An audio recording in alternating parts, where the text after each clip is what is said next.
Hello, guys.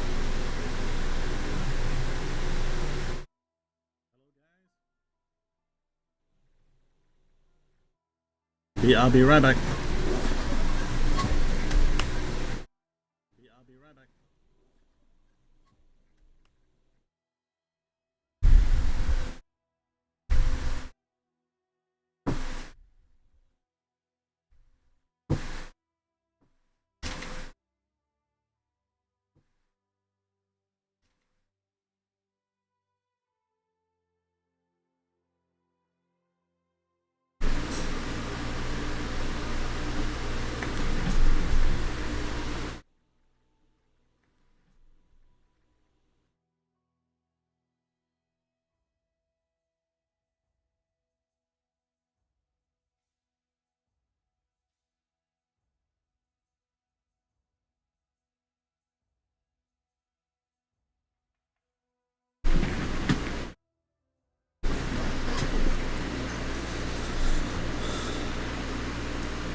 Hey.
Hi, Bobbin. Yes, stream's working. Everything's all linked up.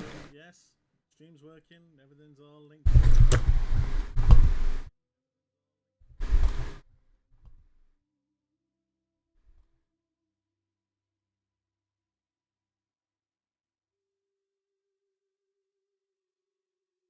I love just watching everyone going log in, log in, log in.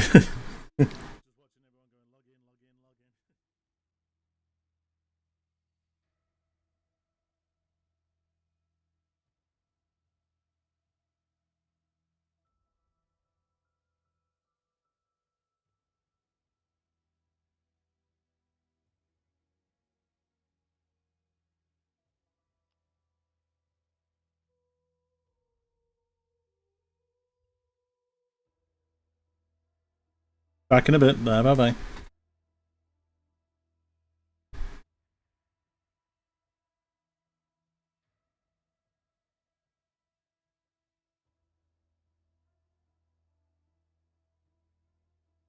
Less than an hour crazy at the patch notes. Yes. Harry Potter 1 is 76,000. Jesus. Yeah, so what's going to happen tonight is obviously we're going to watch the live stream, live reveal, and then we're going to go through the patch notes, which is probably going to take me a good couple of hours. We'll see. We'll see. I have created a sheet here, which obviously just to show, obviously, so we can go through gem changes, nerfs, whether it's been a nerf or a buff, and comments. Just because I'm going to be putting a video on my channel, which will basically do a bit of a TLDR of the patch notes, because if there's 30,000 words, people are not going to sit there and just like read through the whole thing. So I want to kind of condense it just to bullet points as to what's been changed, what's been buffed, what's been nerfed. That's basically the aim. But mainly for me, because I want to know what's been nerfed and buffed as well, so I know what builds I can play, what builds are going to be good to league start with, all that information. So we will soon find out.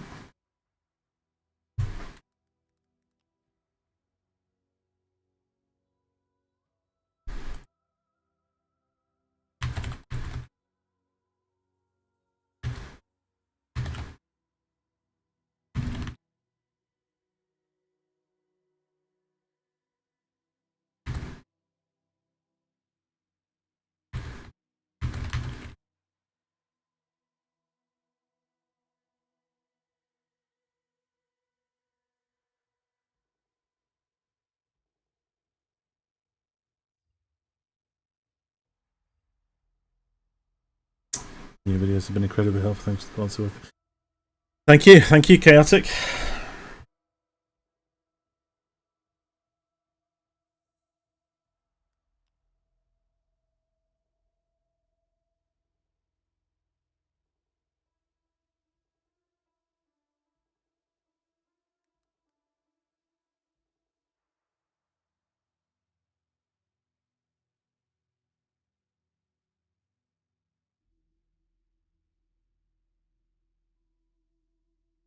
What I may do is I may hide my taskbar just to get a bit more task. Hold on, task.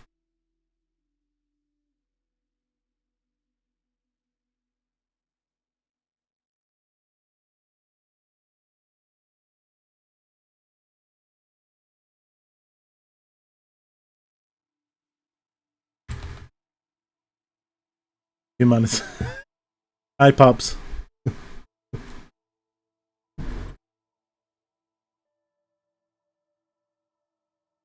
I'm currently trying to figure out how the hell you hide taskbar, because I don't know. I want to hide it. Taskbar settings. Oh.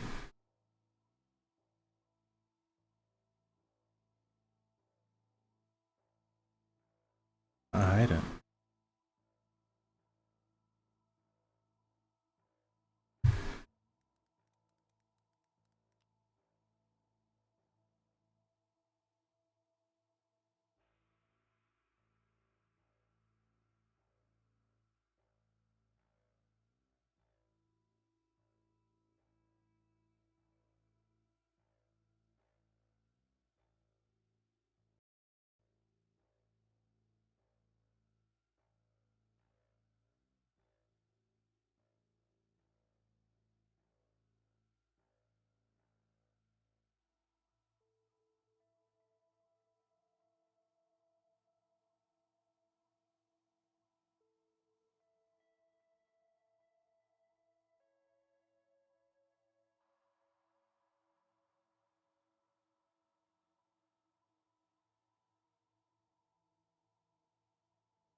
You're lurking, are you?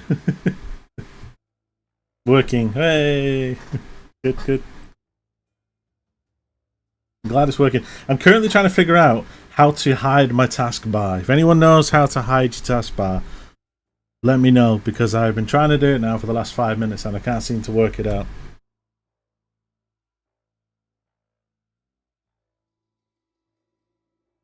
Does anybody know in here how to hide it?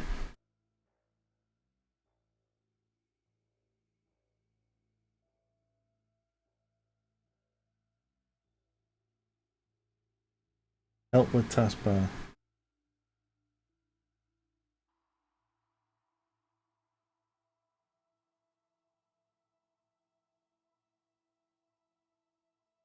PoE hype.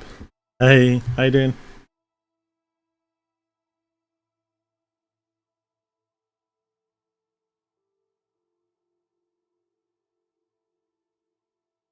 Right click taskbar. Yeah, I've done that. Obviously, right click taskbar, taskbar settings. Obviously, the settings window is open, but it's on my other window because obviously it's got personal information on it. But there's no option. Settings. I don't have a settings option.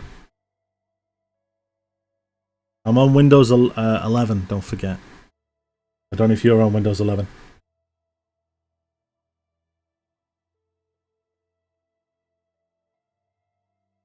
I'm in the personalization section. Taskbar. There is no option in there to turn it on or off.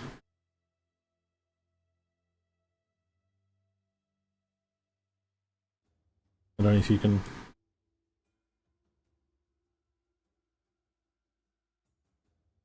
Just wanted to put it full screen, that was all. So.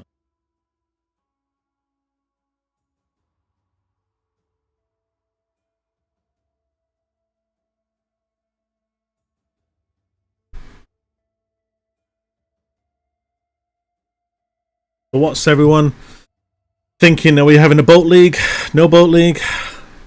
We got water in the background here. Well, that kind of says to me boat league. Unless they're just teasing us with the water. Just keep it, it's not that bad. Right, okay. I will get rid of the countdown, seems as we already have the countdown right behind me, so I don't need that.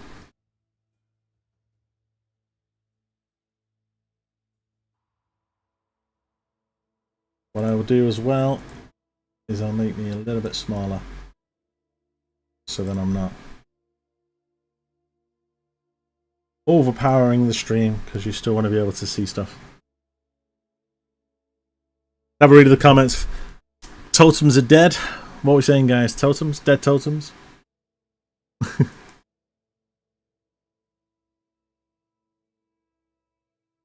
Chain hook, new meta. Don't think so. Ziggy freaking D.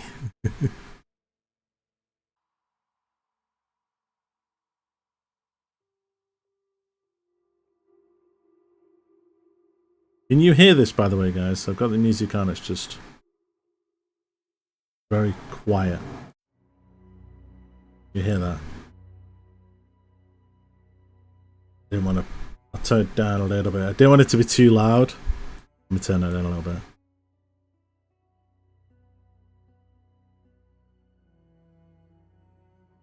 Welcome to the channel. Tom, is that? Tom, thank you. Tom, welcome, welcome, welcome.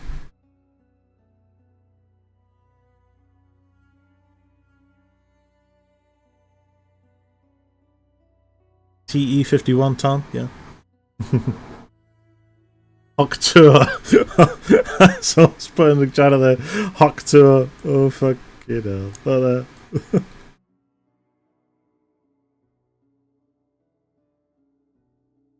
is that a Swagger? The boat league incoming. I'm hoping so. Been following your YouTube since the first act guides. Well, thank you, Tom. I appreciate that. The first ones where my mic was absolutely dog shit. You mean that one? Those ones. I love how when I go back and listen to Act 1, hold on, 1, 2, 3, and 4, and 5, the mic sounds awful. And then as soon as you get to Act 6, it just jumps up like in quality. And that's because, would you believe, someone in the Act 1 video said that you have a very good voice. You should buy a better mic because you'll sound a hell of a lot better. And I did. It took 5 days for it to come, but yeah.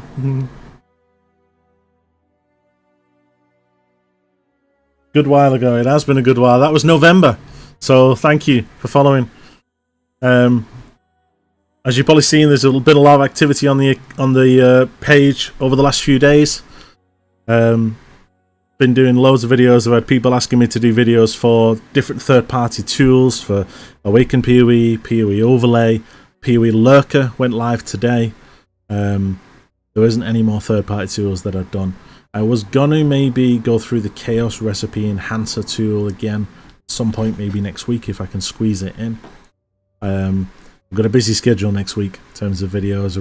We've got to do the league starter video on what the league videos are what we're gonna start the league with. We've got videos based on the new content. We've got patch notes video to discuss what's been nerfed, what's been buffed. Potentially going to be doing a simulacrum video depending on what gets released as to what is going to be the best simulacrum farmer, because a lot of people are going to be farming sims this league, I think, because of the 15 waves. We have, yeah, I've got a list somewhere. Mightnair, hello, Mightnair, you okay? Not sure if drops are enabled in your stream. They should be. They should be.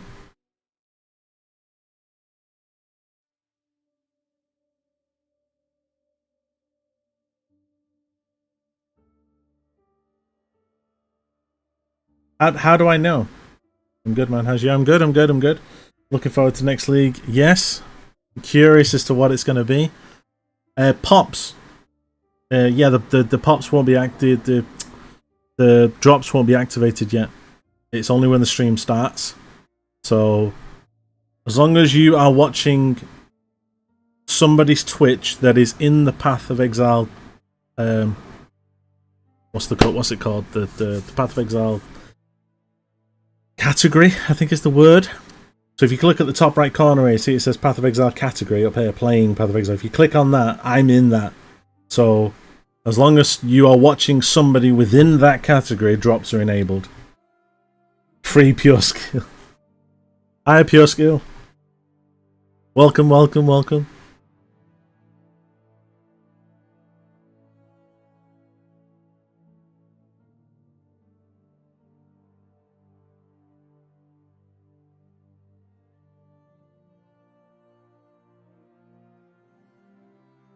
What build are you going, or have you not decided? You're gonna wait for the patch notes? Pure Skill. Have you got a build in mind? Gauge.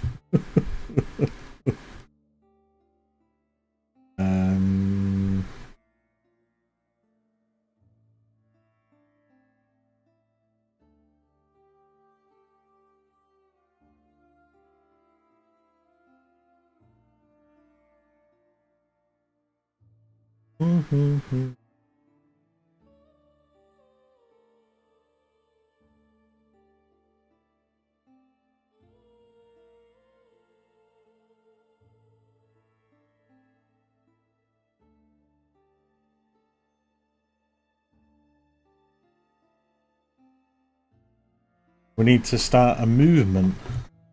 I'm not playing until I get freed. I'm hoping for, say, Cyclone. Well, Chaotic, if there's going to be a melee buff, you never know, mate. You never know. Cyclone might be back on the table. We're just going to have to wait and see how big of a melee buff they're doing. If it's going to be all melee skills, or is it just going to be for some? Or is it just going to be an across-the-board buff? No idea. Yeah, Med freed. Who's Med? Who the hell's Med?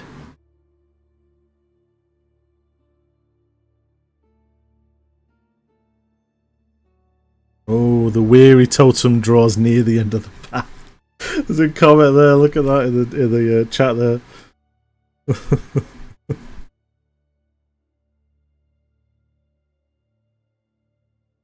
What I do want to check is something.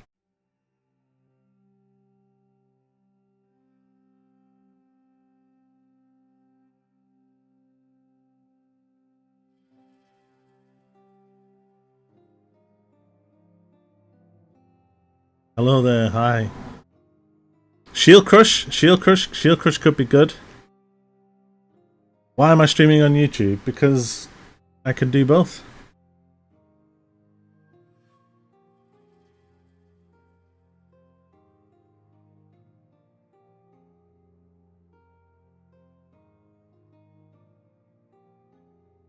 I've only just seen your comment on YouTube. I forgot to open up my YouTube window.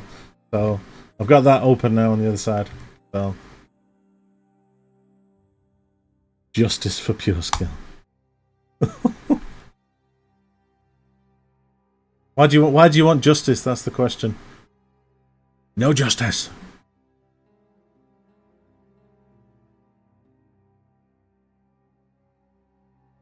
I think I've decided I'm going Penance brand.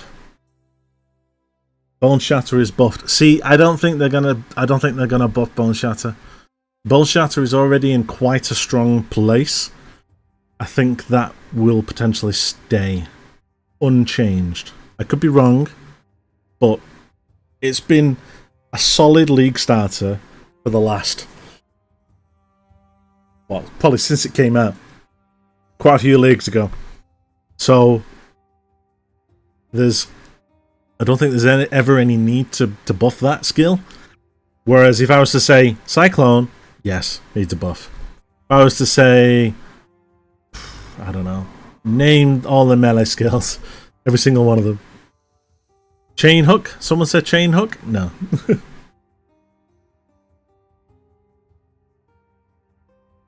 Lacerate. Now, Lacerate is an awesome skill. I love Lacerate.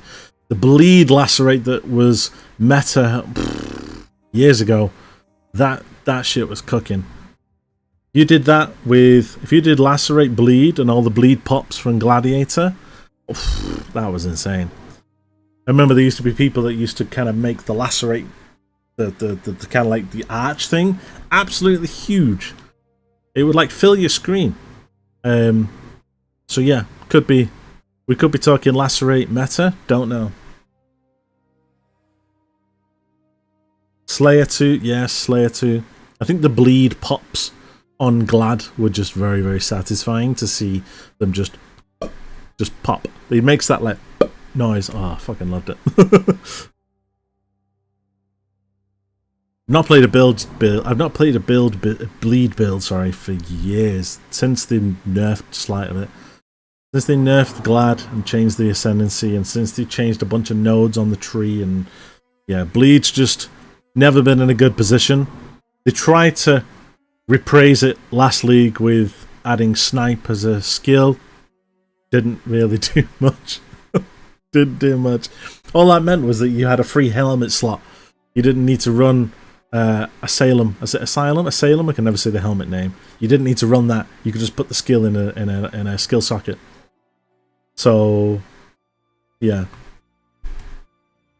I'm thinking what other melee skills there are. Let's get them up. Let's get them up. Screw it. I won't put them on this screen because you can see the countdown.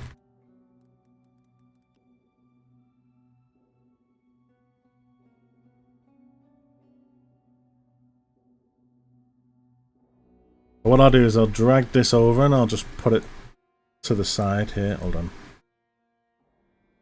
So, I don't know if you can see them. Zoom in a bit.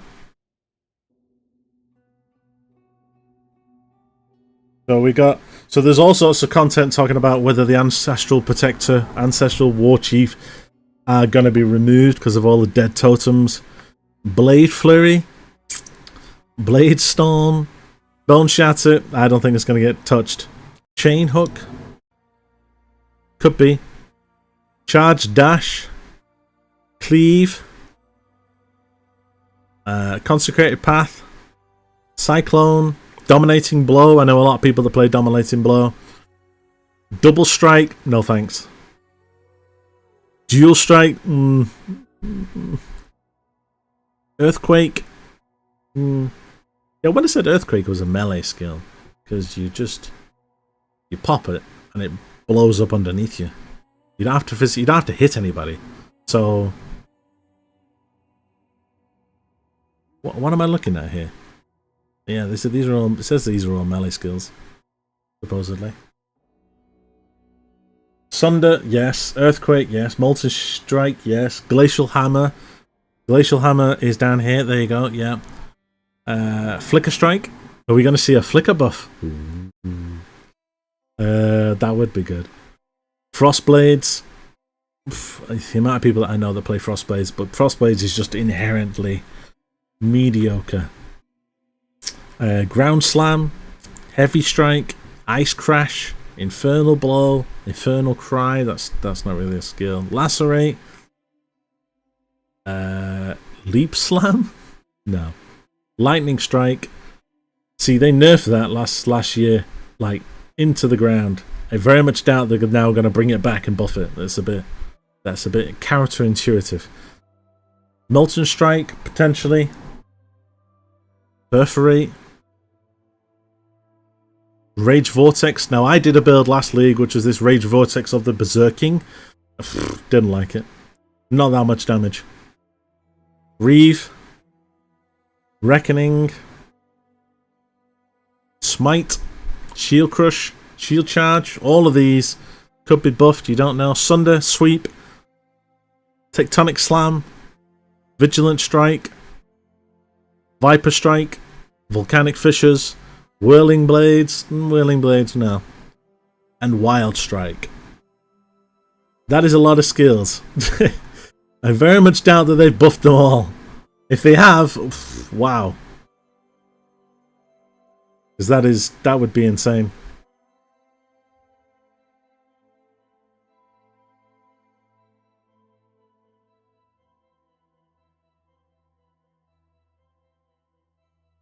Oops, wrong one.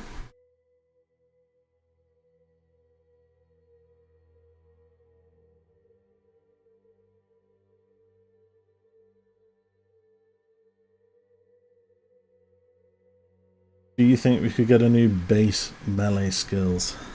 We might get some new melee skills. That is a good shout. But I don't think we will. We may do. But I think they are going to focus on the skills that we already have. Because we already have a lot. And a lot of them are shit. So the last thing they want to do is then start adding in a bunch more that are so overpowered that it leaves the rest in the dust. So if they do introduce them, some new ones that are overpowered, then I feel that they're going to have to increase the power level of all of the old gems too, to match. But yeah, we'll see. What about boats? That's the big question. Hey, okay. Celestian. Spicy content. Yes. No thanks.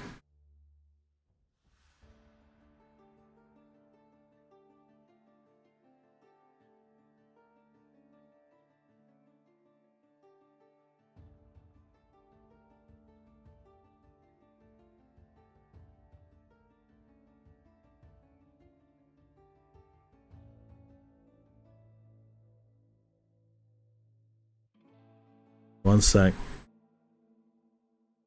Yeah, I'm trying to fix this guy.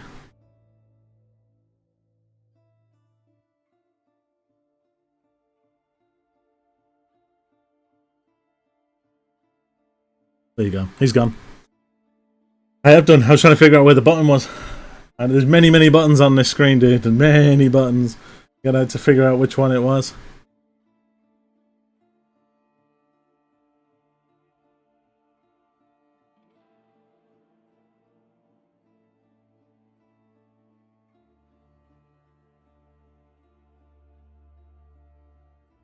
But yeah, he's gone now.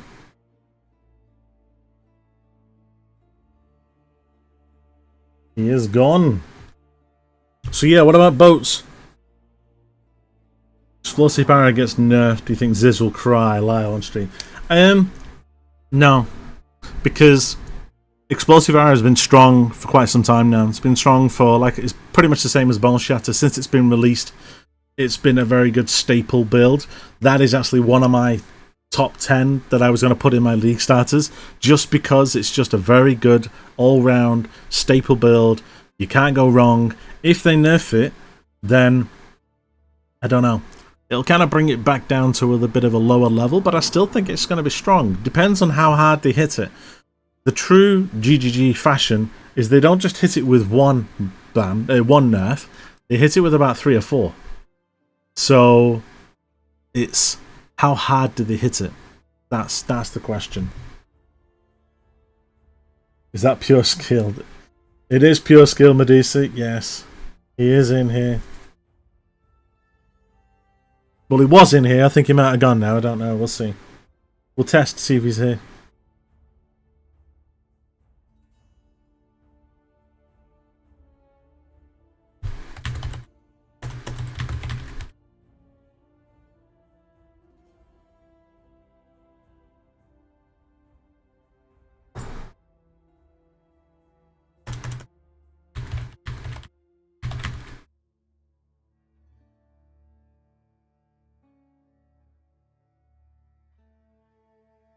He said that he's not playing PoE until he gets unbanned from the Discord. We'll just have to wait and see. For anyone who doesn't know what's going on, by the way, I'm part of the Path of Exile Discord, the official Discord. If anyone isn't aware of it, I will quickly show you. So we have the official Discord here. Let me just go up. Hold on. Let me just grab it. I'll just drag it on here just so you can see it. So this is the official Discord. Well, not the official. There is no real official, but it's the unofficial, technically. There are GGG employees in here, as you can see on the right-hand side here. Let me just turn this off. There you go, look. So there are some GGG employees in here. Jonathan is there. Viperesque is there. He's one of the developers.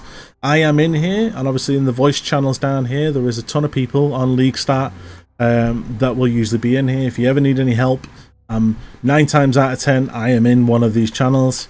If I'm not streaming, so obviously on launch day I will be streaming on here for probably all night till I can get as far as I can in the axe until I start getting tired. But then after that I usually then reside in that Discord. So if you are not a member of that Discord and you want to join it, get in there. I'll be in there. There's a bunch of helpful people in there that can help you if you ever get stuck. Bayaga, hi, I'm good, pal, I'm good. Are you good? I'll be cooking in the PoE Discord. Light, where have you been? I needed a mod. I just had a guy in here trying to sell me his OnlyFans. I had to ban him.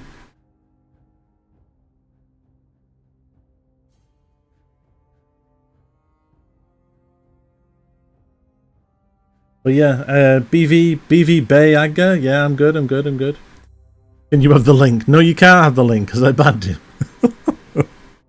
I'll send you mine. I'll send you my link. Is that okay? You gonna subscribe? Yeah.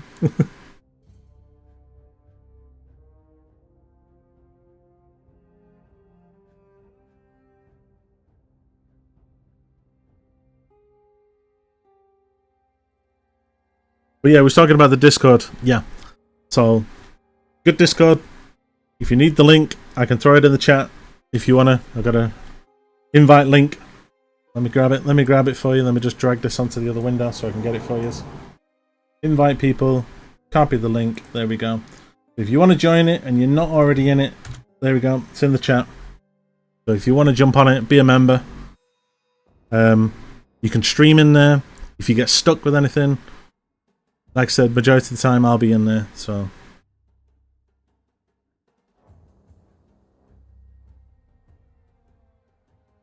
By the way, Light, can you hear my fan or not?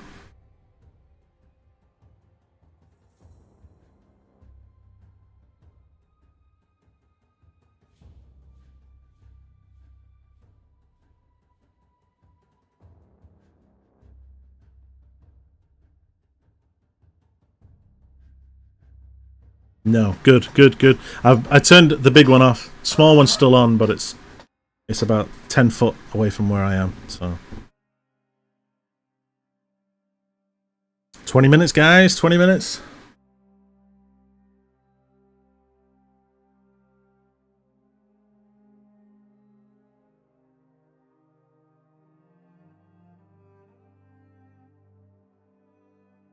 I have a question for everyone. When the stream starts, do you want to be able to see the chat or not? so you can see how people are reacting to what's coming on, or would you rather I hide it?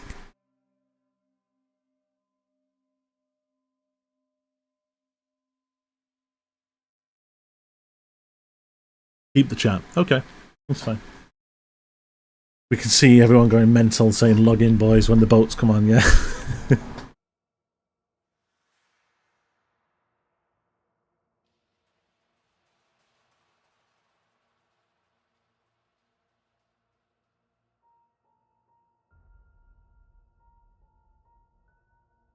Get 70 what's 7TV?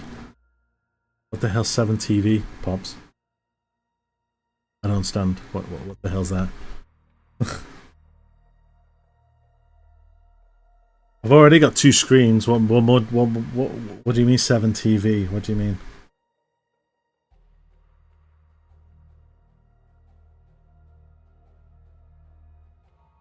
You can see emotes. Okay. Thanks. I'm not doing that right in this second, Pops, because I don't want it to fuck up the stream. You can show me how to do it, maybe over the weekend. Does that sound okay? Do you know what it is? Yeah? So we can have it ready for next Friday. Yeah?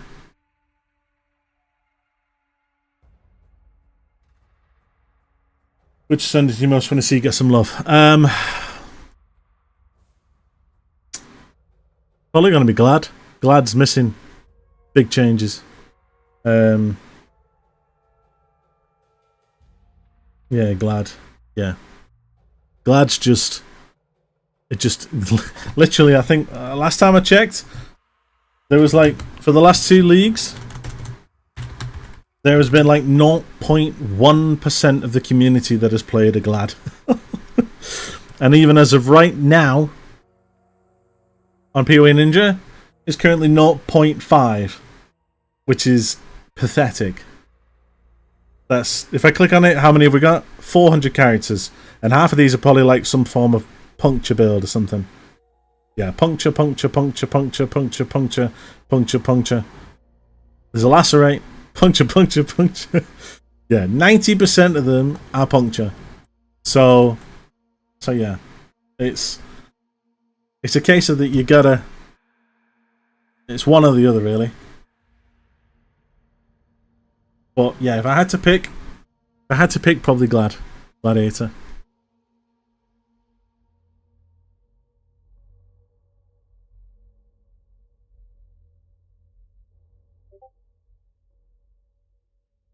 And I need to turn Discord off.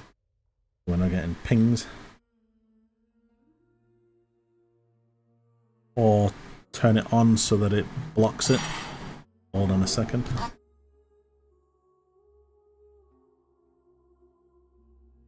For anyone who just heard a divine drop, you didn't hear a divine drop. That was my text tone.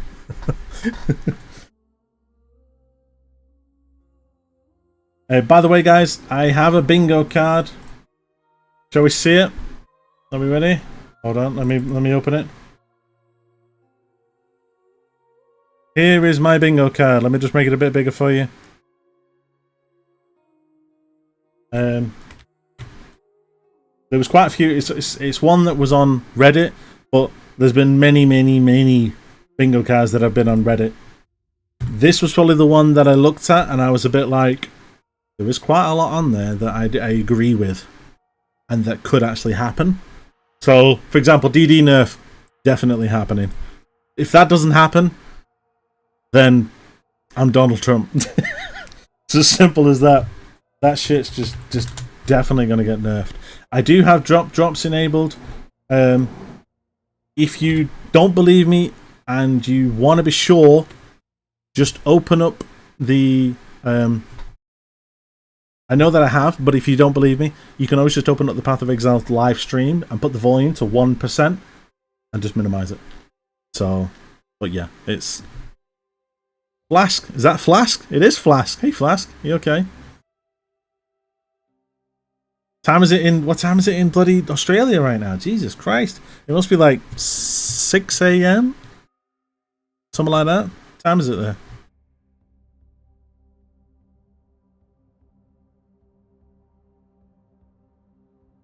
3:42 a.m. Wow, dude, you're either up early or up late. I can't tell.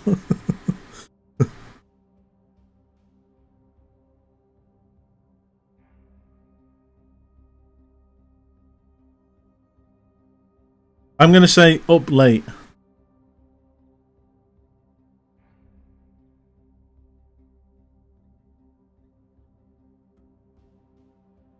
But anyway, we're talking about the bingo card.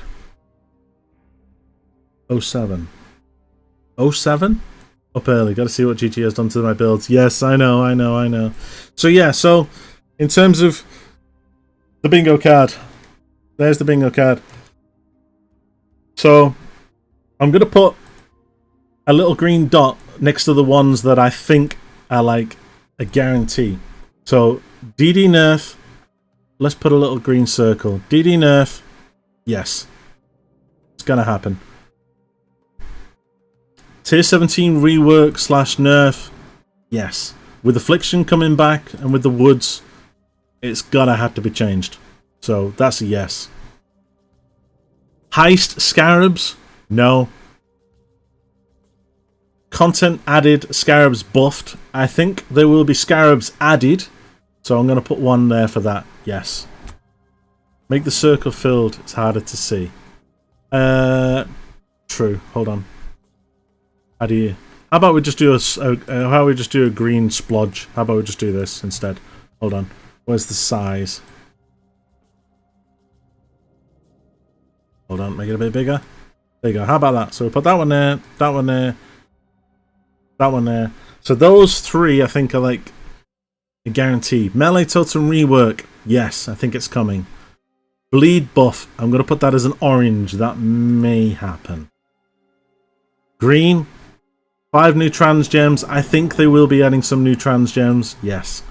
Stash access from the map device. No. Fizz archetype buff. Yes. Assassin rework. No. Hexblast nerf. Possible. Dual wheel buff. Yes. Melee buffs. Yes. Uber frags from pinnacle bosses. I didn't understand that because we already have them. We already have fragments in tier 17s. I never understood that when I read that. I was like, huh?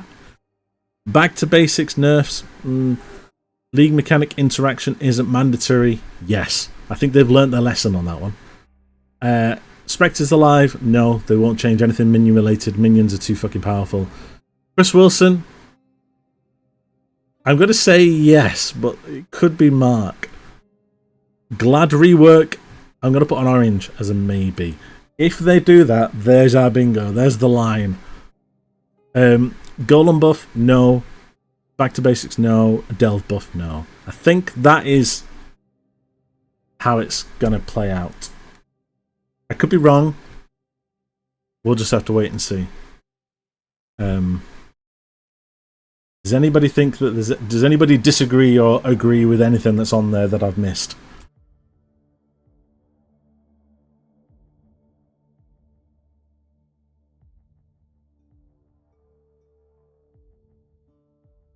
Anybody? Nobody? Shape fill, solid fill. But what I'm going to do is obviously if we get one, then I'll do that. So we can see that it's filled. Hold on. Solid outline in red. Solid fill in red. Does that work? No, fuck it. We'll just... So I'm going to leave that on my other window. And we will come back to that. I also have, for anyone else just join, I have a spreadsheet for later on, which is literally going to be going through all of the nerfs, buffs, from the patch notes, whether it's been nerfed, whether it's been buffed, is it worth a mention? Just so that then I can categorically work out what's been buffed or nerfed. Tota or Sentinel making a comeback? Tota potentially. Sentinel, I don't know how they would integrate it. One of the things that Mark did say in the video yesterday when the Wildwood was being reintroduced back into the game, he did say that there was going to be one of many encounters. What are the other encounters is what I want to know. If there is Tota, I don't think they're going to put a Tota arena inside a map. So I think you will maybe bump into Kaum or one of the Kiari, I can never say them, Kiari? Yeah, one of those leaders in the map, like a master, and then you walk up to them and you can then do Tota. Or you can run straight past them if you don't like it and you don't want to do it. That, I think, would be worthwhile, because some people didn't like Tota. Whereas if you want to stop and go and do it, you can do. Sentinel, I did say that, I was talking earlier in the Discord, and I said that if they had a random Sentinel drone, bot, whatever you want to call it, just floating around the map, and when you went near it, it was a bit of a proximity, and it would then follow you, and then you then had the functionality buttons at the bottom of your screen, like you did in Sentinel, that you could then activate it whenever you wanted within that map. But you had to engage with the actual, or go near to the bot first to kind of get it to attach to you. They could do that. Again, I'm just spitballing ideas here. I could be completely wrong. We'll just have to wait and see. We was talking earlier that there could be Scourge added into the game. But Scourge is beyond. I don't think they're going to add the Krangler as we had. The Krangling machine where we could add mods. Someone said Crucible. Don't think they're going to bring Crucible back because that shit was busted. Calandra. Don't know. That's probably the second worst retention. But yeah, I don't think they're going to bring Calandra. They'll only want to keep and bring back the good stuff. They're not going to bring back the bad shit. So they're not going to bring back Necropolis, for example. That's just stupidity. I'm trying to think what else there was. We was going through the leagues earlier in Discord. What was the other one that I said? I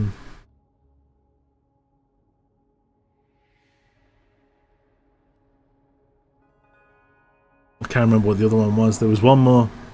Oh, Arch Nemesis. No. No thanks. Don't bring them back. We already had the rares brought back for like nearly 3/4 of the year, and that was horrible enough. And then even then they had to succumb and give up and just be like, right, okay, we'll remove them.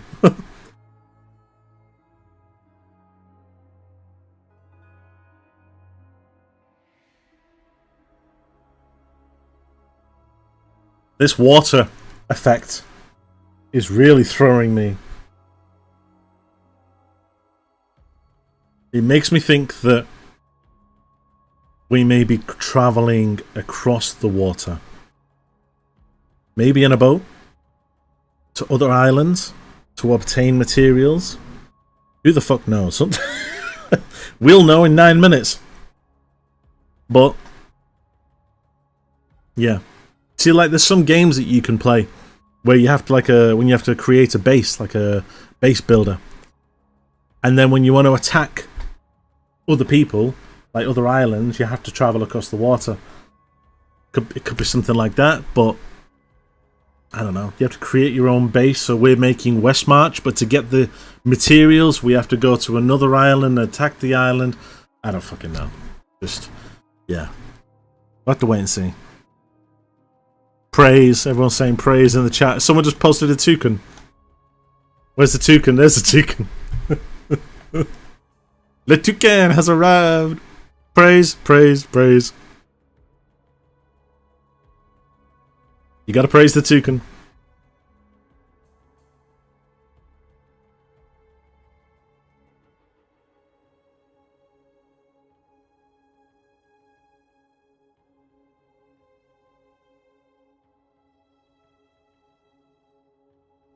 I love how the chat goes absolutely insane. As soon as the stream starts, everyone goes crazy. How many people? How many people are we watching right now? How many? Hold on. Exit theatre mode.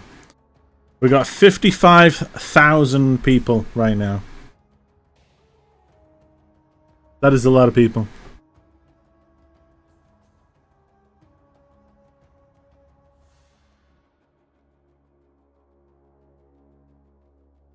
Wacky D! Constructiveness. Constructiveness? Constructiveness? What's that? What? I don't understand what you mean.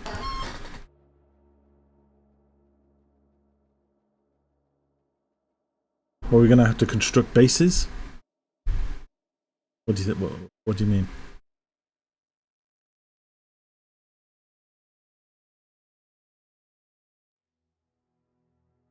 Also, for anyone in here, by the way, I am going to be going through the patch notes after the video. So if you want to know what's been buffed, what's been nerfed, we can go through it together. If you're unsure, if you're always going through it on your own and you're like, you know, what the fuck, then we'll go through it and I'll go through it together. There is one skill that I do want to check as soon as the patch notes go live, so I will be doing a Control F. And that is for Penance Brand.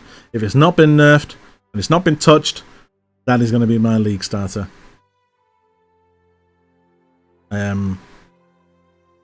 So yeah. I want to utilize fishing rods during Boat League.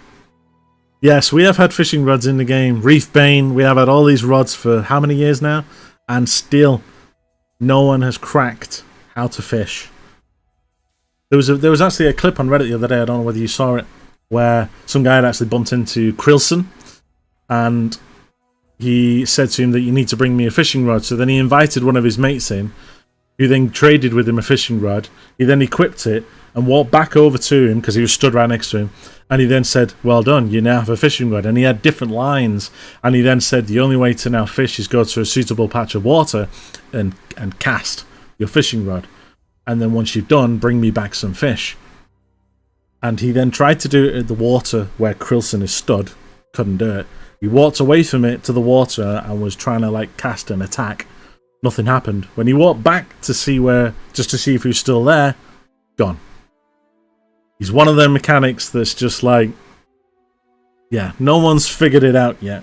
No one's figured out. There is an entire website that is derived around fishing.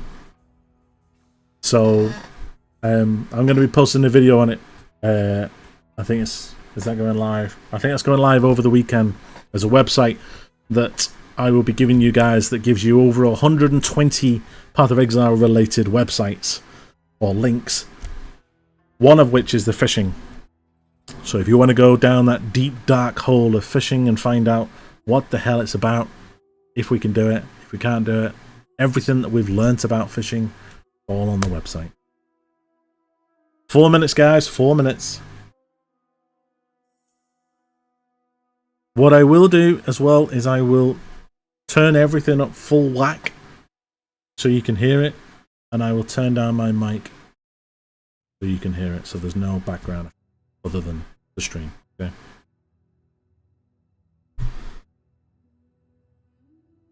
I'll start to turn it up now, just so we can. Sometimes their volumes can be a bit fucky, so I'm going to put it full whack.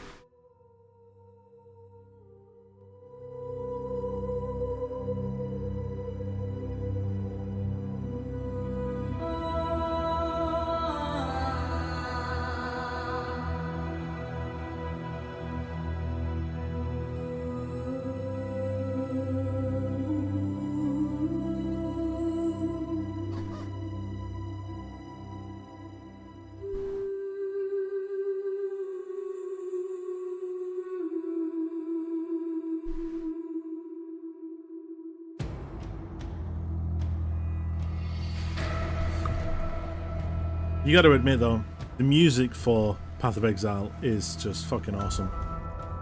The guy who does the music for it is just, he's just on another level.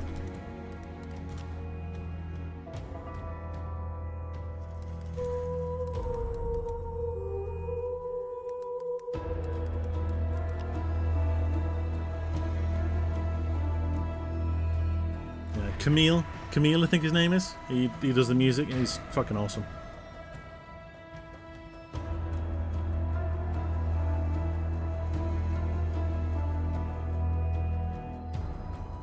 Right.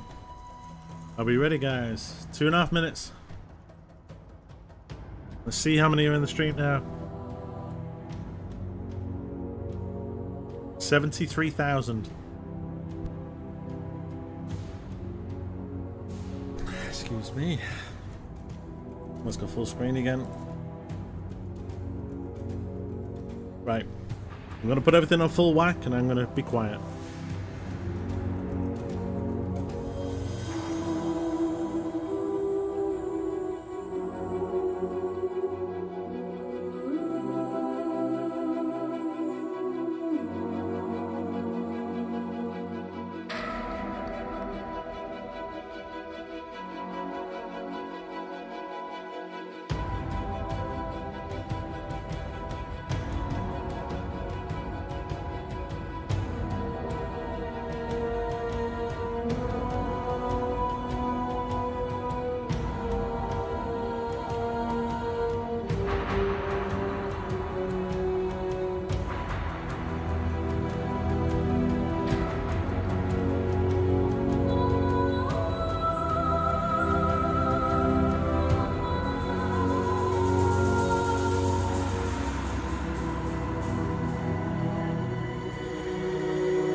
One minute, guys. 1 minute.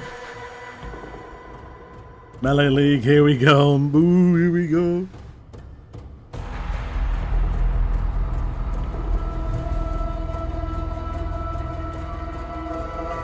Oh. Is it going to be Chris? Or is it going to be Mark? That's the big question. If it's not Chris, then we already lose the center of our bingo card. So let's hope that it's not yeah, let's hope that it's not. Here we go. 5, 4, 3, 2, 1. Log in, boys. Hi, I'm Chris Wilson from Grinding Gear Games. Welcome to GGG Live. Today, we're going to show you an exclusive reveal of Path of Exile Settlers of Kalgur, which launches next week on July 26th. Twitch drops are enabled on today's livestream, so make sure you follow the instructions below in order to claim your Corsair back attachment. In today's stream, we will take you on a deep dive into the new Settlers of Kalgur Challenge League. We'll cover the league mechanics, its new and revised crafting systems, a new trade market system for currency, some sweeping balance improvements including 2 Ascendancy class changes, endgame improvements, some further additions to the campaign, and some quality of life features. Ascendancies. We'll then talk about our console native port releases and the features that come alongside them. Finally, we'll show you our new supporter packs, ending with a live Q&A session where Ziggy D will ask Path of Exile's game director Mark your questions from Twitch chat. After the livestream, we'll drop the full patch notes. I'll hand over to Mark now to introduce the new league. We've really innovated with the content in this league, and I'm really excited to see what everyone thinks. So let's just get right into it with the trailer for Path of Exile, Settlers of Kalgur. Here we go, boys. Ascendancy changes. Oh, we get a glad rework. Woo-hoo.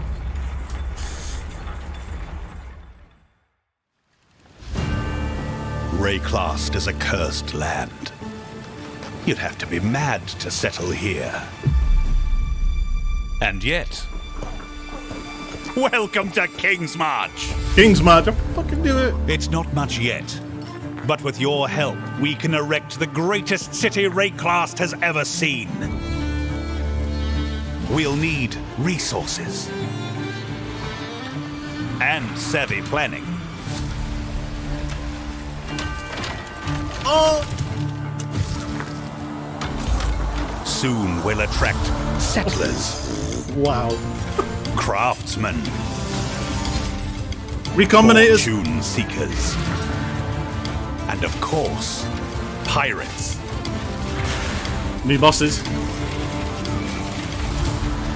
But if we prevail, our ships will be heavy with gold. My God. We hope to achieve the impossible. We hope to build a home.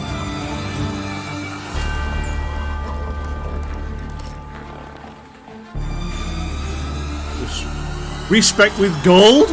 What? Currency exchange? Oh, fucking hell. Warden? What? I need to rework!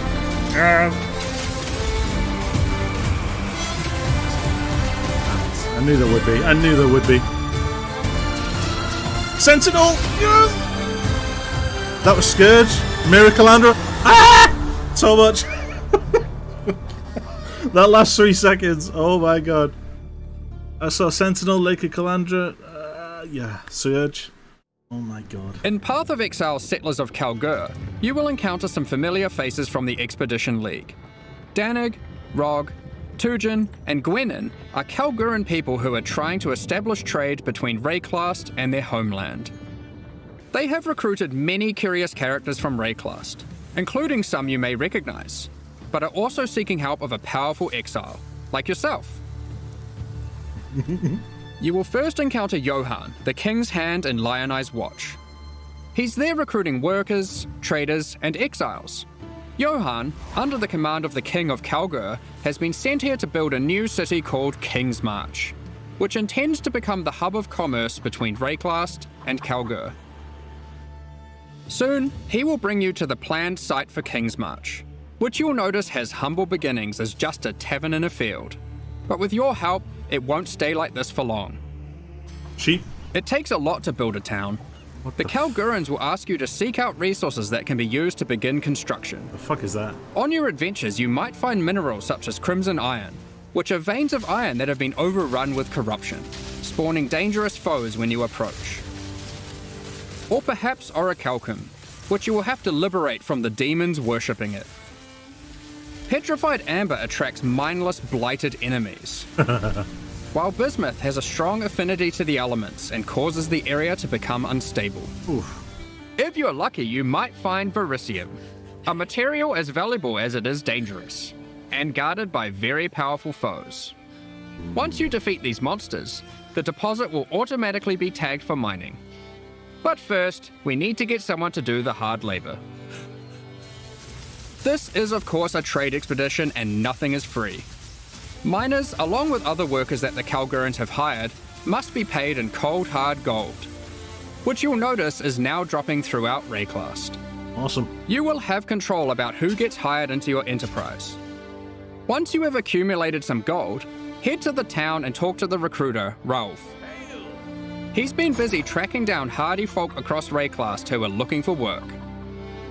You'll notice each person has their specialties and a wage cost. It'll be up to you to hire and fire as you please. Over the course of the League, you'll be searching for your perfect employees for each job. Once you have them, you'll have to keep them paid, safe, and alive, which we'll get into later. Oh, fuck's sake. Here we have a prospect who has a specialty in mining. We'll start with that so we can begin to retrieve some of those resources we were talking about earlier. Promising pick. Let's go find some more and put our miner to use. Oh, we've found a vein of orichalcum ore. It's guarded by dangerous demons worshipping a strange shrine. The shrine buffs the demons, giving them power, but once you defeat them, you can seize that power for yourself. After that, we can tag the ore, and our mining specialist will get to work. Soon, we encounter a few more deposits, each with a different dangerous encounter. After you have tagged the mineral veins, your miners will get to work collecting resources in real time. They might take a while, but will continue whether you are logged in or not. The work can be sped up by hiring more or better miners, and by upgrading the mining station back in King's March to equip them with advanced pickaxes. Alright, some time has passed and our miners have been able to get the resources back to town. We've also managed to collect some more gold too. Cheap. We can now upgrade the town and build new structures. There's plenty of options, we just need to decide where to start. I think we'll start with the tavern, the beating heart of King's March. It can be upgraded instantly to improve the recruiter's prospects. And you can find various important NPCs relaxing here. Next, we'll upgrade our mining station. You can upgrade this to improve the efficiency of your miners and allocate our newly hired workers to mining. You will eventually need a smelter, where you can send your ore to turn into more valuable bars.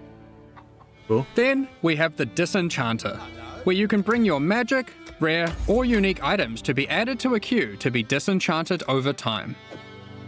What?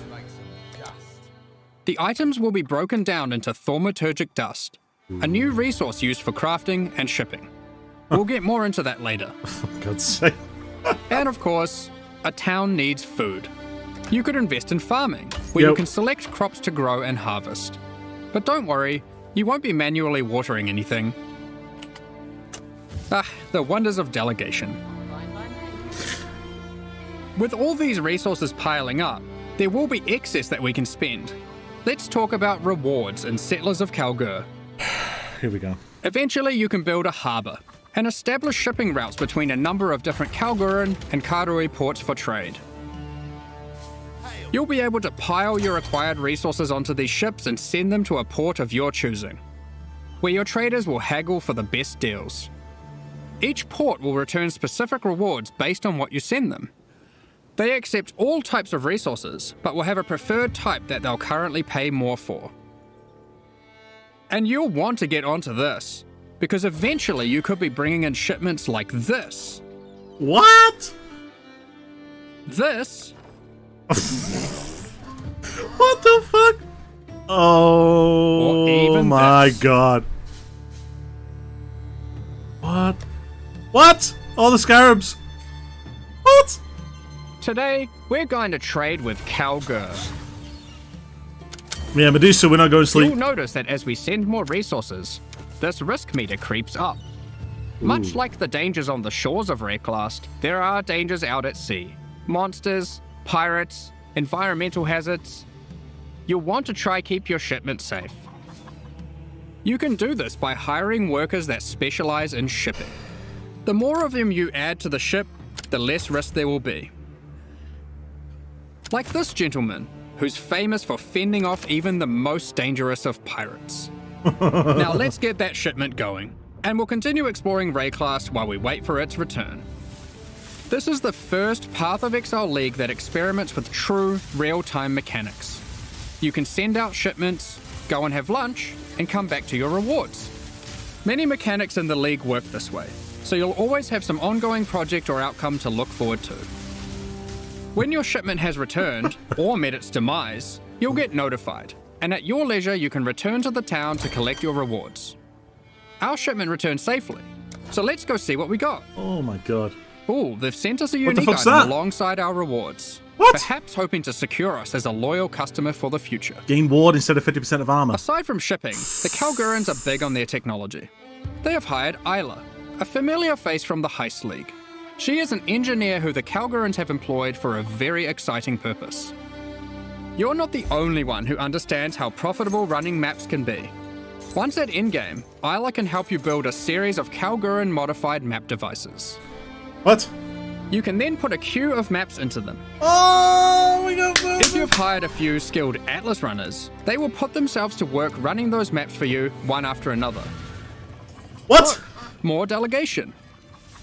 Auto again, mapping? You'll be notified when the rewards are ready to be collected. What? What? You can put lots of maps in the queue, so don't feel obliged to go back there all the time. Oh my god. Be careful though. The difficulty of the map impacts the risk of your workers perishing. Ooh. 95% Try chance. to pick your best workers, or perhaps just ones you don't like. Consider the difficulty too. Sometimes it's better to just run it yourself. Oh my god. You'll see there are many benefits to having a whole-ass town at your fingertips. Let's talk about crafting services. You should definitely consider building a runesmithing table. This is operated by Danik himself, using powerful Kalguran blacksmithing arts. He can engrave runic magic onto your weapons using runes. I knew it. I knew they were going to have runic There are many influences. rune types and combinations to choose from, and you can unlock new crafts that can be applied to your weapons as enchantments. Oh my god. Our design intention here is to take powerful effects you would usually only find on unique items, like this modifier, which you might recognize from Fucking Doomfletcher's hell. Prism. Danig can apply it to your two-hand maces. Oh, There are over 100 different special crafting outcomes, ranging from ones very easily applied to very difficult. The rune types can be acquired through trade with Kalgur, or defeating powerful bosses. Okay. The Kalguran tech benefits don't end there. Oh my god. We're also bringing back a formerly overpowered crowd favorite, Recombinators. Recombination. Oh. Isla is trying to master this. She just needs you to help her with getting resources. The system isn't as strong as it used to be, but it okay. still allows you to combine two items together, hoping to get the best modifiers of each onto a single item. What did you get? Between running a town, shipping, and exploring, you'll be collecting a lot of extra gold. Yes. It is now the primary resource for two huge new quality of life features that we are putting to test. Oh shit. Firstly, you can use gold to respec passive points. This is a feature from Path of Exile 2 that we've decided just makes sense to port back. The higher level you are, the more expensive it gets. And the next one is absolutely massive. Okay. A currency trade market. What? The Kalgurans have recruited Faustus, another NPC from the Heist League. He allows you to asynchronously buy and sell currency and most other stackable items with other players without the nuisance of price fixes and people who never respond. Oh All shit. you need to do is select what currency you want, say what you have, and your ideal ratio. It works kinda like a real-life stock market. Faustus will make my the trade happen God. for you, so long as there is someone selling on the other end for the same rate or less. Oh my god. You'll be able to go back to blasting monsters while trusty Faustus does the dirty work, notifying you when your currency is ready for collection. All you need to do is pay him a small amount of gold for his time. My god. Cards on the table, this is an experiment to see if this type of asynchronous trading has a place in future Path of Exile releases. Yes, keep it. We are very excited to see how it goes. That shit's OP. Now, given that Faustus is an expert in black market trade and shady deals, he also provides another service, Oh, fuck offering off. items for gold. The items will generate with random rarity, and on average the modifiers on them are better than normal. That's... Ooh, This can be a come very down, nice Bringy way Bell. to get some targeted items during the campaign. Ooh. For serious crafters, it can be a great starting point for making those elusive, hun- specific in-game items, 132 which life. perhaps you could take to the runesmith afterwards. Hell. It's worth noting that you can invite Faustus to your hideout, where he will always be available for respecking, Awesome. currency exchange, and black market items. As your town grows, it will attract more attention, good and bad. Uh-oh. Settlers of Kalgur features 3 endgame bosses that will close in on your operations, wanting a piece of the pie. They might capture and ransom your workers, even your entire ships. Oh, shit. You'll have to make some tough decisions. Will you take them on, or pay them off? One example of a boss is Sasan, the Bandit Lord. You won't stumble across this boss by accident. Instead, this unsavory character can come into your town at night and take your Atlas runners hostage, holding them for ransom. What happens next is up to you. Perhaps you'll refuse to negotiate with bandits, leading to a fight to defeat Sasan and rescue your workers. Jesus. If you're not up for the heroics, you might simply pay the ransom in gold. 50,000. Or perhaps these workers were especially disappointing, and you'll just leave them for dead in true Rayclass fashion. They knew what they were signing up for, right? Of course, the heroics might be worth it for other reasons. These bosses can drop new unique items. Ooh. Triggering elemental skill on block. In sum, Settlers of Kalgur is a very experimental league with new mechanics that will completely change how you play the core game. Yes. We've been sitting on a lot of these ideas for a while and can't wait to share them with you. But there's a lot more to this expansion. Let's talk Yes. about balance. Oh. Well, here we've we go. finally rebalanced the Gladiator. Hey! It's been a long time coming. Like before, there are passive skills that allow you to invest in bleeding, and block. We've designed new skills replacing some of the old ones. Like this, War of Attrition, which is very handy for long, sustained boss fights. More damage with hits and ailments for Further every second. alongside the Gladiator theme, this new passive allows you to combine different weapon types while dual wielding to get a variety of powerful bonuses. Jesus. For example, holding a dagger will give you more critical strike chance, while holding a mace gives you more area of effect. Of course, you could just use Varanastra for all weapon type bonuses. And finally, we have a new notable which allows you to invest in the newly added Retaliation skills. Huh? These are active skills which require you to meet a certain condition in order to use them. Once you meet that condition, you can unleash devastation on your foes. Ooh, okay. Here we have Eviscerate, which requires you to have a shield. Or for those who like to dual wield, Sword Storm, which is great for obliterating bosses. Oh shit, oh shit. Here we have the Divine Retribution skill. This one has the condition requiring you to block. You can then unleash a devastating spell, causing lightning bolts to strike the ground in an X shape around your target location, doing huge amounts of damage. That's And pretty of cool. course, in true Path of Exile fashion, there are many avenues to invest in these mechanics further on the passive tree and a new support gem. You are able to increase the leeway duration after meeting the condition, reduce the cooldowns, or just increase their damage. The world's your oyster. Jesus. The Gladiator wasn't the only Ascendancy class we've changed. Ranger? As we develop Path of Exile Deadeye. systems, we often find ourselves reusing mechanics, increasing their depth, and allowing more avenues to invest into them. Raider? Raider? As such, the Raider Ascendancy class found itself lacking, with many of its passives commonly available elsewhere. We want our Ascendancy classes to always feel like they're pushing the boundaries, allowing you to change your character in ways that are meaningful and ideally unique. As a result, we've straight up removed the Raider. What? Rest in peace. And we've added a new class in its place, the Warden. This class is largely inspired by its predecessor from the Affliction League, shit. Tinctures? with a few changes. Tinctures? Oh The fuck. Warden now focuses on elemental attacks, changing the behavior of Shock, What? enhancing Freeze, Oh my god. and replacing Ignite with Scorch. Okay. There's also a skill that allows you to go ballistic with your elemental damage, periodically. Oh my god. The class also grants Barkskin, which is a skill that can be used to mitigate physical damage from hits. Yeah. After taking a number of hits, it increases your evasion, making it a great defensive choice. Finally, the last thing the Warden can specialize in is Tinctures. Tinctures are back. These are an alternative to flasks from the Affliction League. We're bringing them back with adjusted mechanics. Okay, cool, cool, cool. You can have an additional tincture active. Tinctures can be placed in your belt, replacing flasks. You can inherently only have one tincture active at a time, and it requires a melee weapon to use. Yes. While activated, they grant a powerful buff. They can drop as magic items, or be modified with currency to grant extra bonuses.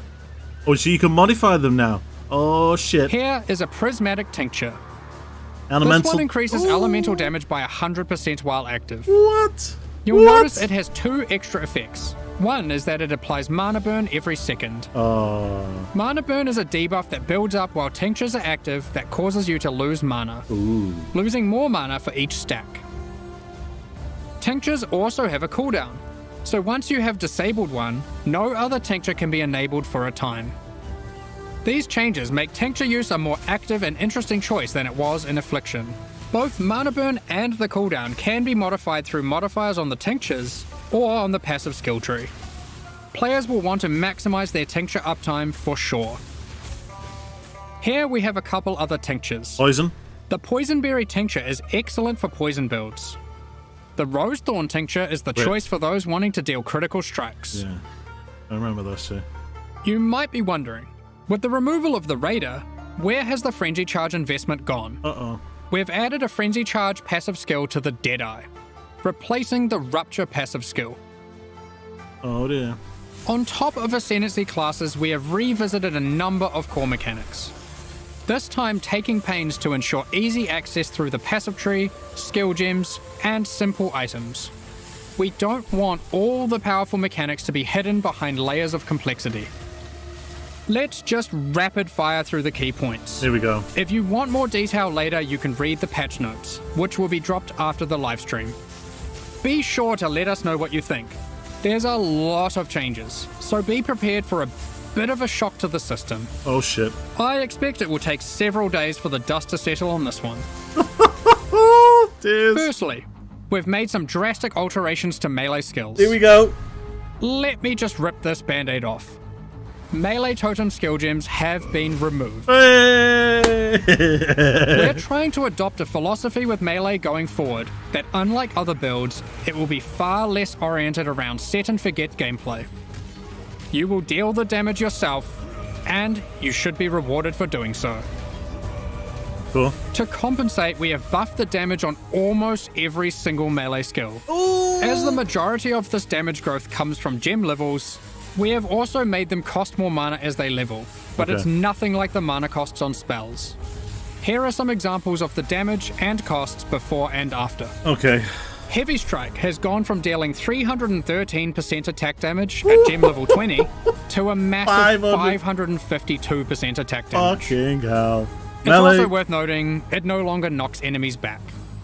And Sweep has gone from dealing 281% attack damage 600. to now dealing 664% attack damage at gem level 20.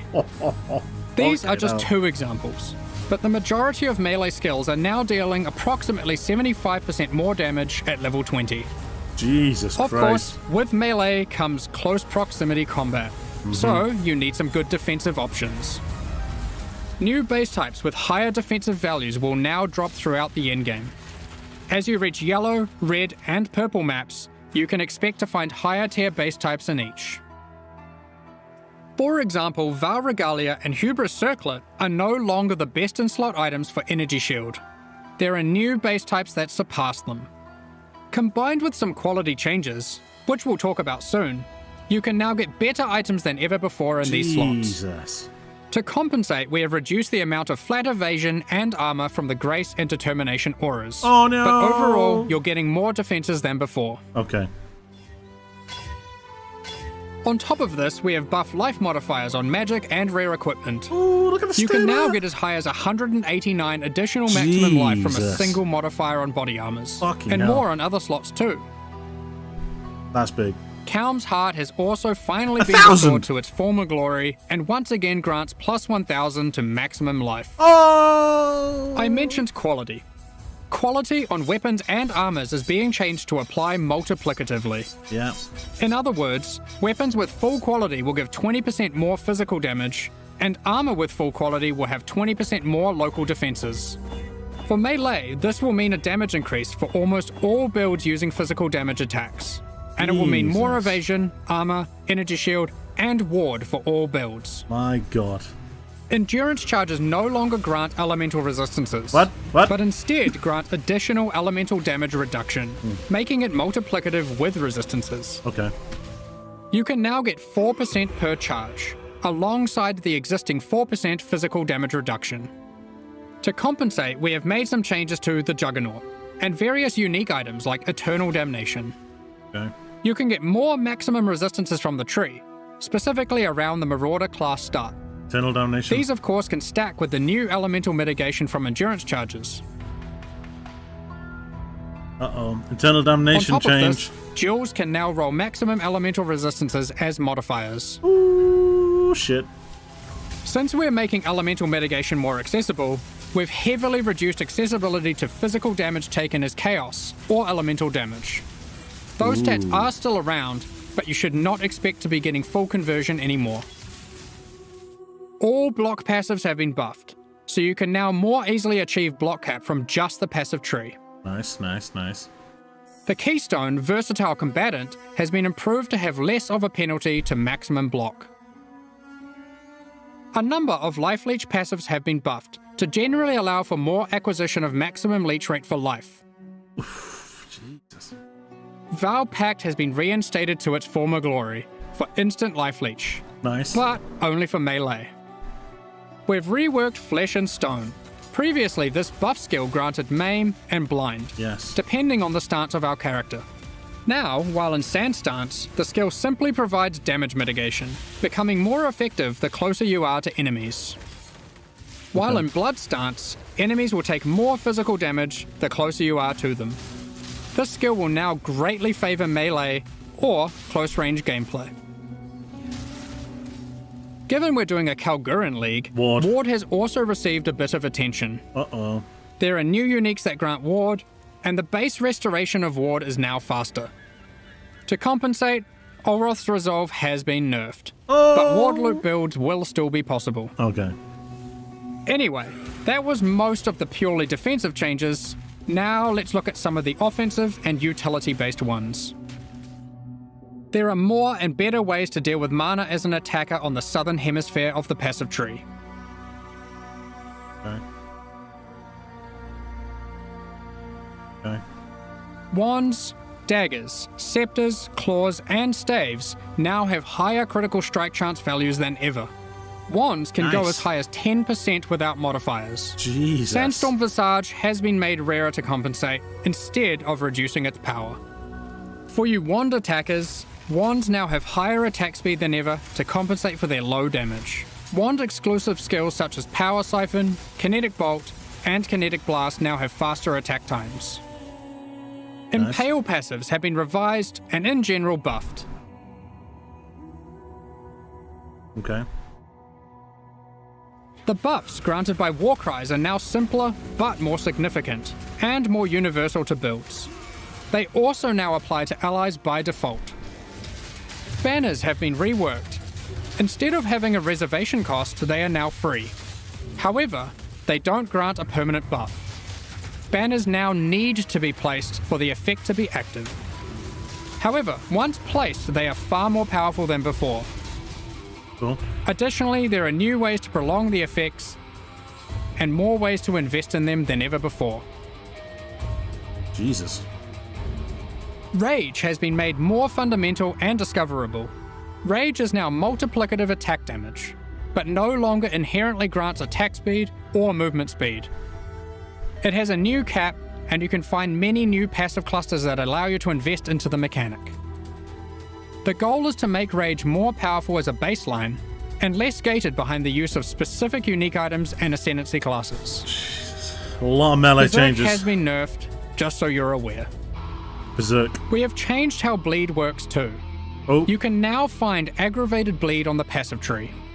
When applied, all bleeds on the enemy will deal damage as if the enemy is moving, for the remainder of their duration. Ooh. Bleed buff. The skill Ensnaring Arrow no longer interacts with bleed, so no more will you have to apply bleeds and swap to a bow. You can now achieve the same result using aggravated bleed passives without the annoyance.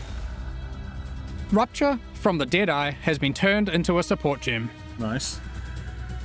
We've added the new Overexertion support gem, which highly favors slam builds. A lot of gems. Now, it's time to look at a hot topic, Magic Find. In the Settlers of Kalgur expansion, we are going to be removing item quantity bonuses from all character items. This will not affect existing items in standard leagues. Magic Find is intended to be another access on your gear you can scale once you have achieved the power you want. With item quantity being only available on unique items, this meant if you wanted to get the most out of it, you had to be playing a very specific build. We still want people to be able to invest into Magic Find, but now only through item rarity. This can be obtained on a number of rare item slots, and by a much larger number of builds. What about Ventor's Gamble, you might ask? Yes. Here it is now. Mana reservation This is and one of the 2 biggest rarity. balance patches we've ever done. Yes. I can't massive. promise that existing builds will all be safe. Even we aren't able to predict all the outcomes here, nor have we even gone into every single change. Just No. the major ones. Yeah. I don't know, man. Balance is hard. But the sheer number of new, viable options is exciting, especially for melee. And we're determined to drag the game in a better direction. Chickens. Be sure to read the patch notes after this. It's going to be a ruckus. In 3.24, we overhauled the in-game experience by introducing a new tier of maps and reworking scarabs. We want to continue to improve these systems and introduce more exciting in-game content every league. 3.25 is no exception. Let's check out the myriad of changes coming in Settlers of Kalgur. Here we go. Here we go. First up, we are changing many scarabs. Oh, shit. We won't go into too much detail here to avoid getting lost in the weeds, but here's a few new ones. Be sure to check out the patch notes after this for more detail. That's fine. We've also added an additional map device slot, which will be unlocked upon completing your first 10-way Maven encounter. Nameless Seer This is simply gone. allows for more combinations of scarabs and maps, resulting in more difficulty and more rewards. This is on top of the existing additional slot that can be unlocked by completing your first Tier 17 map. Yeah.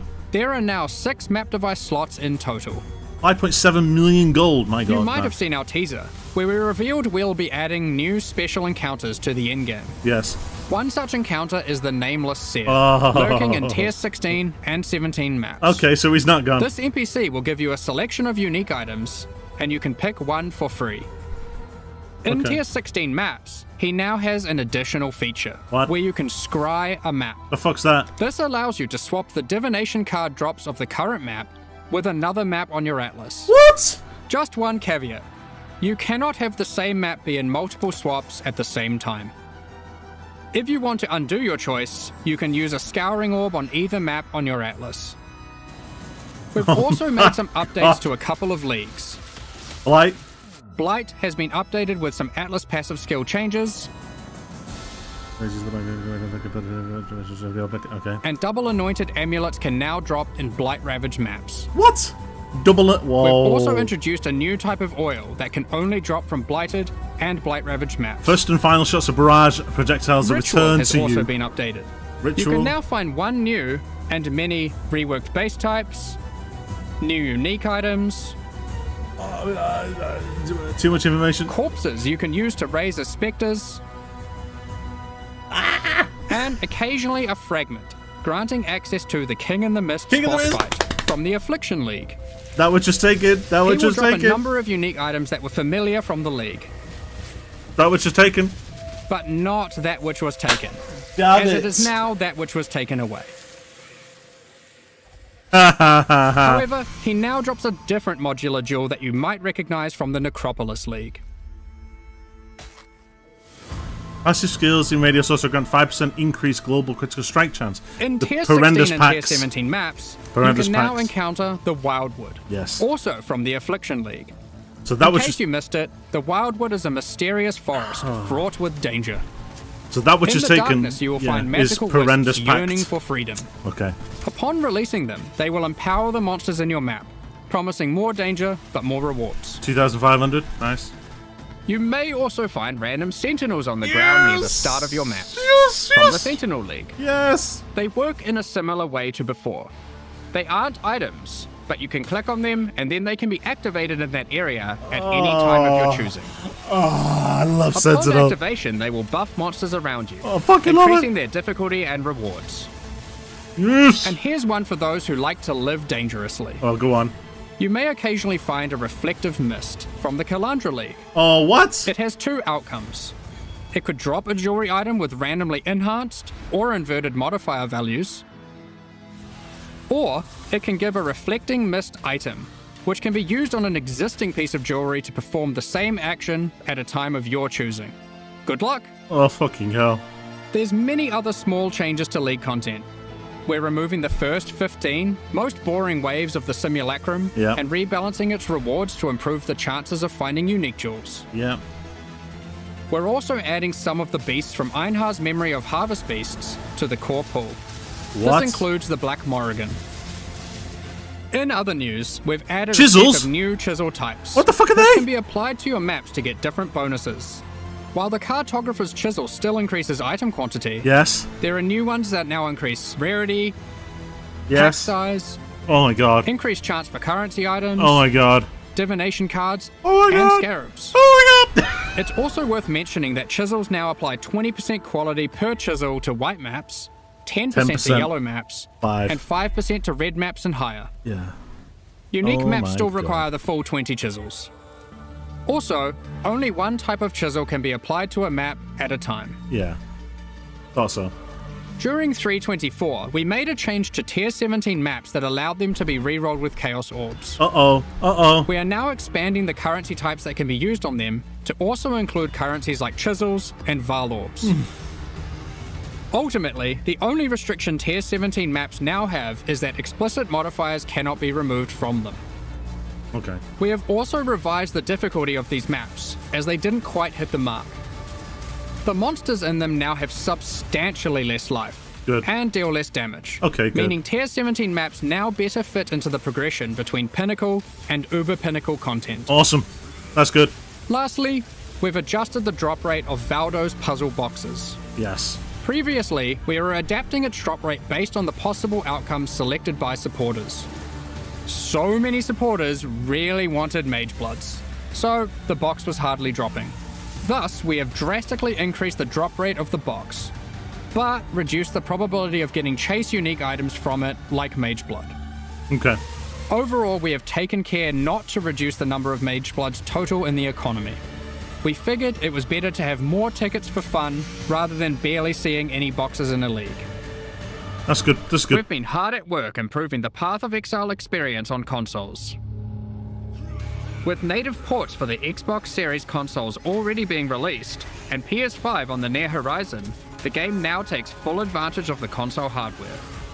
Loading times have been reduced even further, pop-in has been reduced, and textures won't start unloading in heavy scenes. Furthermore, overall visual fidelity has been improved for all new generation consoles. Path of Exile now uses the highest available resolution textures and water effects. We've installed a new upscaling algorithm that improves the crispness of dynamic resolution, with an additional anti-aliasing pass on top of that. With these upgrades, we also support variable refresh rate TVs and monitors on PlayStation 5 and on all Xbox consoles. In the options, players can now choose which aspect of visual fidelity they want to focus on: resolution, image quality, or target frame rate. Cool. In 3.24, we added some new encounters and secrets to the campaign. Here we go. In Settlers of Kalgur, we're adding even more. Oh, fuck. We're not going to spoil them all here, Okay. but keep an eye out for anything unfamiliar on your adventures. Oh, you're not Who going. knows what you'll find? You're not even gonna- I mean, I know, but still. There's an underground bunker underneath the refinery, guarded by powerful robots. What? I wonder what's been hidden away here.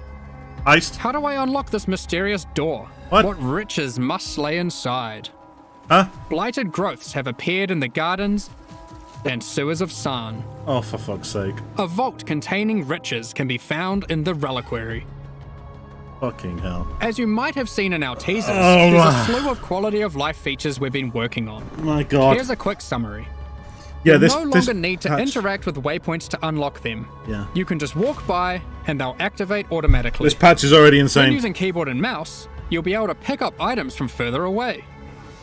We're adding static life bars to some bosses. Not all bosses will have them just yet, but we'll be adding more over time.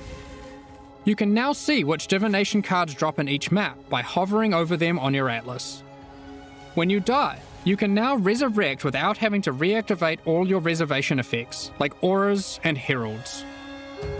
You can start harvest encounters with just a single action.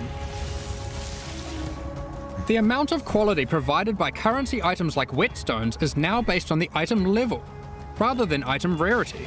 Those currencies now apply a 20% quality to very low level items, with that amount reducing as the item level increases. Next Oh. up, we're going to be talking about our new League supporter packs. Let's see what they got. Today, we're launching 2 new series of supporter packs, the Paladin and Penance packs. Penance. Each tier contains the pack's full face value in points, alongside several exclusive microtransactions. I'm buying the penance. These packs are only available for the duration of the Settlers of Kalgur League, and Take- will leave the store forever when it The ends. chat's all saying, take my As money. always, the microtransactions in these packs are purely cosmetic, and do not affect your character's power or progression in any way. Okay. We know this. The Paladin series of supporter packs contains 6 exclusive microtransactions. What the fuck is that? Was that the level up effect? Adorn your weapon or shield with the Paladin weapon effect. Make a show of leveling up with the Harpy Flyover level up effect. That's awesome. That's good. Equipping the Divine Paladin armor set will periodically cause slain enemies to be consecrated and laid to rest. This set also comes with a matching back attachment. Both the helmet and back attachment have options to display the radiant glow, or not. You pick. Nice. The Divine Judgment finisher effect locks onto unique enemies before obliterating them with a laser from the heavens. Helldivers. May your critical hits resonate across Rayclast with the Cleric's Bell back attachment. Invite your friends to spend a day at the races The fuck in is- the Vasteri Racecourse hideout.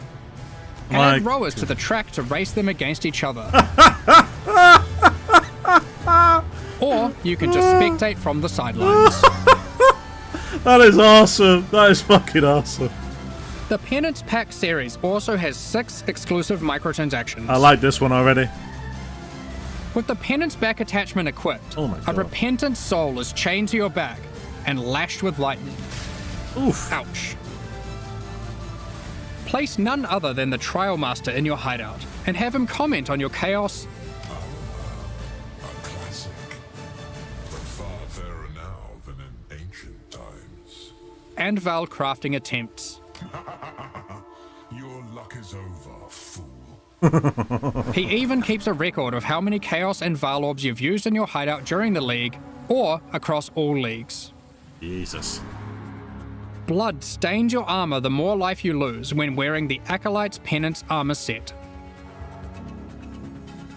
The Zealot's Madness portal effect fragments as you near it. That's cool. Like a chaos orb. The Cauldron map device boils maps, fragments, and scarabs placed into it, keeping a tally of how many have been thrown into the pot in the current league or across all leagues. Wow. That's cool. The Exiled Squire pets follow in your footsteps, hyping you up for battles, No sweat for you, boss. providing pessimistic commentary, The cycle repeats. or voicing their disdain for you to bring you down a peg. About time you kicked the bucket. These packs are now available for purchase on both PC and console. I don't know which and will one. remain so during Path of Exile, Settlers of Kalgur. I like the first one. Meanwhile, What's the this? Solar and Eldritch packs leave the store Oh, forever okay. at the launch of Settlers of Kalgur League. Yeah. So now's your last chance to purchase them. Thank you so much for your ongoing support.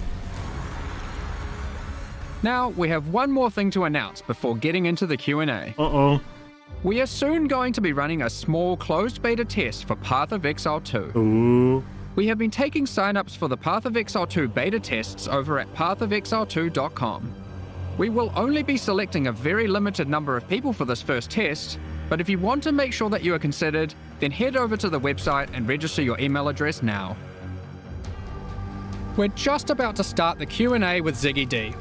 Afterwards, we'll post Path of Exile Settlers of Kalgur's full patch notes. With release at the end of next week, our community team will be posting crucial information you'll need for Settlers of Kalgur's release. Keep an eye on the news. On release weekend, we expect to launch the new mystery box and this season's Kerax Vault Pass. Thanks for joining us today and checking out our latest developments. We're looking forward to building our towns alongside you, trying new builds, slaying monsters, and exploring new in-game strategies next week. We'll begin the Q&A shortly, so please get your questions ready. That was crazy.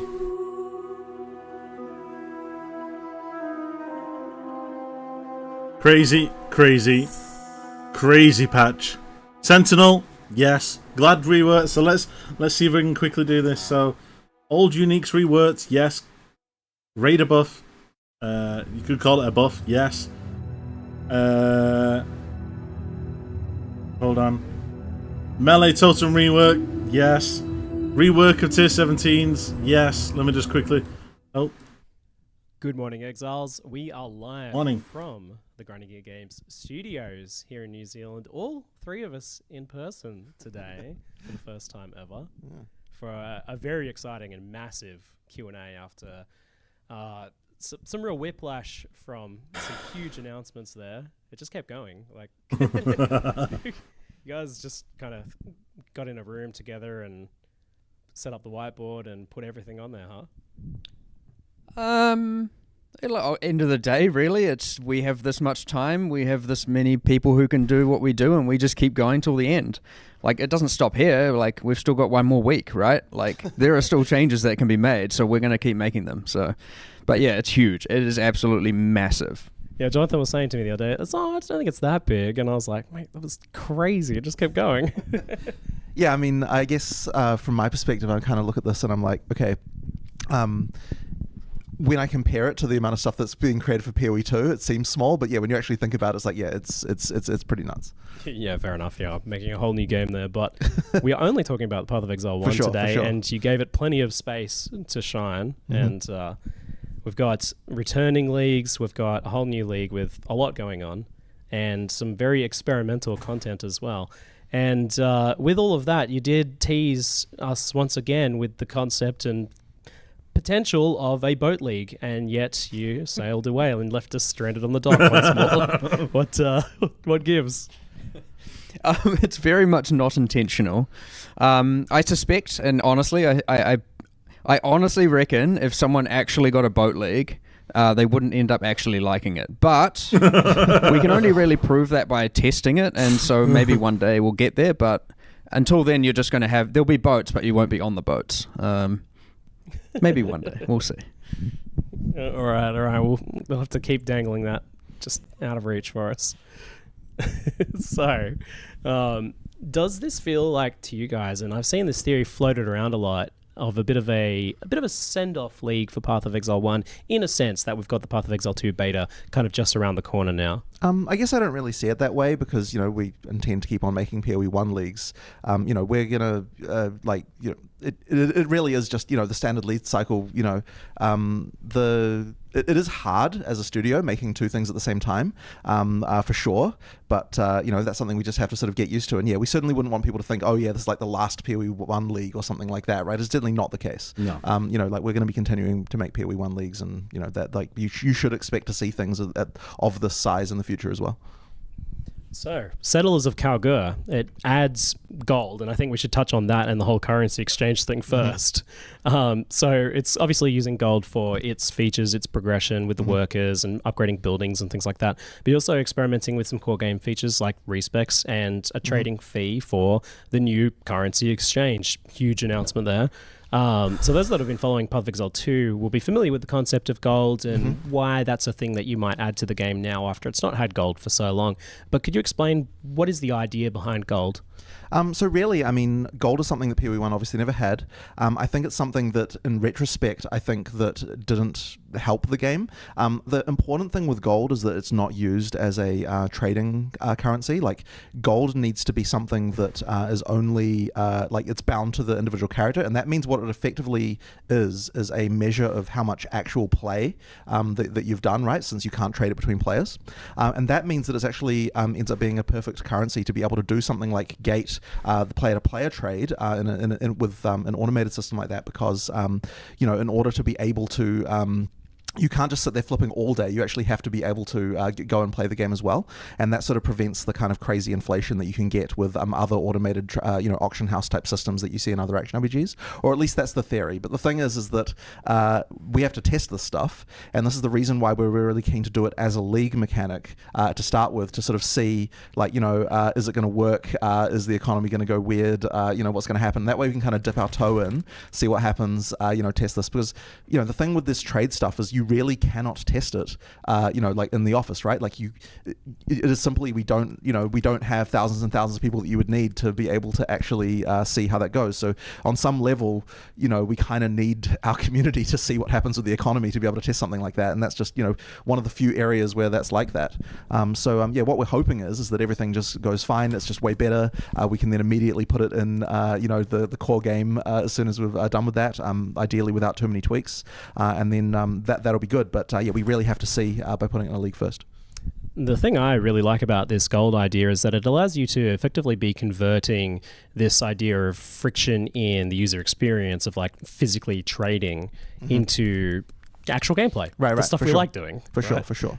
Yeah, I mean that really helps. And as I said, like this system, it'll be also really nice to be able to see how it works before we ship PoE 2 as well. Like it's really nice to to be able to do that. And we may be able to go further than this. The intention is to go further, and so this is effectively our first the first part. We'll see how it goes. I don't know if you know. There is also one thing about this, and just because it maybe wasn't clear, is that despite being in the league, gold is just dropping as items from killing everything in the game. You kill monsters, you play the game, you're getting gold. You don't actually need to engage with the league to use the gambling, use the respecking, or use the currency exchange. So despite being in the league, and the gold is only dropping in the league due to us being more experimental with it and seeing how it goes, like if you don't like the league's mechanics, it's not like those are gated behind that as well. I just wanted to clarify that just in case anyone was thinking, I so don't want to. You can just invite Faustus into your hideout and then just use them for that, and and that can be the only thing you do if you want. So all that currency exchange, the item gambling and stuff is all like fully accessible, even if you basically don't do any of the other stuff. For sure. Yeah, for sure. which means, of course, if it is successful, it can port into the core game very, very Yeah. easily. You just turn gold drops on, put Faustus in, done. I mean, there's a little bit more than that, but that's generally the summary of it. It doesn't have to come with the whole kind of city building element and Right. all of that comes alongside it. Yeah.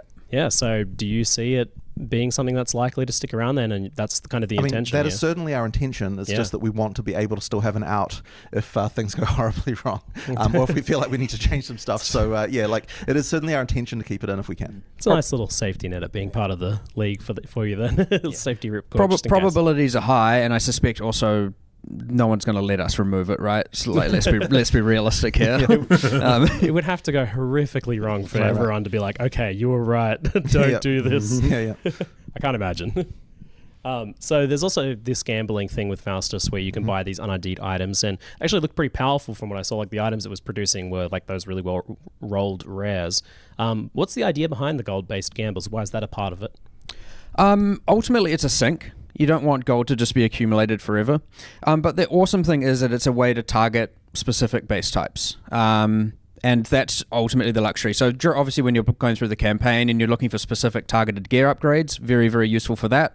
And it, as you get higher and higher level, I guess as you upgrade your tavern, I guess technically sort of, but also as you just get higher level, it upgrades the modifier tier rating, which was a term some people might not know, but it was used in Necropolis League, which effectively cuts off the bottom X tiers that can generate. So the items by endgame will be generating with a minimum tier higher than something, and thus they are pretty powerful items. It's worth mentioning that like there's quite a lot of changes in this league around the idea of how can we make rares more viable than uniques. Like quite a lot of the balance things are actually around this idea, and that extends to things like adding more base types higher up and so on to make it so that there's like that they can compete with uniques more. The higher tier life mods, all of this sort of stuff, and the gambling and the ability to get rares this way as well is like once again another part of this. So we really want to try and make it so that and the reason why that's important is because if like Mark said in the video with the item quants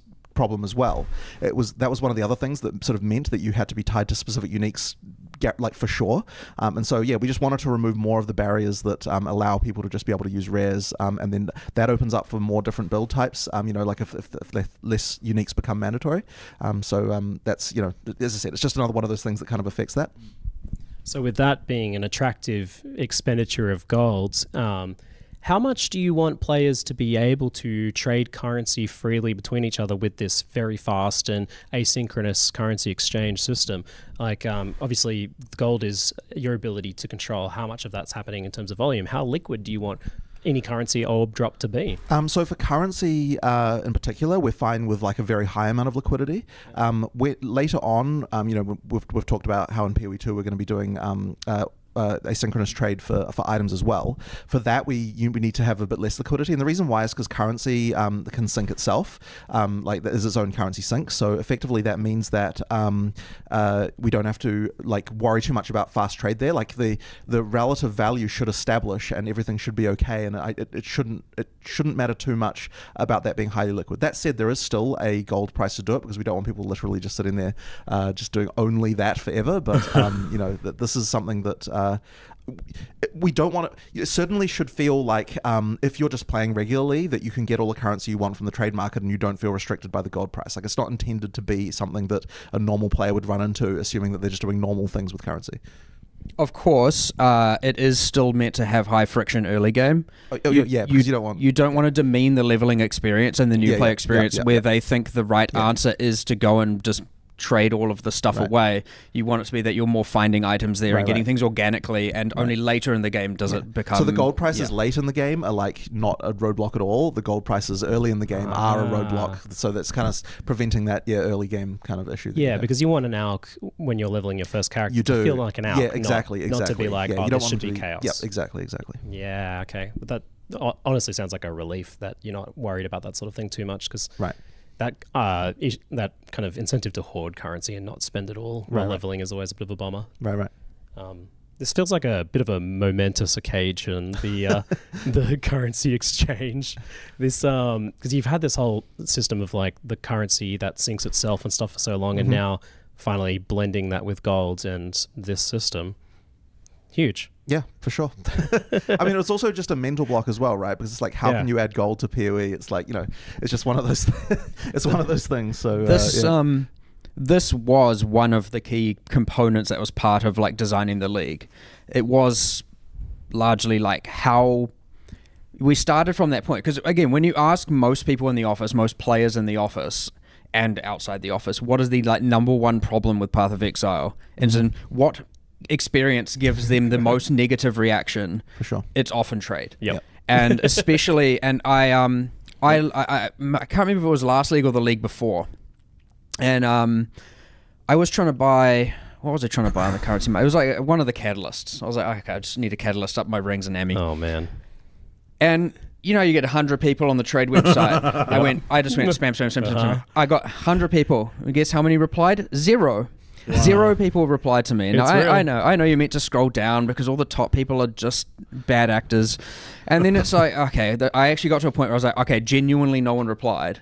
And then like so I was just like on Discord, I was like, yo, I need some help buying these things. Can everyone just start messaging everyone trying to get these catalysts for me, please? And so yes, it is actually one of, or was hopefully to be no longer soon, the most frustrating experience you can have as a player at endgame. It was something else. And yes, so when we're designing the league, we're like, okay, if this is the number one problem, how are we not taking some sort of stride to solve it? And so that's kind of where, well, it almost acted as the basis of how can we build something around that, because then it's gold, and then it's like, what can you do with gold? And then we just extrapolated from there into all kinds of things. So yeah, I like that a lot of what we're developing now is coming from a how can we solve actual problems first, as opposed to just, but as opposed to entirely like how can we add cool content. It's like how can we do both of these things at the same time? And I feel like a lot of what's going on in this patch is with that philosophy, as opposed to just here's cool stuff. It's solving problems and adding cool stuff at the same time. Everyone's posting I love this trend of Lisan Algayi in the chat. Like, this is awful, just like you said. Actually awful. Like I tried to in that live stream, I tried to voice my disgust at when I talked about price fixes and people who don't reply. But like, if you had got my actual emotional reaction, I would have probably been screaming a little bit and raging a little bit more. Yeah, most infuriating thing, and it was one of the things that ground me down last league. That stopped me from enjoying as much as I could. So it's huge, and it really pairs in with like the Scarab changes and stuff recently as well. So hi, Rana. We'll talk more about that later, but. The currency exchange includes fragments, scarabs, anything that's homogenized. Exactly, that's the word. So yeah, so obviously it can't work with things like maps and so on because they don't, they're not all identical. It's just anything that where they're exactly the same. No one item can be distinguished from another. It has to be able to stack. Yep. Is ultimately the goal. Yeah. Yeah. So yes, use the existing trade system for the things that can't. So that's like beasts can't be, maps can't be, incubators can't be because they have a level. You know, things like that. They can't because they cannot guaranteed stack on a single thing. And it's not like you don't want to have a tab of incubators where it's got every incubator level 1, every incubator level 2, every incubator level 3, you know, in this giant mega eternal list. So things like that you'll be trading using the existing way, and all stackables you'll trade hopefully using the new way. All right. But div cards? Yes, div cards are in Okay, there. Yep. wow, okay. Yep. Wow. Anything that is stackable, that There's just so many of them, that's all. yeah. Yeah. Anything that's stackable and has no other variable. Yep. Wow. And you were telling me that like it will list like the 13 most common trade pairs for each item, and yeah, so this is the thing, because with this trade system, you can technically trade any item for any other item, you know, because Yeah. that's how PoE works. So we have to have some kind of way to basically tell players, okay, so here's the actual thing that like people are trading this with. So effectively, unless you're the first person ever to trade something, then it's going to say like, you know, here's the most popular several things that, you know, people trade for the SOAR, trade for the Sin. It also shows you like, you know, the market price, obviously, for, you know, what's been going on, as well as okay, so we're getting into stock market terms here. But the first five price levels in the order book. So that's to say, you can see like Oh my god! what the Stock how many things market. are available at a few different price levels. GGG stock and, market. that will allow you to you know, to do your trade. So I suppose some people will be learning more about the stock market pretty soon. Yep. They'll have, you know, I guess we'll have you know. I mean, some people are going to love that. Yeah, for sure. But one thing just to make sure people understand is like, this is still player to player trade. Like you don't know who you're trading with, and like it will be instant if there's like liquidity in the market.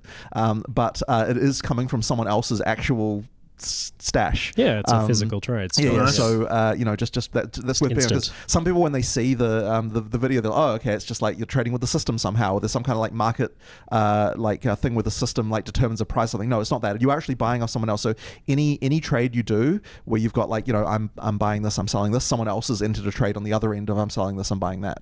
Yeah, and the that's- prices are all set by players. It's yeah, not you guys exactly. setting that There's no- stuff. exactly. There's a few other things I'll just mention as well that are adjacent, or you know, that got implemented as a result. So like when you're adding them, it will pull from your stashes. It won't. You don't So have to good. move everything to your inventory first and then do it. So you can, because if people might be wondering, okay, if I want to sell or, you know, trade away 5,000 chaos or some number of chaos that won't fit in their inventory.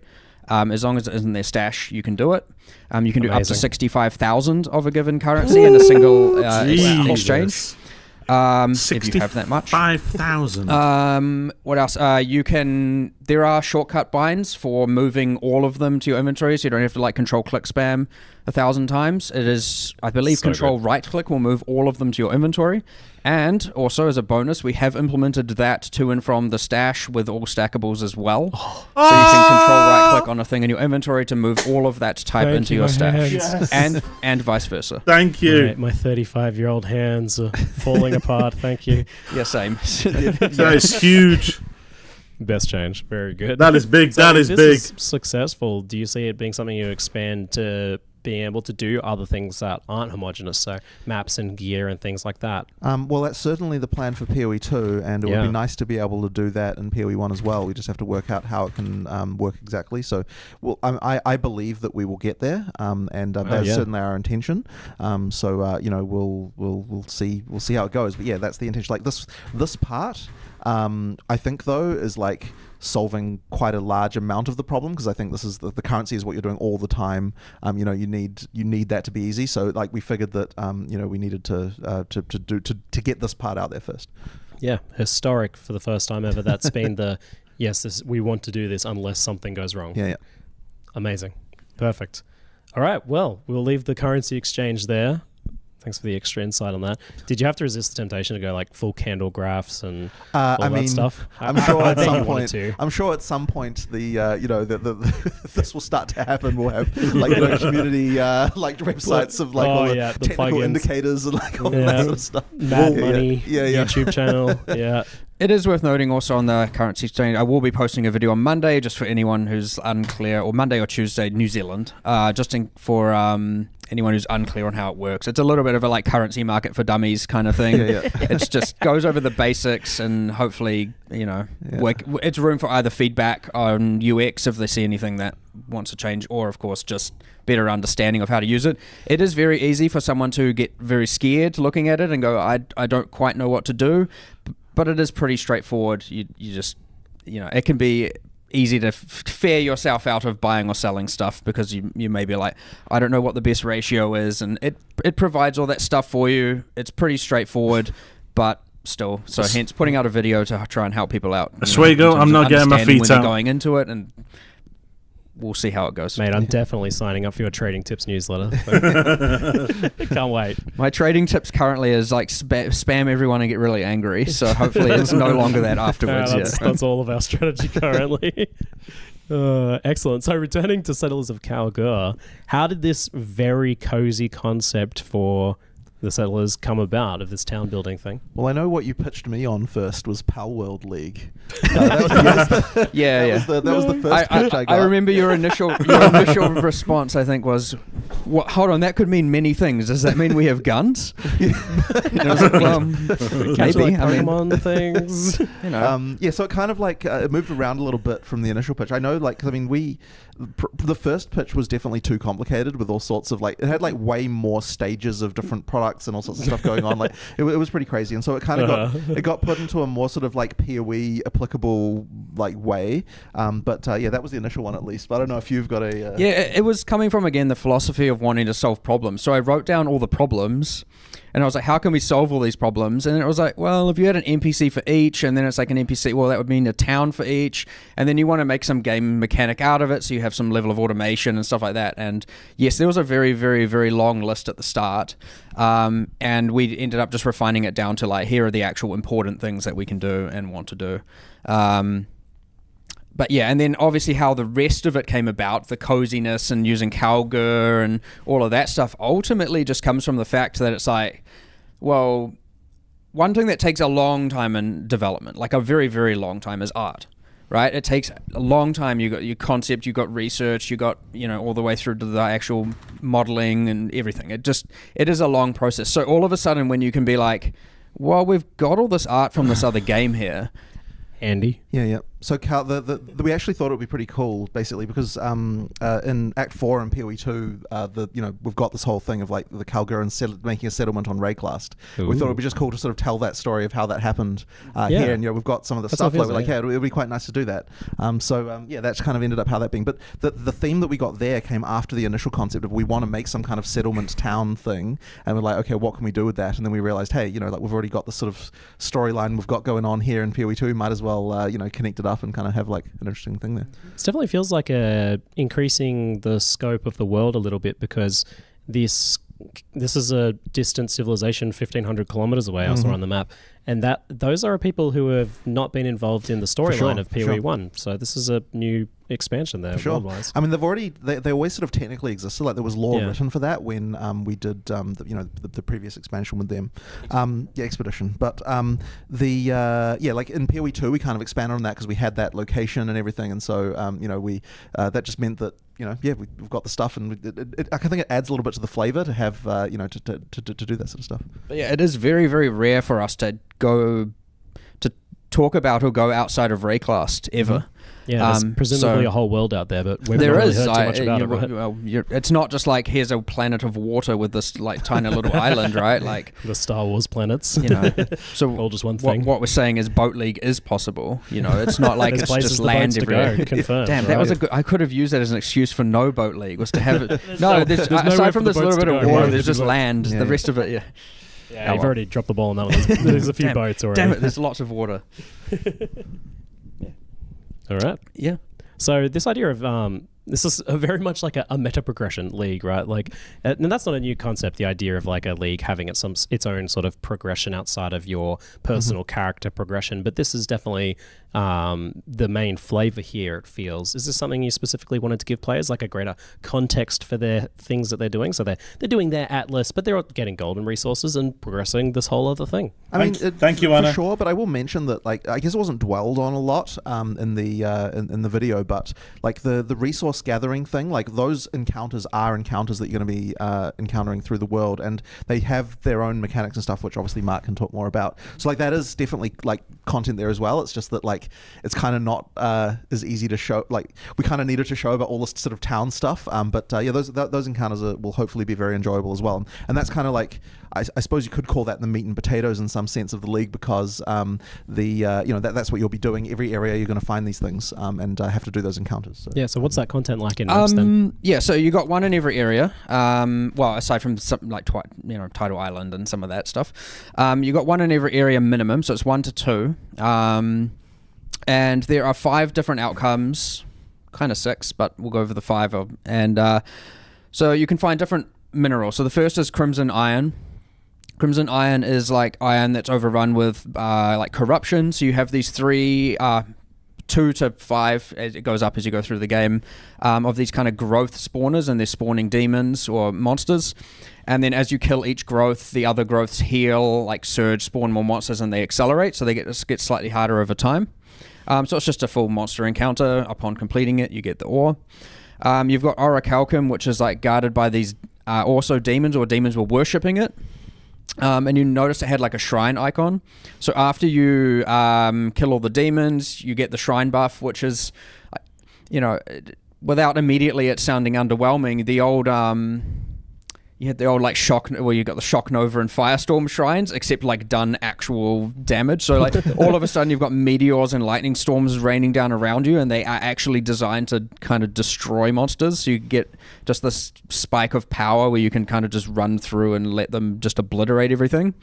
The third is Petrified Amber, which is looks like a little kind of like a tree thing, and clicking it, and all of a sudden heaps of blight-esque monsters kind of come out of the ground and try and attack it. And it's almost like the old Aurion missions from way back, where you just have to protect this tree from the blighted monsters. It's not very difficult. Like, none of these are pitched to be very, very difficult, but they are going up in difficulty in the order that I am explaining them. The fourth is Bismuth, which I suspect will be people's favorite. The way this works is it's guarded by magic and rare monsters. I think 3 packs. I think 1 is rare. Well, maybe early game not rare, but late game it's like 1 is rare, 2 are magic.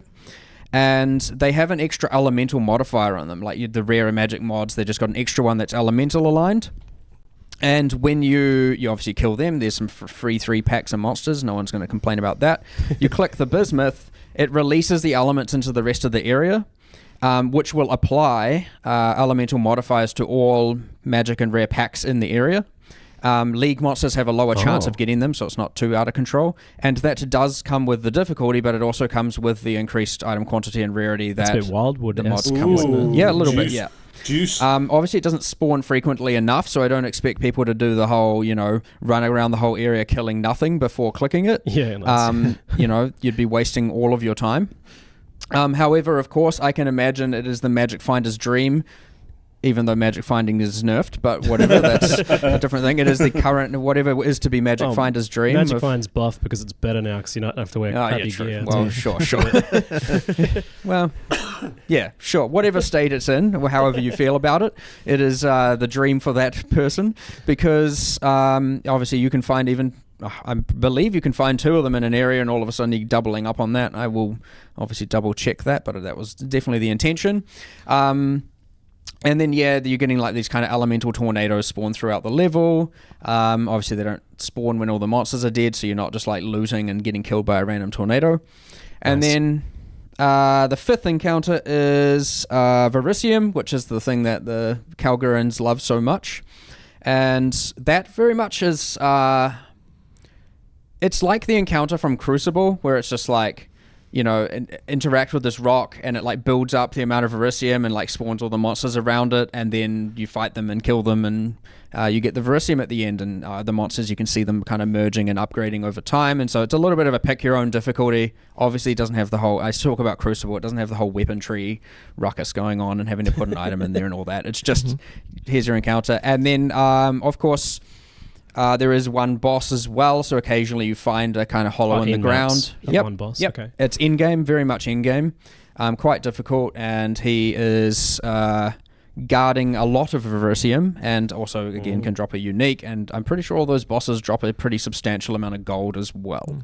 So you've kind of got like 5 micro league mechanics kind of just there also, like on top of all that stuff. But as I said, it wasn't really covered like that extensively in the video. So I guess that was something that people, like that's your kind of like main combat stuff that you're kind of doing, that's in area. And you've got the bosses like attacking your town and boats there's a couple and of things too. like that. So yeah, there's kind of other things. So there's actually a lot going on with that, that more so than what was kind of explained. But all that to say, there's a lot of words to say that it seems like a classic fight monster in circle. For sure. Fight monster in circle.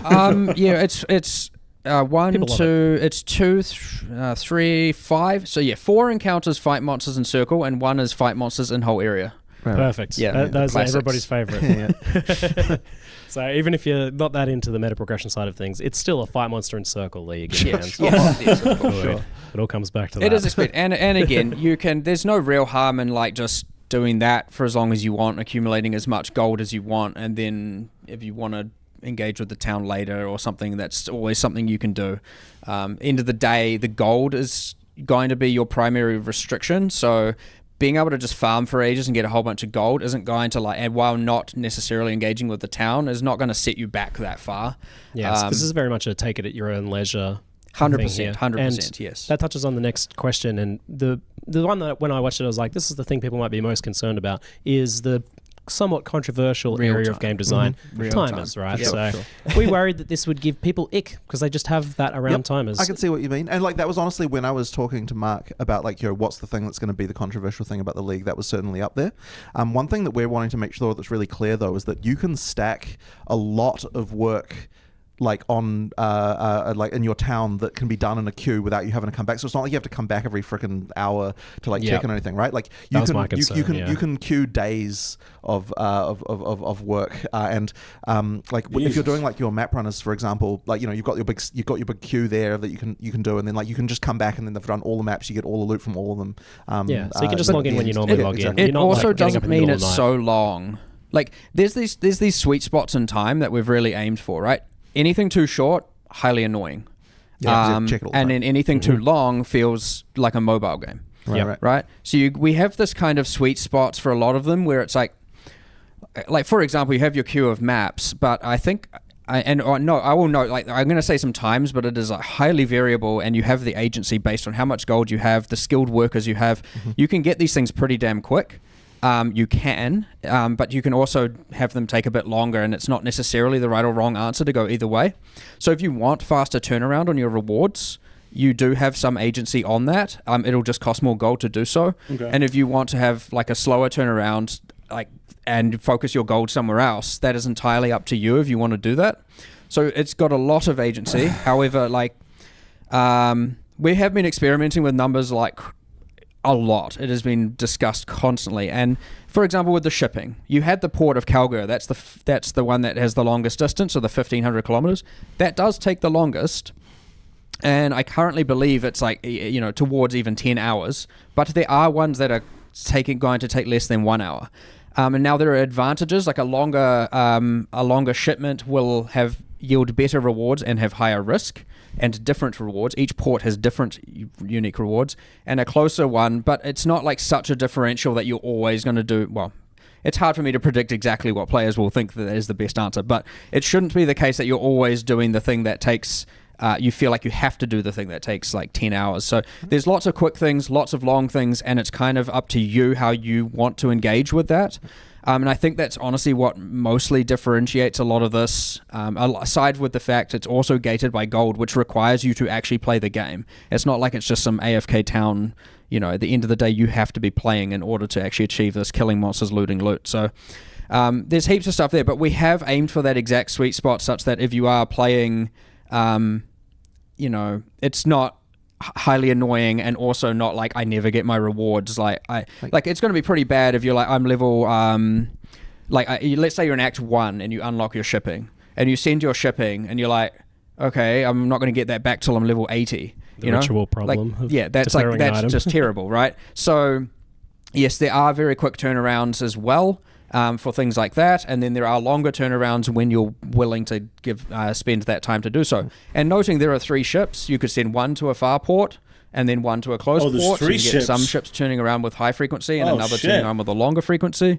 And the same with the mapping. It's entirely based on the difficulty of the maps, and again how skilled your runners are. So if you want to have higher turnarounds as well, you can put in either easier maps, lower tier maps, or you can put in more difficult maps. Now, I did note in the live stream the timer on the mining was before we had done any iteration, so I'm pretty sure it had some real absurd amount of time to mine that ore. That was just a straight mistake. It does not take that long. It is much, much, much quicker. It's also worth mentioning with the stuff is that, like as I was saying with the queues, like, okay, you can just put as many, like when you find resources and there's that sort of mining queue, it's not like you have to like manually reassign your things every time. Like they just move on to the next task. Yeah. So effectively what that means is that, you're not having to come back every, and refresh them. You just play, and then the only stuff you have to come back, anything where you'd have to come back and reset them, like for example with the mapping, the queue is long enough that you can just like jam a bunch of stuff in there, and then like what I don't want is you to feel like you have to like wake up in the middle of the night and like freaking put more stuff in there and then come back. That's what I want to avoid. Like it should be that you're still coming back at the normal time that you would play, like that is our design intent. And so if that's not, we need to make sure that we're balancing it correctly so that that's the case, that you don't feel pressured to like log in at some time you wouldn't normally do it. Yeah, this sort of thing can be fun because it's like you get to come back to rewards and progress, and everybody loves progress and progression, right? For sure. We're addicts for that stuff. That's why we play this genre. But I was definitely concerned about that idea that would have to, I feel like if I didn't get on in half an hour after I was planning on logging off, I wouldn't be able to reallocate my workers. Right. But you don't have. It just does that. Yeah, it just doesn't. Well, we're not making a mobile game here. I know that's the and you can't pay to skip association. any of these timers. Of course not. And I'm not going to also at one point. I know. Look, these things are always going to be divisive. They're not necessarily going to be globally loved. And part of it is just you're going to have to try it to understand. The concept of a timer is scary to start with. But I'm also on the other hand not going to sit here about complaining about the cold currency thing and then also implement something that on the other hand I'm going to have equal levels of frustration with myself as a player. Surprisingly, but you want to play this after all, don't you? 100. Of course, I want to play it. I'm never going to make a game I don't want to play.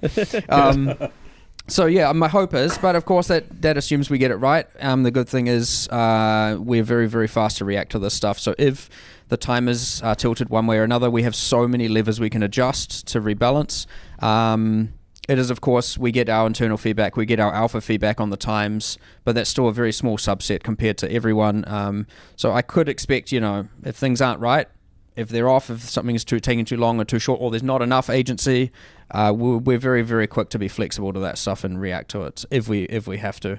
But yeah, it's interesting and it's new for damn sure.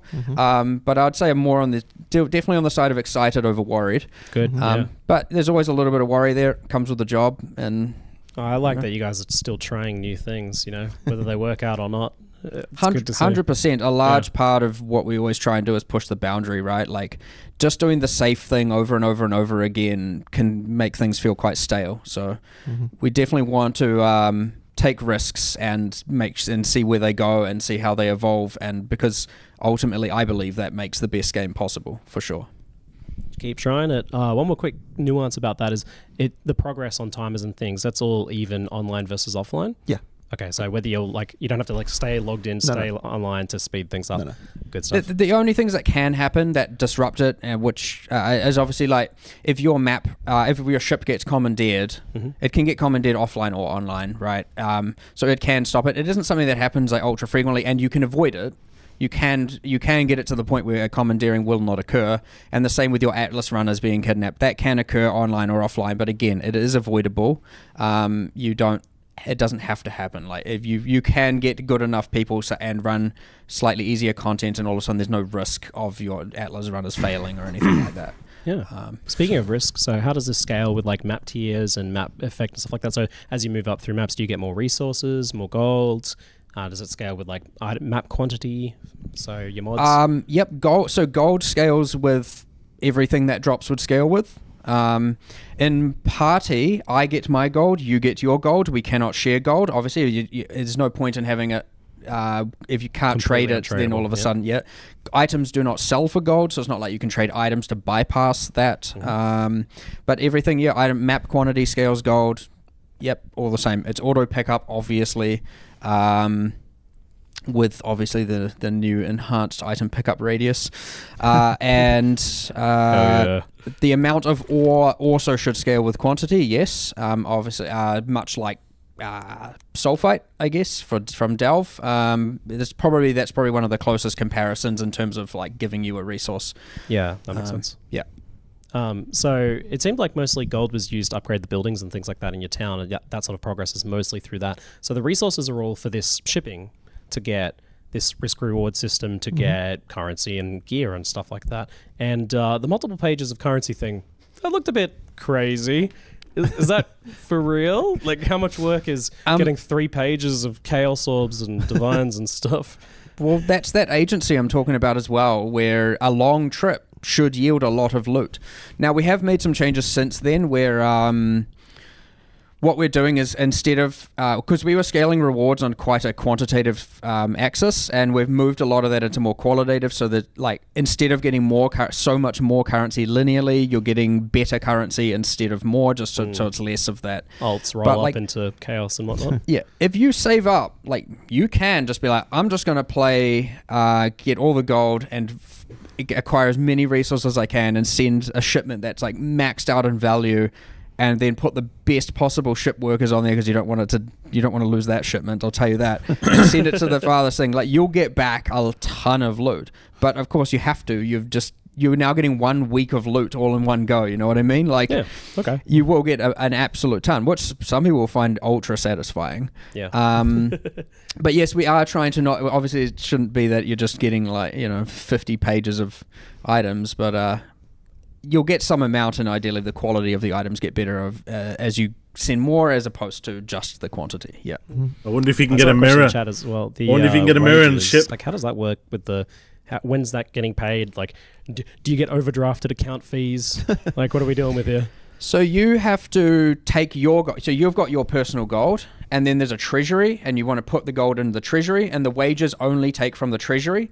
And the reason for that is so that you're not like just randomly losing your gold, that you're like, okay, I'm going to get to 60,000 so I can buy these items.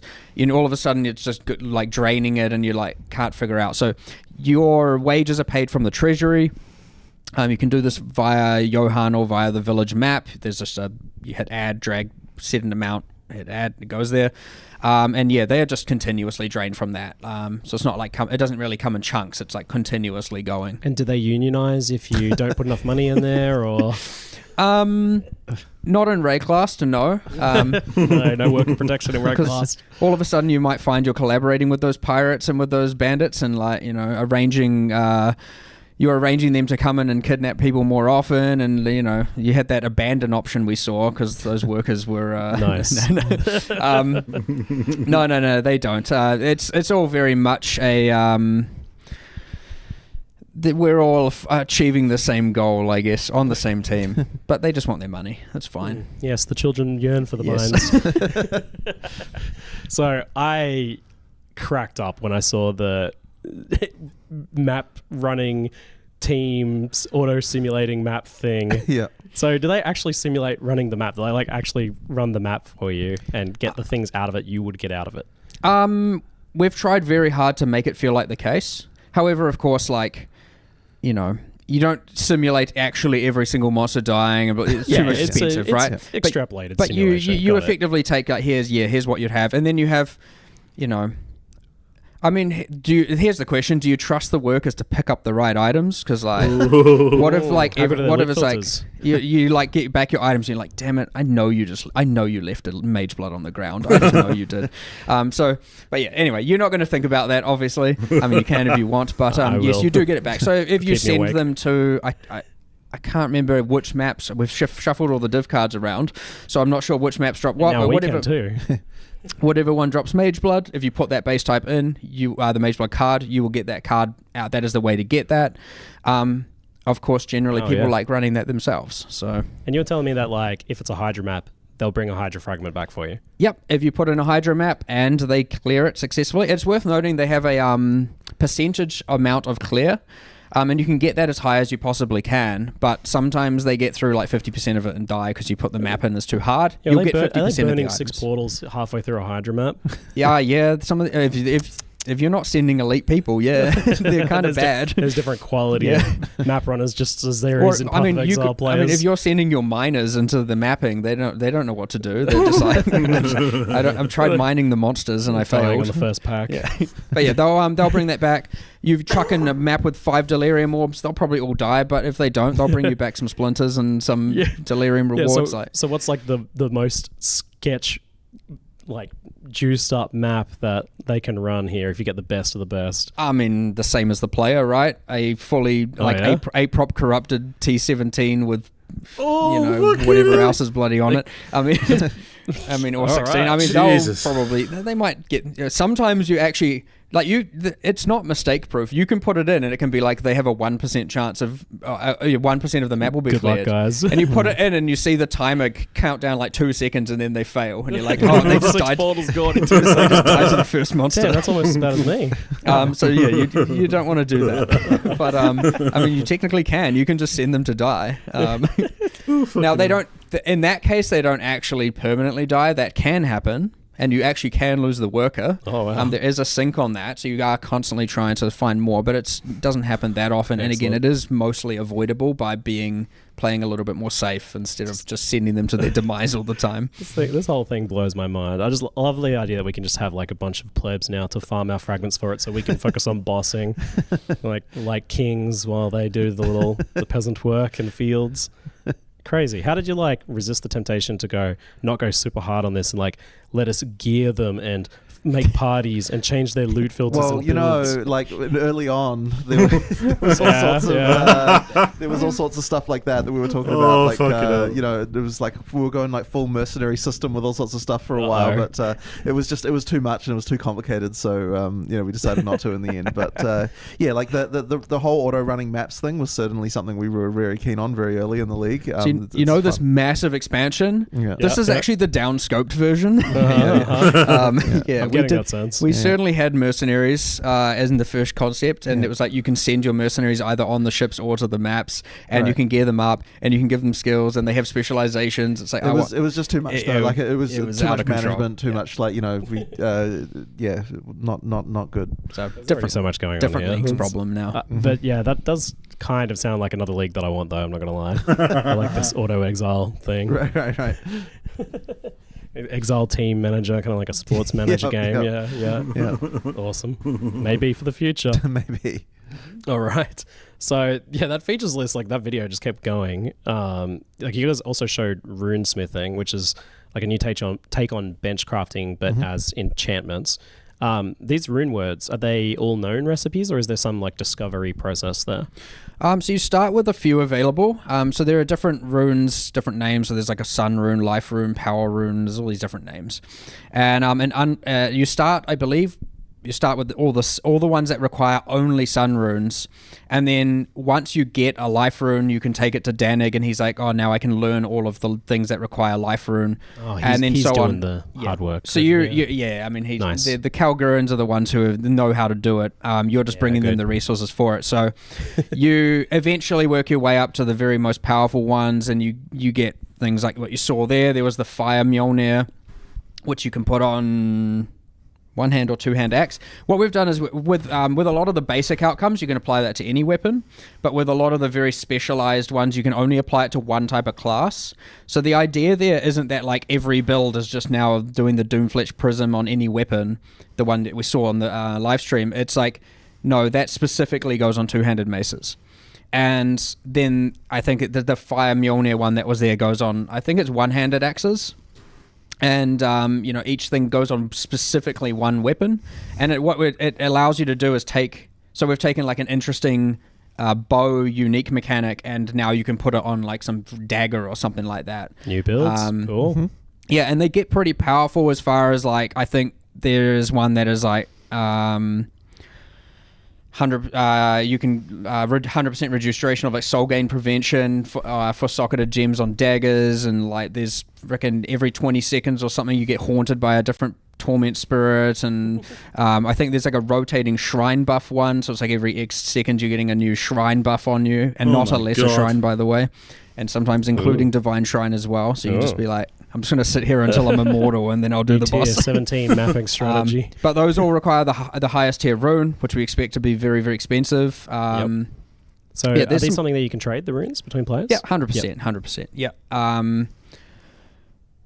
Yes, they all come, well, primarily all come from shipping, which you can do pretty early in the game, but I suspect late game. And then they are considered a like additional bonus from shipping, where it's like, if you trade to the Kalgurans, they'll send you that back, and the more you send them, the more runes they'll send you, because they're like, thanks for doing business with us. Yeah, do you know what they're sending you back when you send them a shipment, or is it kind of just like... No, we've intentionally been quite vague with that, just so people can figure it out. Now, there's some determinism, and then some that's just influenced. So, like, I can say, for example, generally crops are giving you back currency, and there's some general influence, but we want people to figure that out and experiment and make up their mind as to what they think is the best combinations to send certain to different locations, ports. certain resources are going to give certain rewards back that players can learn. And there are bonuses on the port, so like you I think in the numbers there it's set 100, so at any given time it's like they'll pay double for wheat, or I'll pay, and then once you fill that order, cool. So after you've sent 10,000 wheat, they might be like, all right, now we're going to pay triple for the next 500 Verisium you send us, and stuff like that. So you are changing your shipments to different ports based on those bonuses. And then, like, for example, the item for disenchanting, just a random slight pivot here, but the item you get from disenchanting, the Thaumaturgic Dust, that is a multiplier on your shipment value. So whatever you send, you then send a dust. So if you send some amount of dust, it'll just double your shipment value. And so that one, so that's almost like a meta reward mechanic in that regard. Jesus. And that's from grinding up your gear in the gear grinder thing. That's also another feature that was in there. And yep, you get a lot more dust for destroy. So just to add some value to some 1 Chaos T0 uniques, disenchant them, because they will give you the most. They will give you the most. So dust. rarity is the key there. So generally it's like better items give you more. So 6 mods, higher 10 modifiers, and then rarity higher. You guys like adding sneaky new item sinks, don't you? Like that, yeah. Trying to get those 1C items to 2C. For sure. I mean, it just it turns garbage items into good items is the idea, or into more dust. tickets at good items. Well, but the point being, the dust is the ticket at better items, you know? Yeah. Gotcha. Awesome. So another thing, recombination returns from Sentinel. Yes. It was mentioned that it's not going to be as strong as it was. It was obviously one of the strongest crafting mechanics we had outside of maybe Necropolis and that. In what ways is it weaker now? There's 2 things that have mostly changed about it. One is, and not that I can even specifically remember exactly how it all worked, but there was all this like chance to mutate stuff that was going on with it. That's all gone. It just combines the items, and that's what it does. The items together. So is there like the unique extra mechanic, like modifiers that can randomly appear? Is that gone? No, those are gone. All right. And so it is just merged 2 items together. The other thing that I like about doing it this way, as opposed to having it gated behind a currency item, is that you can actually engage with it earlier in the game. Now, I know that's going to be pretty unorthodox for most existing players, but it's still something you can choose to now engage with, because the gold cost is based on the item level of the item input, and so you can have it be very, very cheap early and more expensive later. And so it just opens it up to more players, instead of just being this thing that you're only ever going to use on the best of the best of the best. Fun, yeah, that's good. I like that scalability, that you can use it early. Cool. Or even like early maps, you know, it's not going to feel super punishing, and like you can do things like that if you want to, of course. Well, it's a good mechanic for that, but something that wasn't really accessible. Yes, correct. Yeah, for sure. But yeah, and I know Sentinel was added. They don't drop recombinators now because it's done through this mean. So despite Sentinel being just there, a thing that you can randomly find in maps to get more loot, just more juicing. Gameplay. Yeah, and you've done a bit of that too. So in addition to the new campaign stuff, making the campaign more interesting, just with this random little encounters, you've got more stuff just appearing in maps as well. So Wildwood and Sentinel. It's going to be crazy. As well. Crazy league. Why not? Yeah, why not, eh? More juice. Love it. It's fun. I like the idea of just the random encounters. Like, they're not on the Atlas tree right now. That doesn't mean they never will be. But I like the fact that there's a handful of things that are just randomly spawning, and so you're doing your rotation, and that throws a little bit of a spanner in the works, and only in a positive element, right? It's not like it Well, takes especially anything for away. things like that that are effectively just, this will give you more loot and currency and stuff. So like Wildwood and Sentinel, they're just about like giving you a big boost to magic find. So you might not necessarily want those to be something that players can have active all of the time, but rather as like a cool bonus that randomly Well, appears to make and your map spicy. That is the other benefit, because it is random and not something that you can just have guaranteed. It's not they warping can your play. they can be Yeah. stronger. Yeah. They can be more Oh, yeah, impactful true. as a result. Yeah. Oh, yeah. Otherwise, they have to match the exact power of every other league on or thing you can invest into onto the Atlas tree. Cool. Mm-hmm. So there was the mention of those like 3 bosses that can disrupt your shipping and all that sort of stuff. When they take something hostage, is just talking about like this gameplay. What is that gameplay like? Are you going into like random fights, or is it always a boss fight that you're going into when you're? It's always a boss fight. Yep. Your Atlas runners will always be taken by the Bandit Lord. Your shipment will always be commandeered by the Admiral, whatever his name is, I forgot. Internal name by Pirate Boss. They get named and I don't remember them all the time.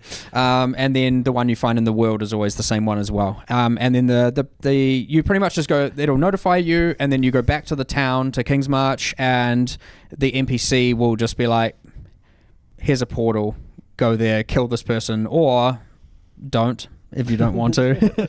Like if you feel like you're going to fail, you shouldn't go and do it, right? And you can bring your party members, but you can only enter it once. Like once you die, you cannot re-enter. So one shot only. Okay, let's take a little bit of a turn now, looking backwards at Necropolis and reflecting on some of the changes that happened in it. First, the overall endgame overhaul, such as the removal of sextants and the massive Scarab rework. How do you just feel about that overall, both of you first? How that went, the endgame overhaul? I do think overall good, but it's very easy for that to get, looked at from a perspective of a few things that are bad and then looking at it badly. Like there are certainly some things that were imperfect, and we are making some measures to change that. But I do think overall the shakeup was pretty healthy. And then when I talk about the bad things, I'm talking like the T17 maps being too hard, right? Yep. And that kind of it overshadows a lot of what's good about it, because there's these few things that aren't right. And then I'm also talking like, okay, we removed Wandering Path, great, and then we added Back to Basics, which is also gone now, by the way, just to clarify, which wasn't mentioned there. Like Back to Basics was even more unhealthy than Wandering Path, or equally unhealthy, depending. But both of them not good, not achieving the philosophy we want. So we didn't, because of that, and because Back to Basics became the meta, it ended up like not even evolving that much. And so I'm hoping with this now set of changes, but all of that ultimately comes about with, because what's going to happen is when you are releasing content on this scale, and I am certainly a risk taker, I like to push the boundaries and all that, you are going to have these things happen. It is borderline impossible for us to test everything, and that's where you see a lot of the reactionary patches that we did early in the league to try and fix and improve everything. That definitely was something that was really hard, just for the team as well, and like it's also very hard just decision making about, is this something that should be fixed or is it not? Like it was pretty rough at the start there, and I think that is something we're trying to improve this time around by looking more at the extremes and like really zeroing in. So there's definitely a mandate to QA now of like, okay, we need to really work out like what is the actual maximum possible thing for this, and like, like what is the difficulty of what that results in. Like, is it okay? Like, is the difficulty versus reward correct for what the players can do here? This kind of thing, and it's something obviously that we should have been like thinking more about before, and like it's something that we're really making sure this time we'll try and do better. But it's tough, because like even thinking about what the most extreme case is can be really hard. Like so many things took us by surprise in terms of like particular combinations of things. Like there's so many just ways to combine stuff, and like from so much content from the past as well, that like it's hard to find. Like the fact that there were people finding new ways to abuse stuff even weeks after the it came out just sort of shows you that like there's just it was kind of nuts.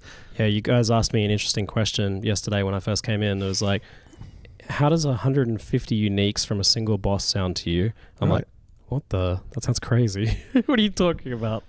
I guess we'll talk about some of the things that were happening that people weren't aware of. So there was a Reddit thread, and so I can't remember how far into the league, that was pretty much like, what the heck has happened to the prices of T0 uniques? Yeah. And you had like Defiance of Destiny at like 4C. It was like actual craziness. And upon looking at this, and oh no, none of this was anyone abusing or exploiting anything. Not a bug or anything, yeah. In fact, I think, mate, did we tell you the value of how many unique items were dropping in some of these? I told him. I was going to ask you to guess, but we were getting over 100,000 unique items in some instances, and I'm not even talking in a map. In a single map. Jesus. And I'm not talking I'm not talking a 6-man group. I'm talking solo players who are able to achieve this, and this is where a lot of those things, so for example, the Shaper Touched rarity, there were just so many layers of multipliers that if used correctly altogether, but you ended up with less than 100 people on the entire realm acquiring over 99% of all T0 uniques. And so we have gone and looked at all that and been like, okay, with this, that is highly compromising the economy and the integrity of the economy, and we fixed some of this last league, but we are doing more of it this time to make sure that your average and above average player isn't like having the economy ruined as their experience, but we're just really, really controlling that like high top end. And I'm talking like most people would never have known this was happening. They would have just been like, where are all these uniques coming from? It's not a bug. It's just the math of it's just rarity and exactly. quantity. There's technically legal stuff, and like there's always a question with stuff like that, because generally speaking, we have the policy of no mid-act nerfs, and yet there were certain cases, and that was really tough the last league, just because like we did do some changes to certain mechanics, which we wouldn't normally do because it was just so ridiculous. Like there was stuff going on there that just was not okay. I saw a screenshot of like one of the monsters that would be part of this, and it was like, it had a list of modifiers that was the entire screen, right? Right. We were talking yesterday about whether or not we need a way to collapse the display of the number of essences underneath something's life bar, and it's like, where are we at? Which, by the way, it's still there, so it's like, a thing that you can still do. But yeah, it's and I'm not talking like we're getting rid of all the uniques. Like that's what I'm saying. I'm asking you, is 150 all right? And you're like, that sounds excessive. And I'm like, well, it's like several hundred times less than what it was, but it's still top off screen, bottom off screen of unique items just everywhere. And that's just like a single monster. You get the whole rares in the area. So we want it to be extreme. Like, don't get me wrong, but it shouldn't be that the entire economy is ruined by 100 people who aren't, or a few people even who aren't even abusing anything or exploiting anything or doing anything illegitimate. Like, and the problem is, that's where we got into that state where it was like, all right, do we have to nerf X, A, B, C, and D as we kind of discovering and figuring out these strategies? And it's like, let alone the fact that this stuff absolutely rams the performance of the instances, right? Like, I don't know if people saw it when those meat sacks were dying, and you'd get like 6-second lag spikes while it's generating the unique items. And so anyway, a lot of it's much more controlled now. We've actually assessed exactly where all that was coming from. We've taken a lot of caution to not nerf the average, above average, even further than that. A normal player should not see any change. Yeah.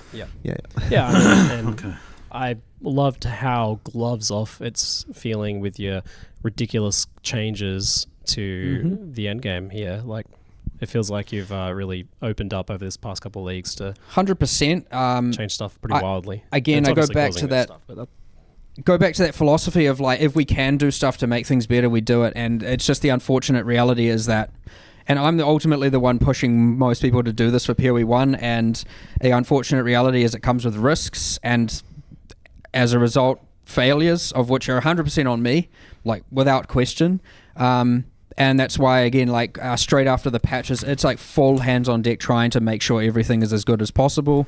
And then we get into a little bit of that difficulty of thinking some people want the game to stay as it is, regardless of the state, and a lot of people want it to keep changing. And we get into this kind of like, which side of this fence do we fall on? And we have to really evaluate each change and do it. But look, ideally the changes wouldn't be necessary. But when you're changing this much, doing patches this massive, this quickly, some of it is inevitable. I would hate to I personally, and you could convince me, you could tell me I'm wrong about this. You might be able to convince me. I would prefer that we do everything possible with the time allocated, as opposed to like play it safe, do something, a small patch and give it there. And yeah, sure, it's safe. Less will go wrong, but at the end of the day, there's way less to do, way less fun, way less changes, less to learn and evolve with. And it just feels like, I suspect at the end of the day, it'll be way more boring, even though it might be more safe. Yeah. So again, it's possible that I'm gone too far one direction, and we have pulled back a little bit here on some of that safety. But like, I never want to get to the point where we're releasing something flat and stale just because it's safe. I want to always be making sure that we're doing everything to make things as fun and exciting and the best as possible for everyone, including myself when I play the game. Well, these updates have felt way more energetic. I think it's refreshing, I think, for a lot of us who've been playing for 10 years at this point. Yeah. It's pretty cool stuff. So on the tier 17 maps, they were intended to be like a gateway to Uber bosses, but they ended up being harder and more restrictive than that actual content. And we had Uber boss viable builds, really struggling with that actual content. So how are you kind of changing things with that, or are you happy with it, where that's at? I mean, the ultimate numerical change to T17 monsters is that they have it's approximately 55% less life, so they have less than half the life they had before and 30% less damage. Okay. Which seems extreme. And I will just note that was like actually not intended. Yeah, I had an interesting story about that. Yeah, it's kind of unfortunate that two different designers did the life change to T17 without realizing the other person had already done it. That's so funny. So that was kind of like an unintended side effect. But it's like when you come down to, so why the hell are these monsters so damn tough? And then we're like, oh crap, someone there were two people who made this change independent of each other. We have counted that on the bosses to some degree, so they are not just like an absolute joke now. Mm-hmm. But yeah, just the monsters themselves, which it did compound with back to basics and the mod scaling, like the thing. Once you have like 400% increased area of effect on the monsters, it's kind of like, okay, this is like getting a little, on the bosses I should say, it's like this is getting a little bit out of hand. Like, how can I dodge this mechanic that is larger than the arena? You could argue they're signing themselves up for it, but then it's like you want that for the rest of the map, which then means the bosses are pretty much like impossible.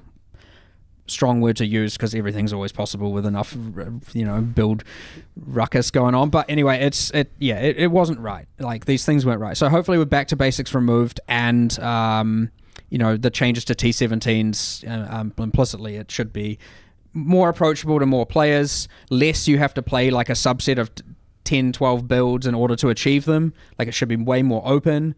Obviously with all the melee builds as well, that should be a hell of a lot more viable this time. So I would expect a lot more players to, be enjoying those as opposed to, because again, we're solving the item quantity thing where it's like we want to open up more builds and make you feel less like you have to play certain things. So then T17's being that hard resulted in the exact same thing. These are not intentional things. When you get to Uber Pinnacle, it's all right for the number of builds to reduce drastically because it's like you want to be a boss killer at that point, or that's fine. But when we're just talking about like the top tier of maps, it's not okay to have it be so constrained there. So just mistakes were made, honestly, and they hopefully are now fixed. So the main design of the modifiers on these maps is these build bricking modifiers, ones that are just basically not doable for certain builds or thereabouts. Why is this the method that you went with for these modifiers? I personally just think it is important that you actually are investing in rolling your map and finding the maps that you can do, or choosing how you can overcome the modifiers. And I know that's probably not a popular opinion. I very much understand that a lot of people are just like, I can go, and that's all I want to do. But I think especially with the upper tier like that and the extra layer of rewards that they're giving, I think you should have to invest more currency into it and more thought into it, or be like, oh, this is a real good map. It's got like some specific reward modifiers you want, but there's this one bad thing I'm going to have to deal with, and then you actually do commit to dealing with it. It again, hopefully adds more ebbs and flows to the process as opposed to it, again, just being like out, go and run. And that can be quite, where some people like that, and that's okay. You can still obviously do that with 16s. I do like these things having an impact on your build, just not to either one, it should be avoidable and or not to the extent it was before, and again, investing into them, rolling them, like it's certainly not something I'd want to stray away from. I actually consider it a success when you have to re-roll your maps. Again, probably a controversial take, but I think it is a much better thing getting an actual... Like, it feels more like an actual game mechanic as opposed to like, well, at the point it's just Alk and Go, and Alks are worth so little. Why you just drop them rare, and like why are you even engaging with the currency on maps system? Why have mods if the mods don't matter? Do you take like some consideration to how many chaos, for example, you expect someone to put into a map to produce mods that are on average viable for their build that they're doing? We do, yes. So I mean, what? Not in the context of a build here, but like for example, we were like, okay, if we want to make T17s able to be easier, like should we reduce it back to 4 to 6 modifiers? Yep. But then you just the argument, the reason why we never did that just this league is because, well, now it's even more chaos you have to invest to get 6 modifiers, because the right answer is probably to run 6 modifiers because it gives the best rewards. And so it's like, well, that's just going to massively increase the amount of chaos orbing someone has to do on those maps. So let's not do it that way. Let's find a different way to do it. So we're definitely considering how many you're having to. From a like hyper build specific, it's like if I'm playing this exact specific build, how many chaos on average do I need to avoid it? No, not like hyper specific, but in terms of like broad mechanics, we do generally try and consider that. Yeah, I imagine you'd be taking like a range of builds and saying, oh, on average, it's going to take about 10, 20 rerolls to produce a map you want to run on this character. But my hope is that some people at least look at it and go, okay, if I just change this one thing, then I can still run it.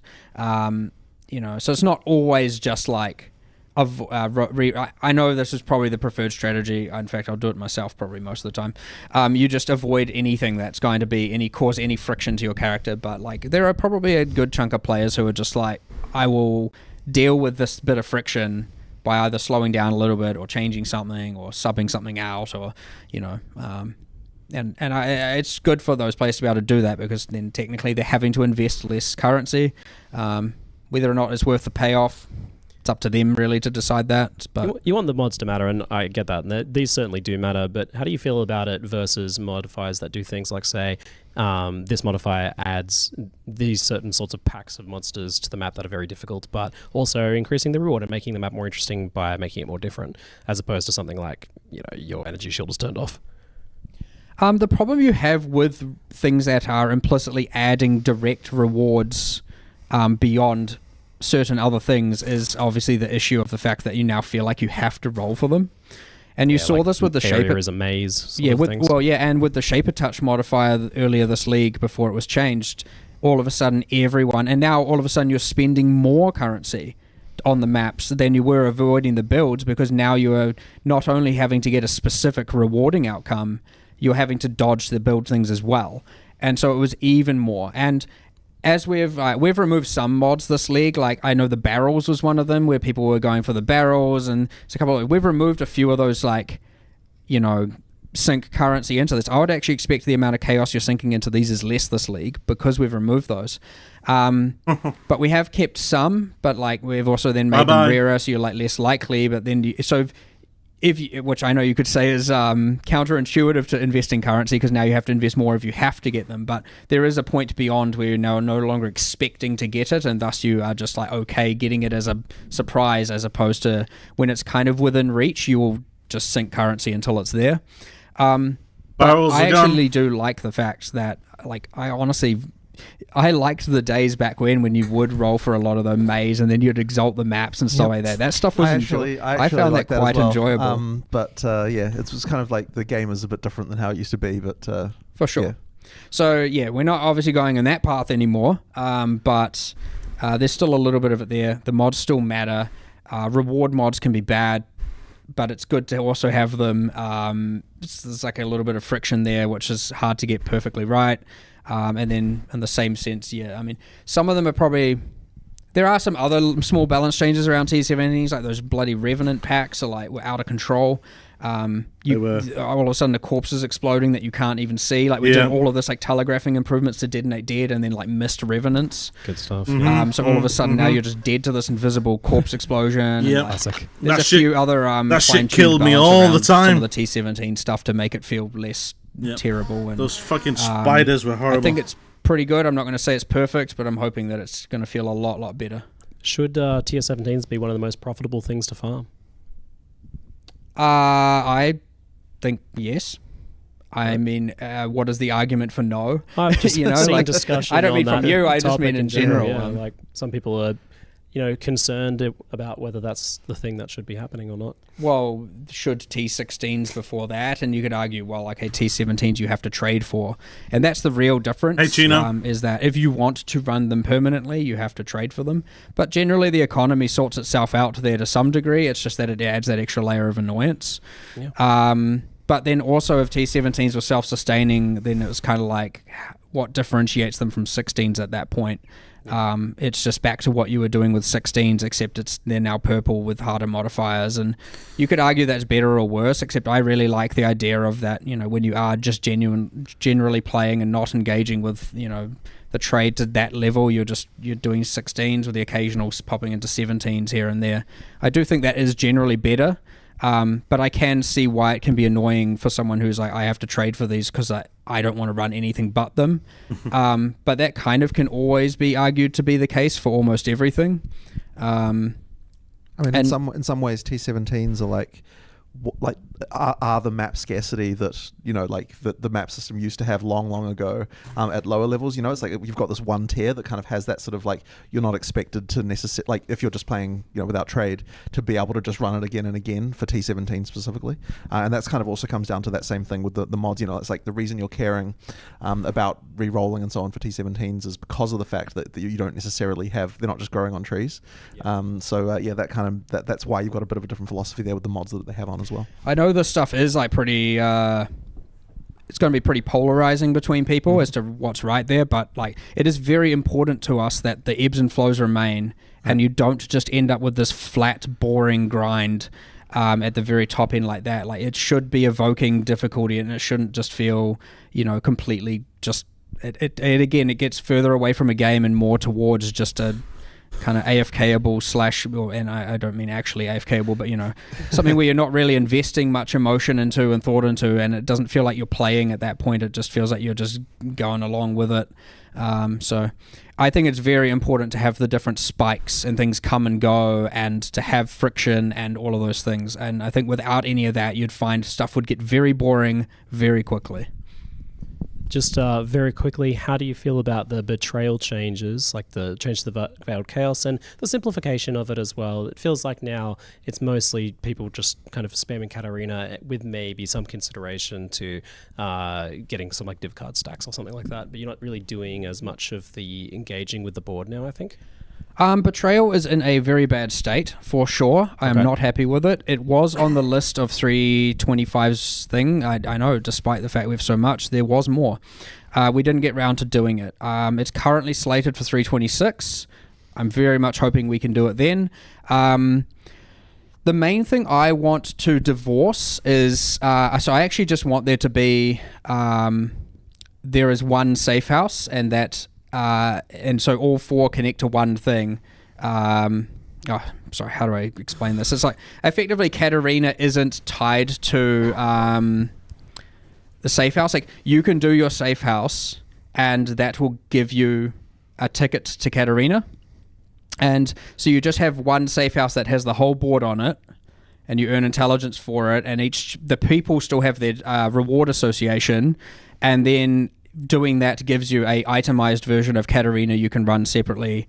But the main thing is you're not linking the board to Katarina's, because there's always been this friction of do I min-max my Katarina outputs, or do I do my interesting board layout? And you're just at the point where it's screw all that, I just want as much mastermind intelligence as possible, so I'm not going to interact with anything on the board really, except for whatever might min-max that. And so I want to divorce those two things so that you don't have that conflict, because we have never been able to get that balance, and I don't even know if that's possible. Okay. You're always either going to want to like never run Katarina because it destroys your board state, or you'll always run Katarina because the Veiled Orb.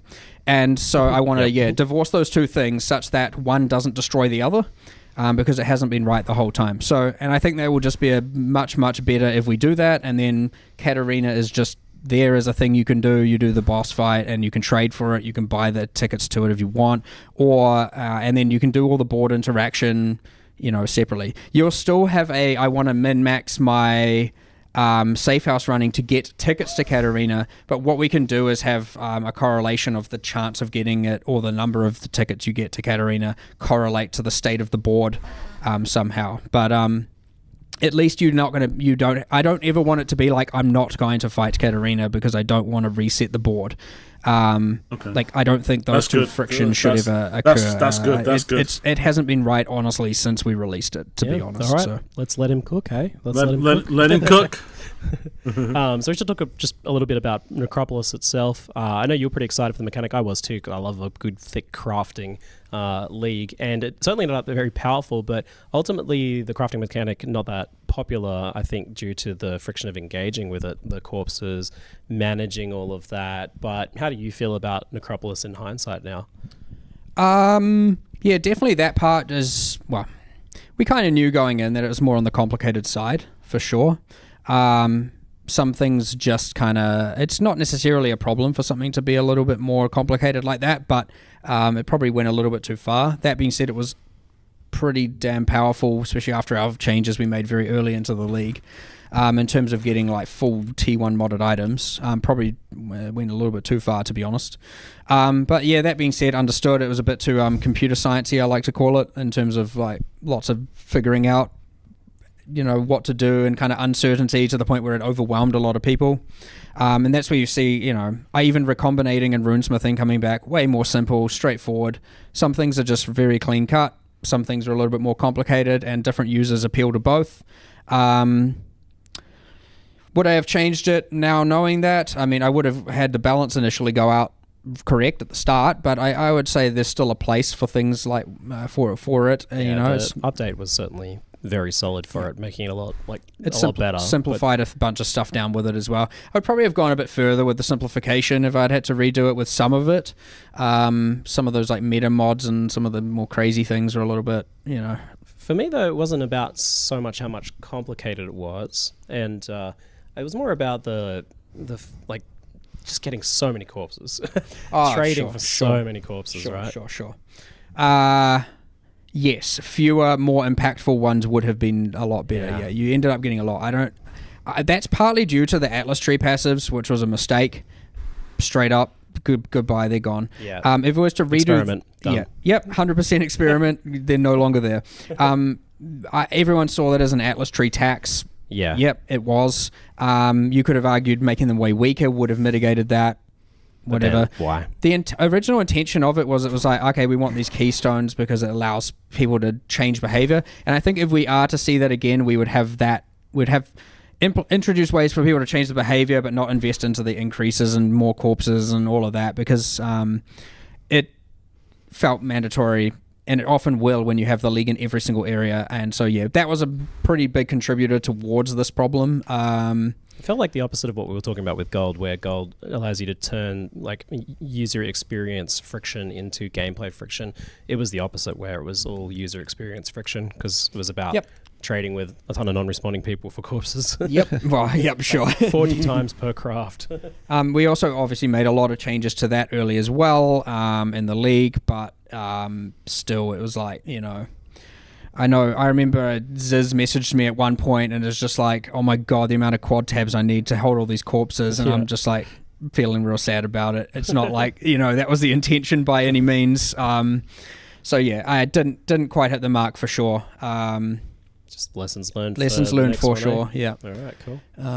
The All Flames had a bit more mixed positive and negative. Like, it was definitely a very cool added layer of map customization, but it was not optional, and that was definitely the concern we had going into it. And it also added just that extra layer of work that you have to do before you can start playing, which PoE has a fair bit of. And For sure. And again, we're again with the league being like, something you do have to generally engage with before doing areas. It's again that kind of X factor that makes a league different and makes it feel different. But at the end of the day, probably was a little bit too much annoyance to have to do this thing every single area. But it's certainly we like to try these things out here and there. Some people probably thoroughly enjoyed engaging with that stuff, of course. And I mean, end of the day, leagues are never going to really be for everyone. They're always going to have some amount of people who aren't really into it. But look, we tried something new. We always do like to try something new when it comes to these leagues, and a lot of people did enjoy various elements of it. Some of it doesn't hit. That's all right. Like, we don't do it again, right? Like, that's part of it. And this is a lesson learned every single league, right? There are always elements of leagues that don't work. There are elements we learn from. There are elements we don't repeat. And then we take often what we can do is take the stuff that is good, that is fun, and find a way to integrate it into the game later. And now the core game experience is overall better as a result of us, learning from all the stuff. Yeah. Keep the experiments going. Keep going wild with it. We're going to go rapid fire now so people can get their 30,000 patch notes, their record-setting patch notes very soon here. So we had finally the much-awaited massive melee changes. What was the big thing that led to you guys pulling the trigger on this issue? Ultimately melee stuff. Ultimately, the community. People wanted it. What was the key change that you kind of needed, maybe to get figured out?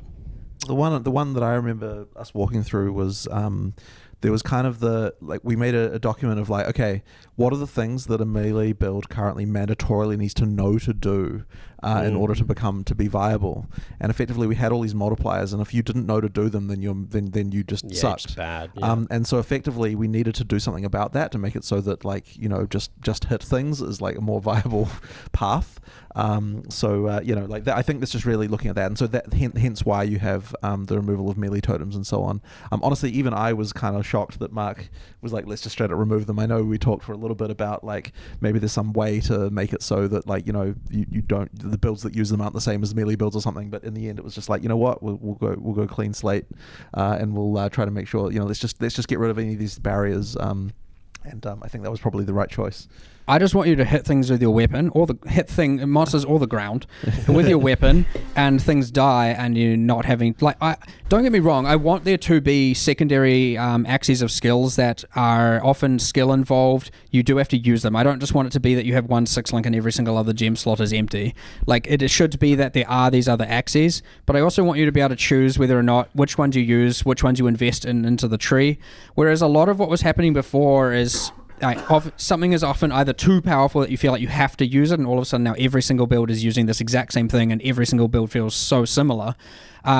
Whereas really the way that should ideally work is something is much weaker initially, and you have to invest into the passive tree and stuff like that to make it good enough.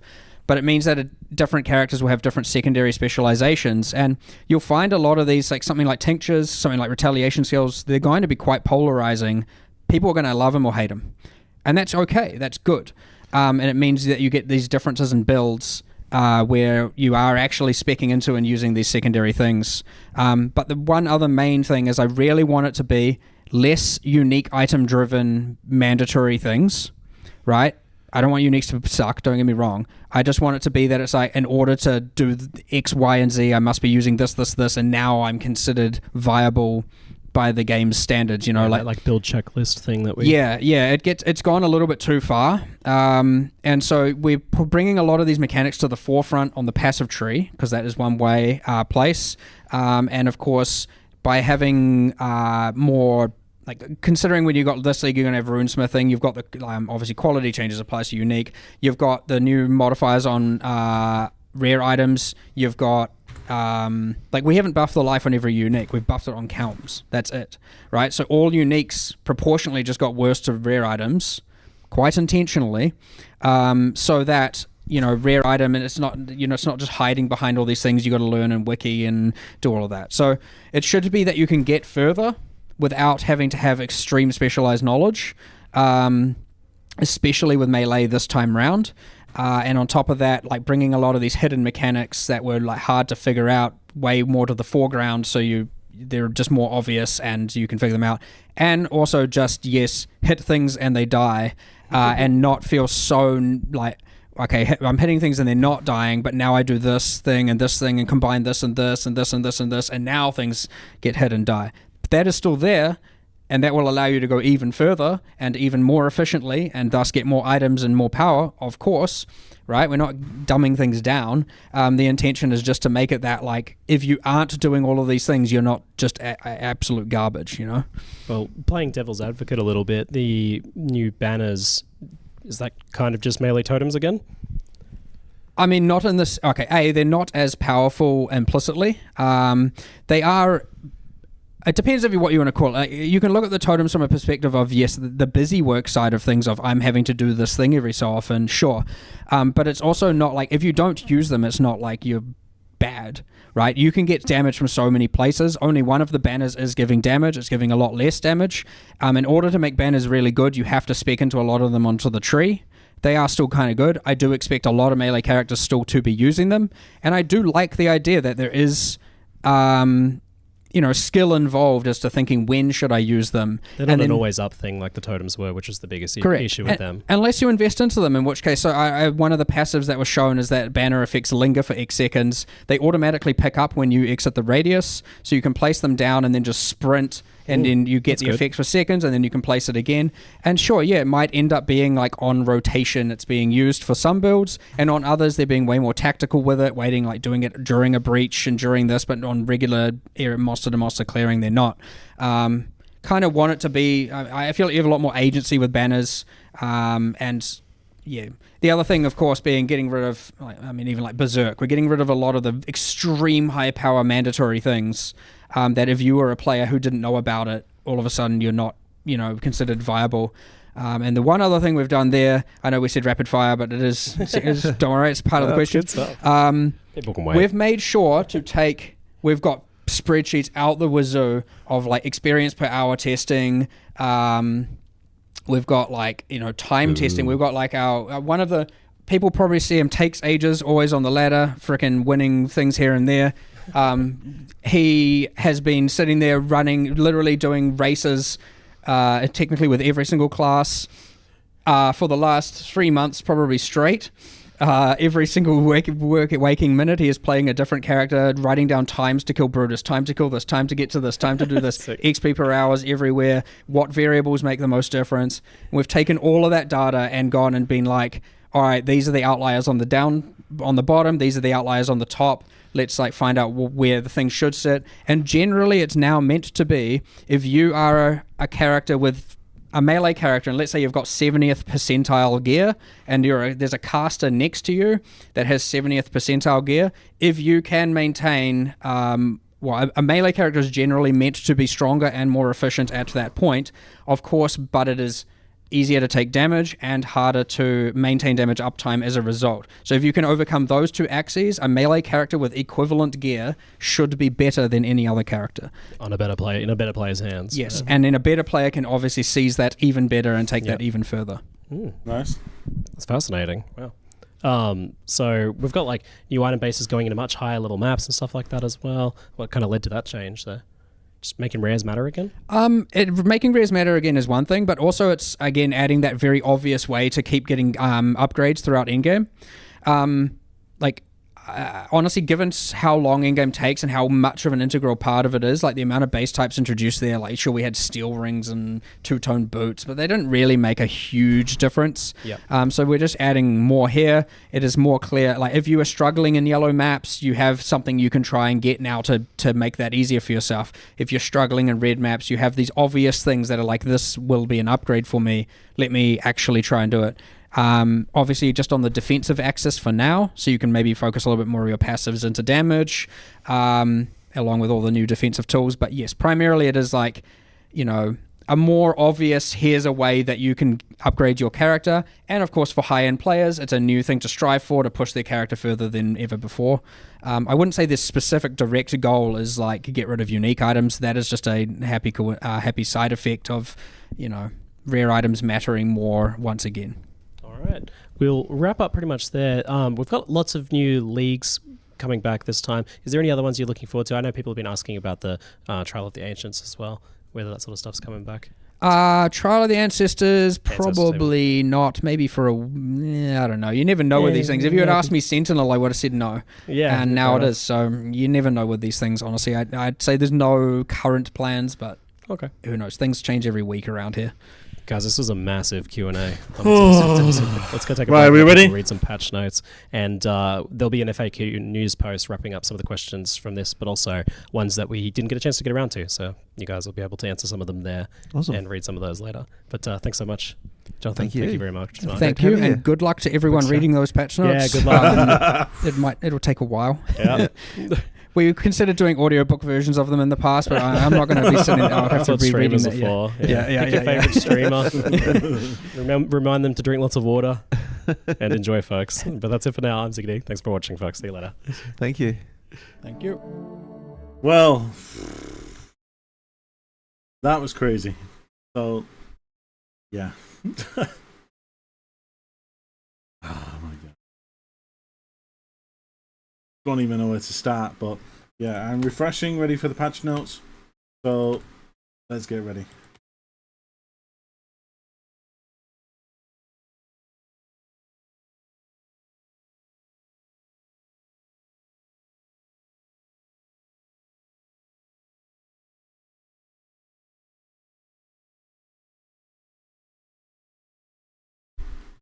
I'm going to close this.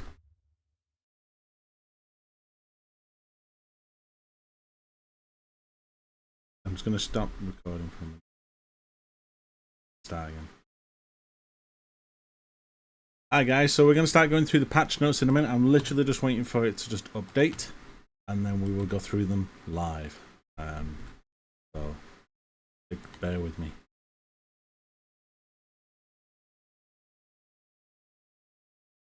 The new supporter packs are now live. They took a second to. They weren't on for the last. I've been trying to update them for the last like half an hour. They're now all online. I'm not decided on which one to go for yet because they all look pretty cool. Still waiting on these patch notes.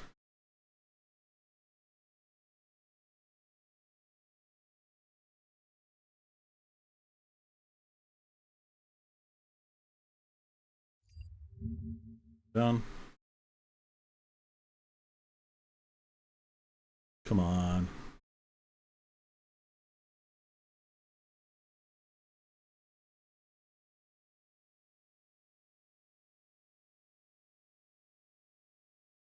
I'm sure there's probably a good 50,000 people doing the same thing that I'm doing right now.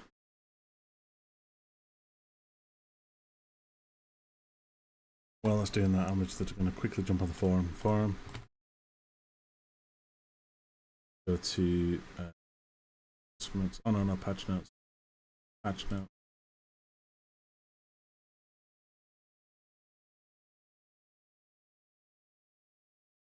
Is this it?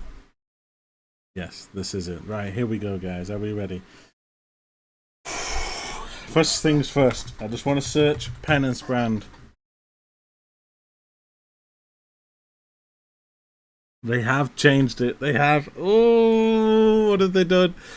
Penance Brand now has a 470% effectiveness of added damage at level 1, scaling up to 570 at level 20. Previously, it was 520 at all gem levels. Oh, that's not bad. So it's a nerf pretty much at lower levels then for Penance Brand. For Conduction, 95 effectiveness up to 110. That's fine. So it's unchanged pretty much. 45 now has 45. Ooh, now has 45 effectiveness of added damage, scaling up to 50. Yeah, you know, it's exactly the same. So there's no change in terms of that gem, thankfully. Thank God. So Penance Brand, I'm starting Penance Brand.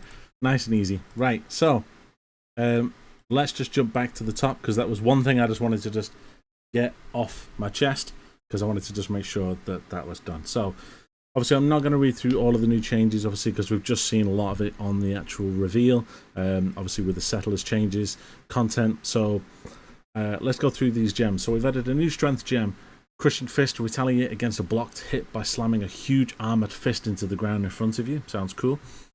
Vengeful Cry, retaliate against a savage hit with the War Cry, taunting all enemy enemies. So these are all melee gems from what I can see here. New strength gem called Overexertion. We saw that on the stream. Supports attack skills which are exerted, causing them to deal more damage. Okay. Cannot modify the skills of minions. Vile skills and channeling skills cannot be exerted. Okay. Eviscerate. Yep. Retaliate against a blocked hit with an arcing slash that releases 2 waves of force. Requires a sword or axe. Enemies in front of you can be hit by both waves. Added a new strength and dex gem, Sword Storm, retaliate against a blocked hit with a hail of blades that rains down in front of you. I don't know why, but I can see a lot of block builds coming from these, because you can literally just run around, block a hit, it will then retaliate and fire Sword Storm, which will then rain down in front of you, so you won't even need to attack. Just go max block, and that's your skill. I can see that. Expert Retaliation supports retaliation skills, causing them to have more cooldown, recovery, and usable for longer. Glacial Shield Swipe. Retaliate against a blocked hit with a sweep of your shield, unleashing a wave of ice in a cone in front of you. Rupture. Added a dex strength. Supports attack skills. Critical strikes which inflict bleeding with supported skills also inflict rupture. Okay. New intelligence, divine retribution, retaliate against a blocked hit with a surge of divine power, causing multiple waves of lightning blast to expand outward from a target location. It cannot be triggered by totems, traps, or mines. Added a vengeance keystone, which provides an arsenal of vengeance, provides damaging retaliations, becomes usable every 6th hit from enemies instead. Added 60 new armor based item types, 18 helmets, 18 body armors, 12 gloves, 12 boots. These can be found in the end game. The following uniques have been added to the core drop pool: Gratius Signet, Nivalius Inheritance, the Hand of Paresia, and Verso's Ambition. So there's 4 new uniques there. And added 15 new uniques, which they've not mentioned. 5 new divination cards, which they've not mentioned. They've not shown us. 72 more foiled uniques can be found in the Voidborn Reliquary Key. 179 more foil tier suits in Valdor maps. Introduced the Maven's Chisel of Avarice, which improves the quality, enhancing currency found, replaces all other quality types. Introduce the Maven's Chisel of Divination that improves the quality, enhancing divination cards. Chisel of Procurement, which does rarity, item rarity. Chisel of Proliferation that increases pack size. Chisel of Scarabs, which enhances scarabs found. Prismatic Oil, which can be used to anoint special passive skills not on the passive skill tree. Otherwise, we've also added many more passives to this pool. Added 3 new Grandmasters to the Hall of Grandmasters and replaced 2 others. Oh shit. Added icons to monsters' health to display whether or not they are armored. We've also taken the opportunity to examine the armor of different monster types to make sure they're appropriate. Creating a solo self-found character no longer requires you to have previously freed the Scion on your account. Okay, cool. Added a slot for stacked decks to the currency stash tab. GG. That is good. That is good. I'll add that to the list. That's a mention. So stacked deck dash slot. So that is a mention because that is pretty good. Okay, next. Added a number of new small improvements and surprises to the campaign and continue to incrementally improve the sound, art, effectiveness, and environments. Let me just move that onto this. There we go. So that's the main top bit. Melee totem skills removal. So melee items have been removed. We decided the solution, removing the passive buffs in order to make sure the melees are around gameplay and to allow damage dealing your melee skills to be buffed to appropriately levels. To compensate, we have buffed the damage on almost every single melee skill, as the majority of the damage growth costs from gem levels. We've also made them cost more mana as per their level, and it's still nothing like the mana cost on spells. Please see the skill gem changes for that. The following gems have been removed and no longer are offered as quest rewards: Ancestral Protector, Ancestral War Chief, Vaal Ancestral War Chief, and Earthbreaker Support. Players who have purchased the Iron Maiden or Vaal Ancestral War Chief transaction skill effects will have these removed shortly after the launch, and the points spent will be returned to your account. Nice. Existing versions of the Forbidden Shaco and Replica Dragon's Fang with any of these removed gems will now provide another gem. Okay. The Drawn Strider unique boots no longer provide increased effective Ancestor Totems, but buffs from Ancestor Totems linger for 4 seconds. Blah blah blah. They're all now removed. These changes affect existing versions. It now has 3 to 5% of damage from hits is taken from the nearest totem's life before you. This unique is now the only source of Earthbreaker. The buffs from active ancestor totems linger for 3 seconds has been removed. The large wheel of totem passive skill south of the duelist has been removed. Ooh. The Pano Package notable has been removed, while the Ironwood notable has been moved to the second notable in the Shamanistic Fury totem cluster. Okay. Ironwood no longer provides 150 armor per totem, but all totems gain 30% resistance. Ooh, it now provides 40% increased totem life, previously 30, and totems have additional physical damage reduction. Small entrance passive skills in the cluster now provide 10% totem life instead of 5, and a new passive skill including 15% totem life, and totems gain 16% toward distances. Okay. The surveillance notable now has its own cluster to the south. Duelist with 3 new passive attacks used by totems of attack speed. Some clusters along the bottom of these have been shifted. Okay. Essential guidance increased above. So they're all totem changes. Small totem life and physical cluster. Yeah. 2 totem watchtowers now provides increased totem damage, increased attack speed. Banner rework. So banners are being reworked. Obviously we saw that in the video. A new bannerment and renowned deeds cluster has been added to the southeast of the duelist starting location, which increased effect of non-curse auras. Place banners also grant increased attack damage to your allies by 30%. That's nice. Banner buffs linger on you for 3 seconds after you leave the area, and banner skills have increased duration by 20%. Renowned deeds grant 30 to maximum valor. A new rallying icon cluster has been added to the southwest of the duelist. Rallying iron causes banner skills to have 50% increased aura and causes banner to grant 5% resistances. Okay. A new Defiant Stand cluster has been added to the south of the Marauders starting location. Defiant Stand allows you to gain 3 endurance charges and 3 friendship charges when you consume maximum valor to place a banner. A new Awe and Terror cluster has been added to the southwest of the Marauders starting location. Awe and Terror provides banners. Banners also cause killed enemies to have 20% chance to explode, dealing 1/10 of their life as physical damage, and banner skills have a 20% area of effect. That is massive. That is big. Chance to explode. Explodey build. That's pretty big. Added a new set of new banner passive masteries. Banners also maim enemies, gain 5 valor when you war cry, remove a random ailment on you when you consume at least 10 valor to place a banner, remove 3% of life per 5 valor consumed to place a banner. Ooh. So if you had, let's say, 30 valor, then that's 6 times 3, so you would lose, what, 18% of your life by placing a banner? Banners also cause enemies to take increased damage. Rage rework. So Rage has been obviously changed. Range now grants 1% attack damage per Rage, gained to a maximum of 30. No longer inherently grants attack speed or movement speed. You lose 10 Rage every second you have not been hit.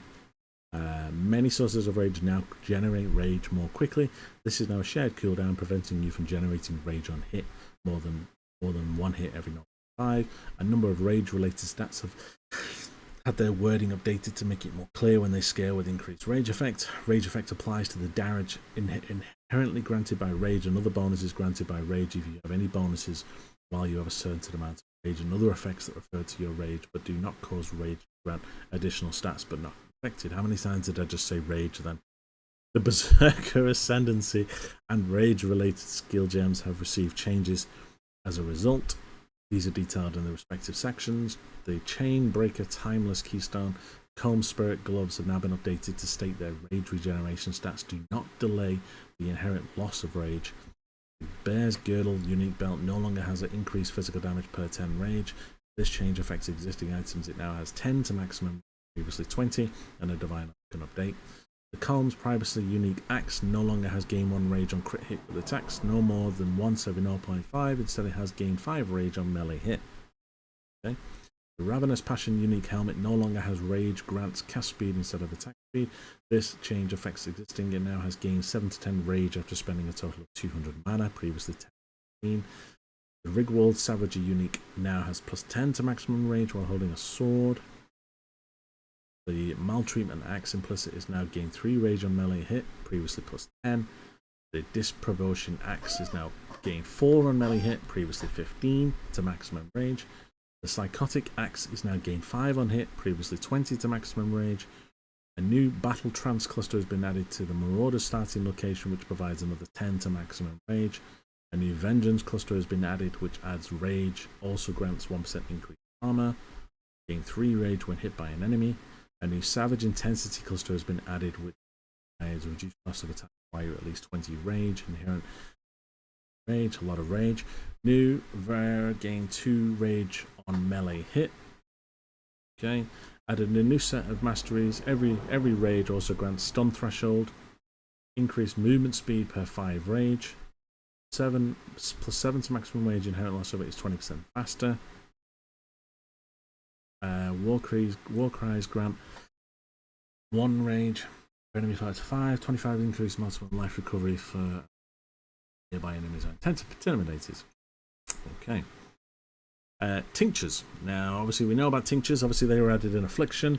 Let me have a look. NPCs in towns may now have tinctures available to purchase. You can only have 1 at a time. Tinctures also have a cooldown, so once you've deactivated it, no tinctures can be active for a time. Light flasks tinctures can be magic unique, but not rare. Added a new Blood-Soaked Blade Keystone to the southeast of the Jewelers. Blood-Soak causes tinctures to inflict weeping wounds instead of mana burn, draining your life instead of your mana. A new Nature's Concoction cost is added. Nature's Concoction provides flasks adjacent to the applied tincture gain 2 charges when you hit an enemy with a weapon, no more than once every second. A Perfected Formula cluster has been added. Now provides 15% chance for a tincture to not inflict mana burn and causes tinctures applied to you to have 10% reduced mana burn rate. Practice Reapplication provides 25% increased tincture cooldown recovery rate. New cluster which causes tinctures to have a 15% increased effect, and 15% increased effect if you've used a life flask recently. A new burst of energy cluster which causes you to recover 15% of mana when you use a tincture. Added a set of tincture passive masteries. The first 6 stacks of mana burn applied to you have no effect. Increased evasion rating where you have an active tincture. Increased flash charges gained per mana burn. Flasks adjacent to applied tincture have a 10% increased effect when used if you've hit an enemy with a weapon recently, and tinctures deactivate when you have 12 or more mana burn. Okay, retaliation skills, so these are the ones that are on block. The counter-attack skills Reckoning, Riposte and Vengeance have been removed. What's going to happen to the shield, the Breach shield that had Reckoning on it? Existing Riposte skills are now Glacial Shield Swipe gems. Existing Reckoning skill gems are now Sword Storm gems, and existing Vengeance skills are now Crushing Fist gems. So that's changed. Added a new cluster which provides 10% chance to block, attack and spell if you've used a retaliation recently. New Crushing cluster which skills have increased stun duration, and retaliation skills fortify on melee hit. Added Indiscriminate which causes them to have a 30% increased area of effect. Causes them to retaliation skills to have a 30% increased damage and provides 5 rage gain. And also every 4th retaliation skill you use critically strikes, and criticals and retaliation skills have increased speed.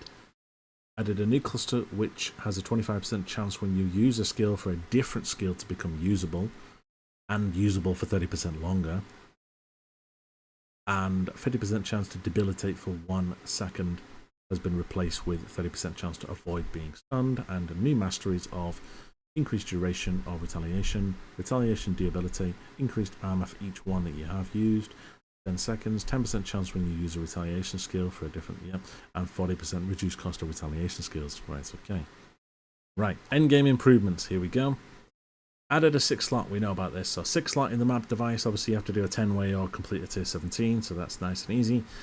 In maps tier 16s, you now have the chance to encounter the Asmeria Wildwood and the Affliction League, although these woods do not contain NPCs from the Affliction League, Nameless Seer, or the King of the Mists.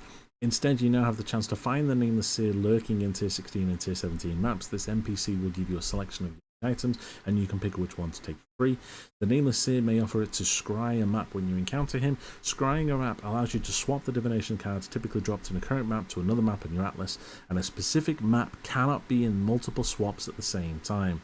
So if you want to undo a choice, Orb of Scouring can be used on either map of the part of the swap. That's going to be pretty crazy, because you're going to be able to put like Mageblood on like, I don't know, a Tull or Strand map.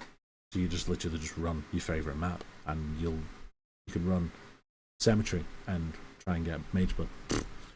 We've done a big shuffle on which divination cards can be found in each map, which means most maps drop fewer divination cards than before, but don't worry, you can now see this information for yourself. Hovering over will now show, or selecting your map now displays which drop there. You can also type the name of a divination card into the highlight, and it will show you, oh okay, it'll show you which cards drop. Added a new fragment, an audience with the king, which grants access to the king in the Mists boss fight. He will drop a number of uniques that are familiar from that league. This fragment has also been added to the fragment stats tab. Nice. Audience with the king. That is.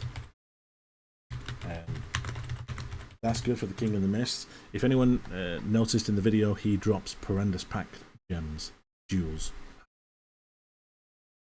The Name Taker, the Flawed Refuge, and the Trickster's Smile unique items are no longer part of the core drop pool and can instead be dropped from monsters in the Wildwood.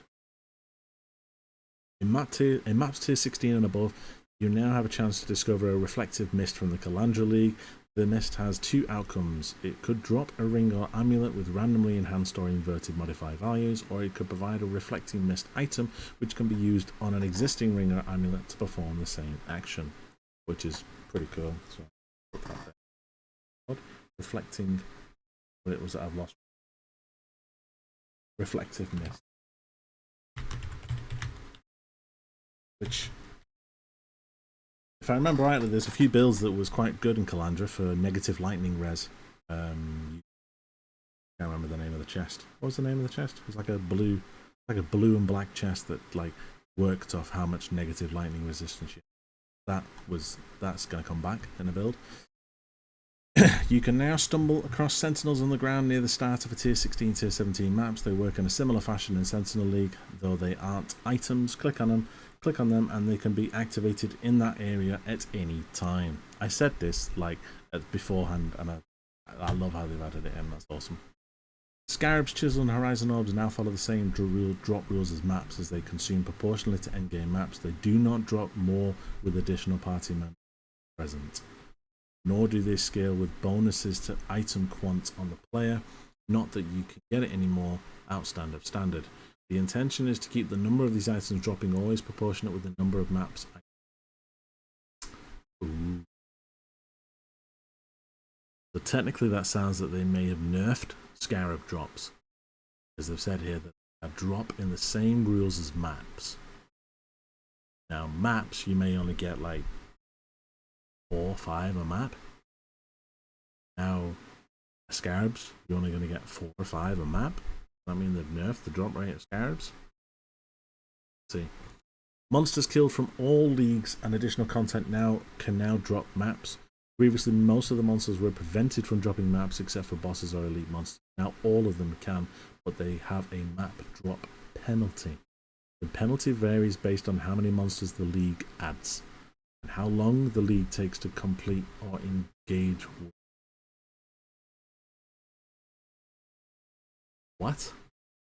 Monsters killed from all leagues and additional content.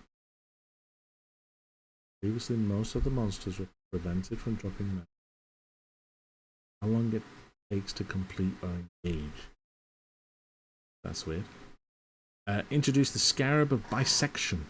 Allows you to select or nullify the prefixes or nullify the suffixes crafting options on the map device.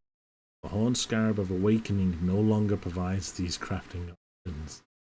Gone. Okay. The Beyond Scarab of the Invasion now only causes rare monsters slain in an area to create additional Beyond portals, previously just unique. Oh, okay.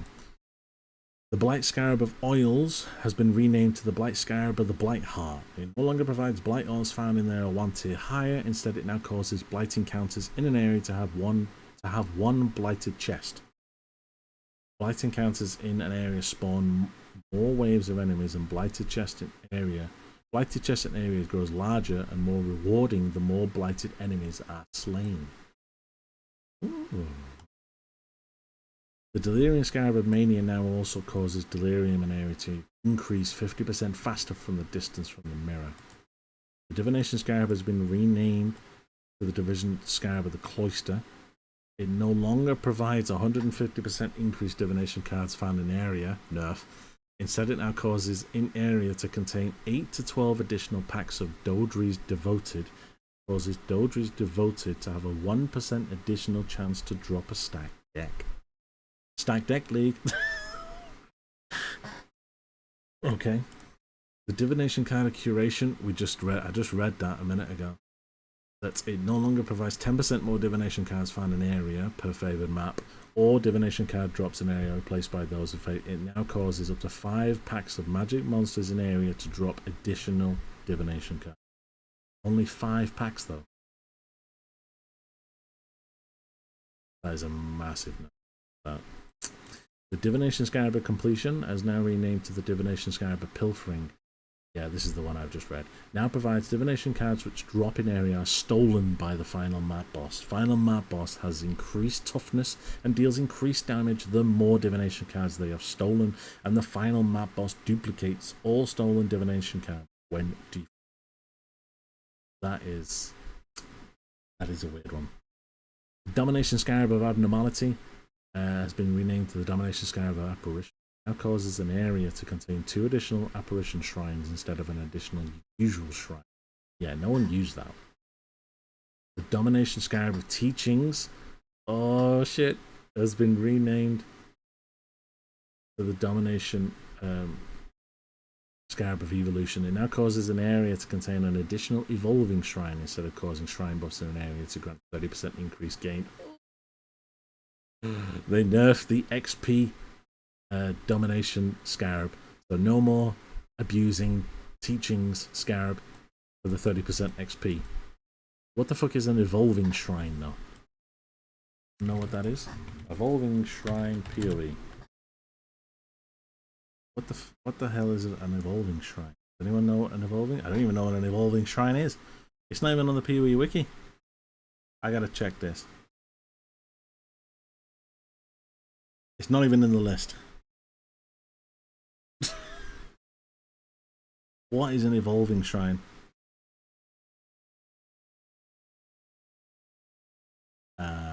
Okay. No idea what that is, but okay. The Cartography Scarab is renamed to the Cartography Scarab of Escalation. It now provides 10% increased maps found in an area for each map modifier affecting the area instead of providing 50% increased maps. 10% increased maps found for each modifier. Okay. The Cartography Scarab of Ascension has now been renamed to the Cartography Scarab of Risk. It causes an area to have an additional random modifier instead of maps found in an area at a tier higher, up to a tier 6.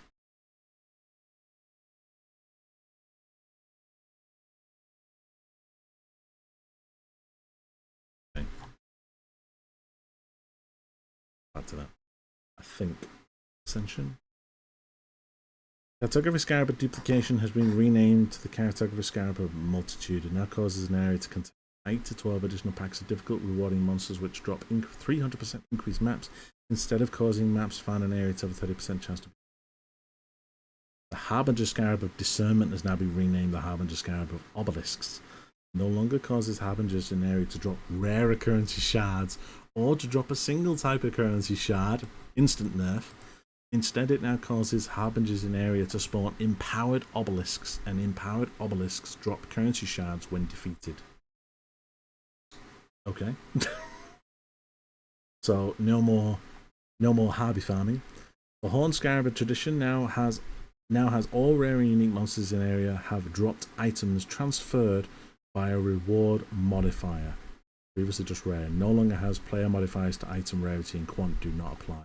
That was the green modifier. The Horn Scarab. Never use that. The mysterious scarab has been renamed to the Scarab of Divinity. It no longer causes an area to contain 40 to 60 additional barrels. Instead, it now has an additional rare monster in the area will be Pantheon touched, and apparitions spawned by Pantheon touched monsters deal 100% increased damage. The Reliquary Scarab has now been renamed to the Titanic Scarab. It no longer provides 100% increased items. Unique items found in area. Unique monsters have a 2% increased toughness, damage, rarity, and quant dropped per 1% increased pack size of the area.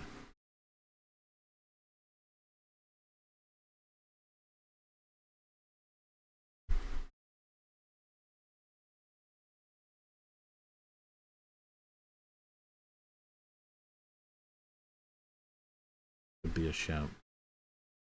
That could be a shout. Titanic Scarab. Titanic.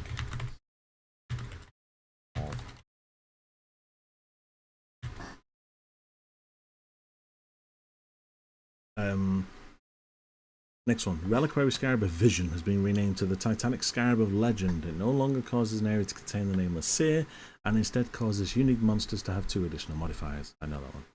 The Ritual Scarab of Recognition has been renamed to the Ritual Scarab of Wisps. It no longer provides unique enemies slain areas have 200% more tribute. It instead provides to ritual areas in areas spawn a Wildwood Wisp. Ritual altars in an area spawn a Wildwood Wisp. Wildwood Wisps grant 50% increased tribute gain to nearby players. They've gone from 200% to 50%. But if you've got four rituals, you're back to 200%. So it's the same. The Scarab of Wisps, or is it the same though? Because it was 200% per ritual, now it's 50% per ritual. So yeah, good enough. Scarab of Wisps now causes monsters and areas to have a chance to be empowered by 2,000 wisps, previously 1,000. So that's 2. So if you've got 5 slots now, so what's that? That's now 10,000 wisps. Ooh, that's big. The Sulfite Scarab of Fumes now has monsters affected by enraging fumes have a 50% increased item quantity, previously 500. Oof, that nerf. The Torment Scarab now causes area to be haunted by 3 additional Tormented, previously 5, and Tormented spirits in area also now have a 25% chance to be set free when possessed monsters are slain. The following scarabs can no longer be obtained: Abyss Scarab of Emptiness, Bestiary Scarab of the Shadowed Crow, the No More 6-link, Bestiary Scarab of Perpetuation, Beyond the Scarab of Corruption, Blight Scarab of Bounty, Breach Scarab of the Dreamer, Cartography Scarab of Singularity, Expedition Scarab of the Scald, Legion Scarab of the Sakima, Scarab of Unity, Sulfite Scarab of Greed, Torment Scarab of Release. Existing items are unaffected. We've also reviewed the limit of how many of each scarab can be used alongside a single map and have made adjustments where necessary. Okay, after socketing your first Void Stone in your Atlas, you can now hover over Tier 14 and higher maps and view what Tier 17 maps can drop there. Nice. Nice. Monsters in Tier 17s now have less life and deal less damage, now fitting better in with the progression between Pinnacle and Uber Pinnacle content. Tier 17 maps are now modifiable with Chaos and Vile Orbs and Chillers Orbs. Yep, we already know that. You just did that in the reveal. They also now drop with random quality, rather than always dropping with 20 quality. The Union of Souls modifier can no longer roll. Thank fuck. On Tier 17 maps. I hated that modifier. It was so cancer. Exclusive Tier 17 map modifiers now have increased item rarity to quantity ratios more in line with regular map modifiers. The Tier 17 map modifier that causes an area to contain additional clusters of barrels has been removed. No more barrel farming. In its place, we've added a modifier that provides a chance for rare monsters to fracture on death. What does that mean? They can fracture? Okay. Does that mean that they then fracture into multiple? Do they then fracture into multiple? Or what? that's going to be that's a fun one. Yeah, I don't even know what to say on that. Double anointed amulets can now drop in Blight Ravage maps. Yeah, I saw that one. Monsters and ultimatum counters drop loot once again. Yes, ultimatum monsters will drop loot.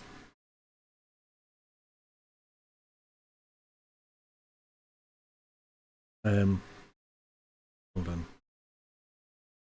Hordes in Abyssal Depths now drop more items. Some of the beasts from Einhar's Memory of Harvest beasts have now been added to the core pool of beast 3 monsters. You also now have a chance to encounter Black Morrigan.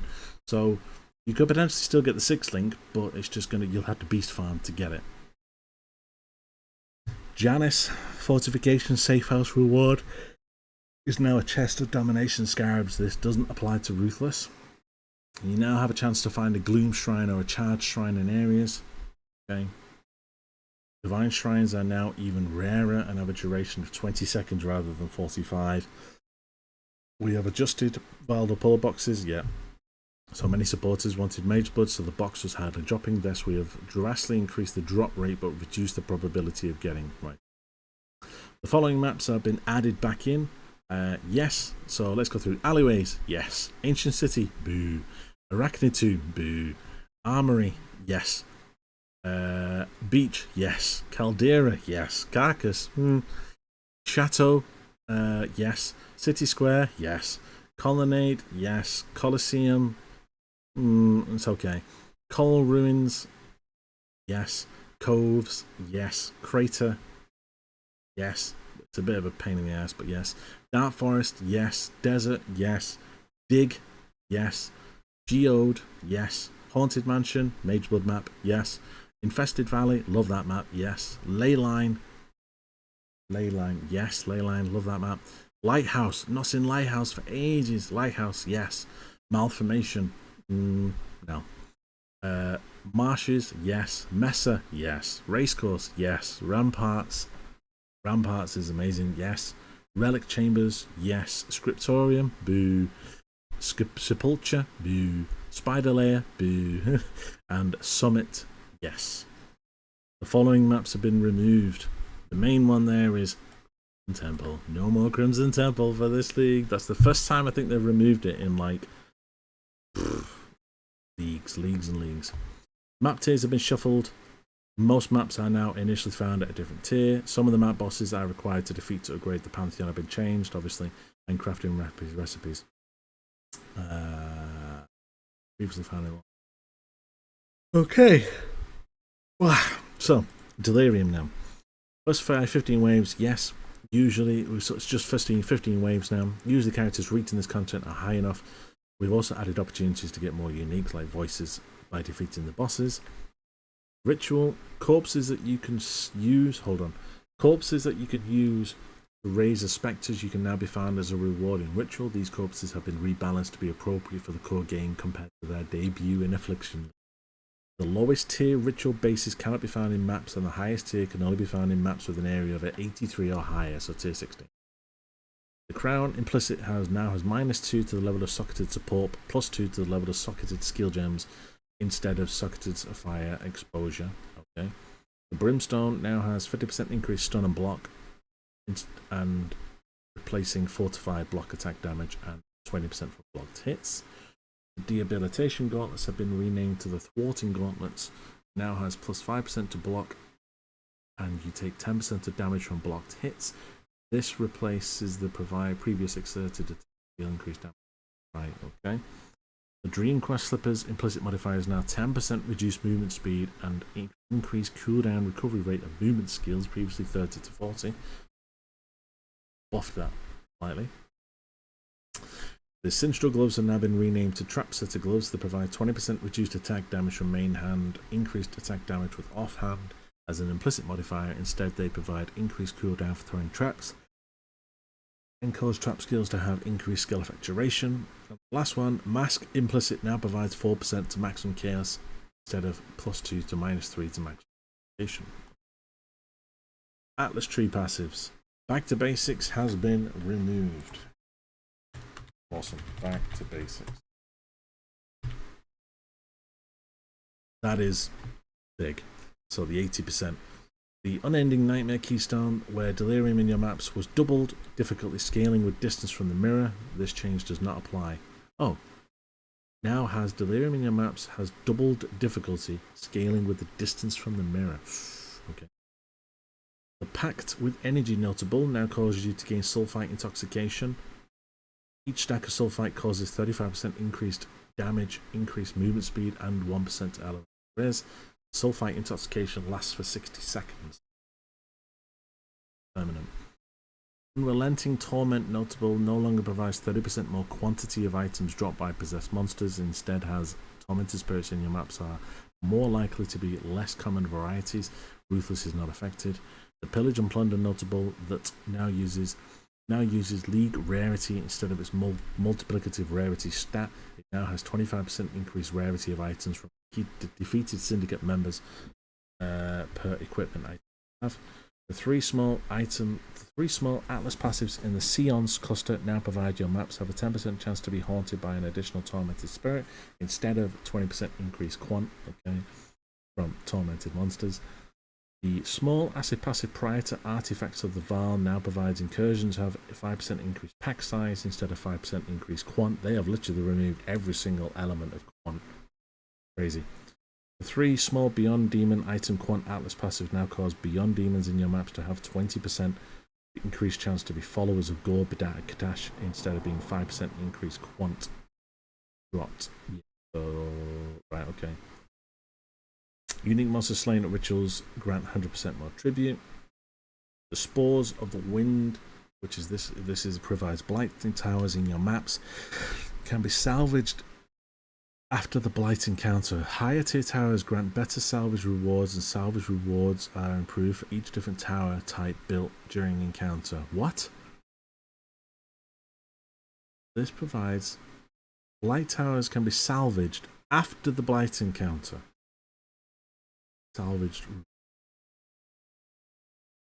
Small Atlas passive at the entrance of this wheel no longer provides maps found in your maps have 1% chance to have an area containing, and now has maps gain 6% more non-unique monsters. Okay. Fungal Horizons notable causes blight, which causes blight chests in your maps to have 60% more chance to contain blighted maps, and completing one in your maps grants all players blight reach. Blight reach can grant a chance for maps to be dropped as blighted maps instead. The four small Atlas passives before it are blight chests in your maps have a 10% chance to contain blighted maps instead of blight bosses have a chance to have an additional reward. Kind of gone all in on blight maps, which is good. Okay, the epidemiology blight chests in your maps to have a 20% chance to be openable again instead of 80% more chance to contain blighted maps. And the blight spawn is in your map. Blight chests in your maps have a 10% chance to contain an oil extractor, or oils found in your maps have a chance to be higher. They instead provide blight bosses in your maps have a 10% chance to add an additional reward chest when defeated, and one lane of blight encounters in your maps is guarded only by blight bosses. Oh my god. The four small Atlas passives in this cluster now provide blight bosses in your maps have additional chance to additional reward when defeated, instead of blight chests in your maps have 5% increased chance to contain blighted maps. That sounds bonkers. One entire lane of blight is bosses. That just sounds crazy. Blight lane bosses. Crazy. Next one. Yeah. Monster increased item quant. The way the quantum rarity drop from extra content has been changed. Generally, we have added item quant or rarity bonuses to a number of mechanics, such as essences or delirium. On top of that, we have added drops back to some leagues where it wasn't present before, like Ultimatum. In general, the philosophy here is that if you are killing monsters, you get loot. If they are more difficult, you should get more and better loot. Major change that we have made alongside the above is that we changed a lot of the quantity and rarity bonuses on monsters to prevent things multiplying out of control at the very top end. There were cases that were utilized by fewer than 100 players total in the league where they were able to yield tens of thousands, in some cases hundreds of thousands of unique dropping in every map, while not even playing in a party, and as such had a monopoly on the unique item market. If you're wondering how many Tier 0 uniques so drastically in value during the Acropolis League, it was due to this wasn't them exploiting a game mechanic, this was just the maximum capacity of rewards. By us changing this, it severely limits the runaway cases without affecting the experience of average players and even above average users at all. It is very much still intended that you can still push the rewards and difficulty of content to it feeling excessive without having to sacrifice the integrity of the league economy at the same time. Here we go. Player increased item quant. Item quant bonuses on all character items moved, although this will not affect existing items in standard. Magic Find is intended to be rather another axis on your gear, and you can scale once you have achieved the power you want with item quant. With item quant being only available on unique items, this meant that if you wanted to get the most out of it, you had to be playing a very specific build. We still want people to be able to invest into Magic Find, but now only through item rarity. This can be obtained on a number of rare item slots and can be much larger. Bisco's Collar Leash unique amulet has been temporarily disabled. Divination cards that award this have also been disabled. Okay. The aesthetic unique amulet can no longer be obtained. The Sedima's Touch gloves no longer provides the quant. It now has 15% increase rarity, 5 to 15. The Perendus Blazon no longer provides quant. It now has 10 to 12 rarity. The Bisco's Leash belt now has no quant and now has 10 to 15 rarity, 10 to 15 attributes. It doesn't even have rarity. The Divination Distillate unique flask no longer has increased quant. Instead, it now has 30 to 50% increased rarity of items found during effect, and it also provides 10 to elemental res during. Previously 50. Existing items can be updated. Side of regret. That fucking comment, man. A divine orb and a side of regret. The Thief's Torment unique ring no longer has increased quant of items found. Instead, it has 20 to 30 item rarity. Centauri's Answer no longer has increased quant of items. Goldworm Boots no longer has increased quant, but instead has 20 to 40 rarity. Reed's Embrace no longer has quant, instead has 100% increased rarity of items, previously 30 and 50, and minus 20 to 10% to lightning resist, previously minus 20. Oh, okay, so you can potentially get a minus 10 roll. That's good. The Prairie unique ring that no longer had 15% increased item quant, instead has 60% increased item rarity. The Ventus Gamble unique no longer has that. We saw that. It now has minus 15 to plus 15 increased mana reservation of skills. Wind Ripper Bow no longer has increased quant, but it has 30% increased rarity from frozen enemies. The Spine Fused Talisman is now plus 12 to minus 18 to damage over time multiplier instead of 6 to 10. Oh, plus 12 to 18. This change also affects the Eyes of the Great Wolf Talisman. Okay, so 10% increase quant. Okay. Influenced and corrupted modifiers that provide item quant can no longer roll. Increased rarity of items can no longer roll on jewels or appear as an implicit on synthesized jewels. Okay. The Discerning Taste Timeless Jewel notable that provided 12% increased mana reservation. Sorry, take a step back. What? The Discerning Taste Timeless Jewel notable now grants 12% increased mana reservation instead of 40% increased item rarity. Okay. That's a big change. Player balance. Corpses spawned by the Desecrate and Corpse Walk skills now have a flat 15% chance to match your spectres, rather than a 15% chance on top of being added to the main pool of corpse varieties that can be picked from. These spectral corpses are now unusable for most purposes and can only be used by minion skills such as Raise Spectre or Bone Offering. Spectral corpses have a visual effect applied to them to help differentiate them from other corpses. Spectral corpses can only spawn if you have the Raise Spectre skill. Itemized corpses now spawn spectral corpses. Player spawned corpses are no longer affected by modifiers on maps. Endurance charges on players and minions no longer grant resistances per endurance charge. They now instead grant additional elemental damage reduction charge. Ward is now instantly restored after 2 seconds rather than 4. That's good. Ward buff.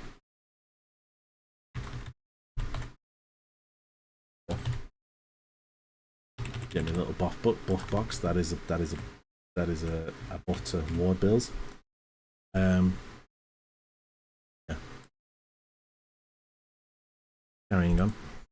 Dual wielding now inherently grants 20% chance to block attack damage and 10% more attack speed.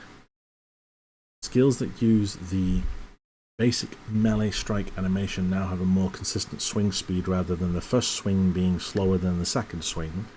Player minions are no longer targetable by enemies while the player has the grace period buff. Ooh.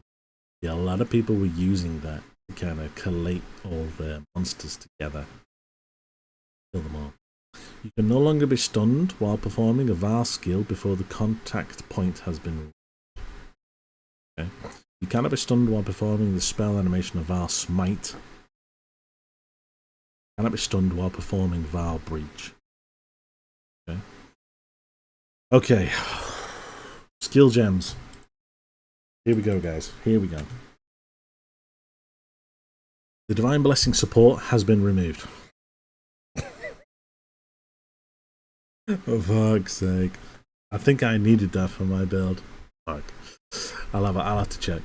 And existing versions will be deleted upon logging in. Existing Forbidden Shakos will have the support replaced with Rupture, while existing Hungry Loops will be replaced with Eternal Blessing. March of the Legion is unaffected and now the sole source of this support. Okay. The following skills no longer have the physical tag. Blade Fury, Blade Flurry of Indecision, Cleave, Cleave of Rage, Cyclone. Cyclone no longer has a physical tag. Okay. Cyclone of Tumult, Lancing Steel of Sprained, Perforate, Perforate of Duality, Shrapnel Ballista, Split Arrow, Sweep, Vaal Blade Flurry, Vaal Cleave, and Vaal Cyclone. Okay. Multi-strike support and awakened multi-strike support now describe that they cannot support travel skills rather than every travel skill stating they cannot be supported by multi-strike. They also now describe that they cannot support retaliation. Some attack skills that can be used ranged or melee have had their weapon requirements split between the base gem and their transfigured gem. The Frenzy skill gem now requires a bow or a wand, while Frenzy of Onslaught requires a melee weapon or to be unarmed. The Elemental Hit skill gem now requires a melee weapon, while Elemental Hit of the Spectrum still requires a bow or a wand. The Puncture skill gem now requires a bow, while the new Puncture skill of Shanking Transfigured now requires a dagger, claw, or sword. The elemental arrows fired from the prismatic blink or arrow clones now correctly use skill damage conversions, 100% fire, cold, or lightning.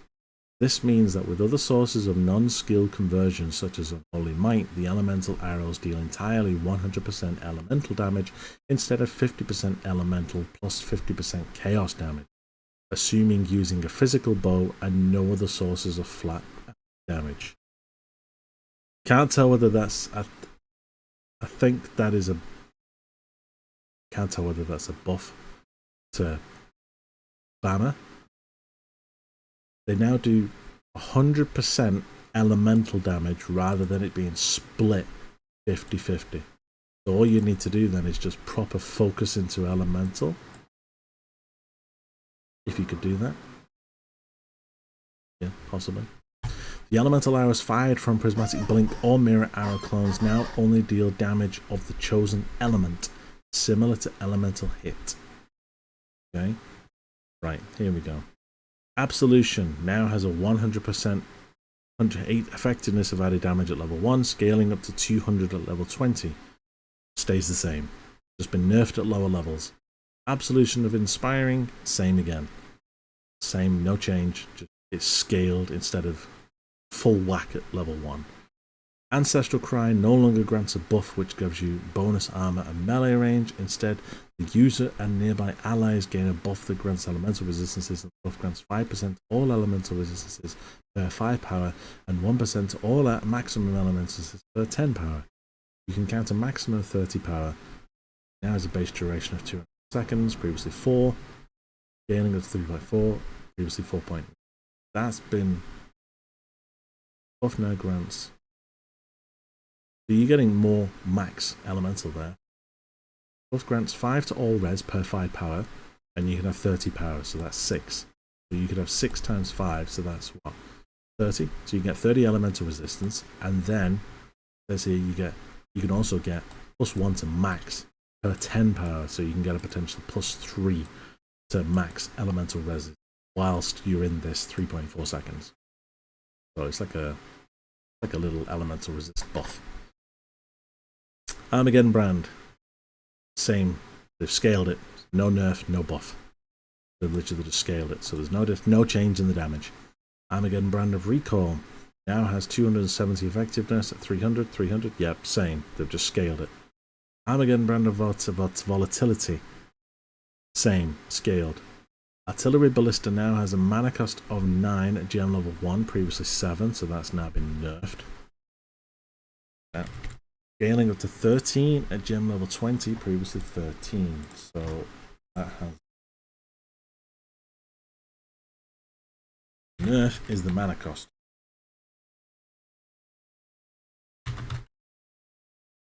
Next one, Artillery cost Ballista is... What's that one? Frost Strafe? Don't think I've used that. Same thing. Artillery based Ballista Focus Fire, same. Mana nerf.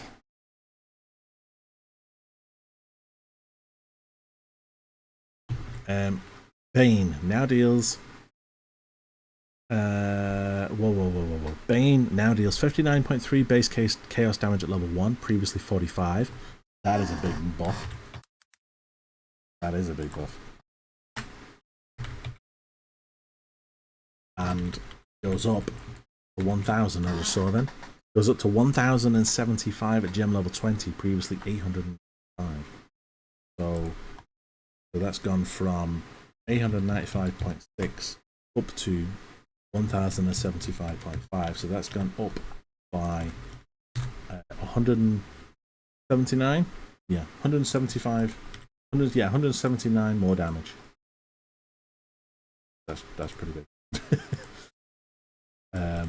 That is a buff damage. The effects there. Next, Bane of Condemnation now deals 59 point there. Previously, yep. So that's also been buffed. So Bane of Condemnation buffed. Same values.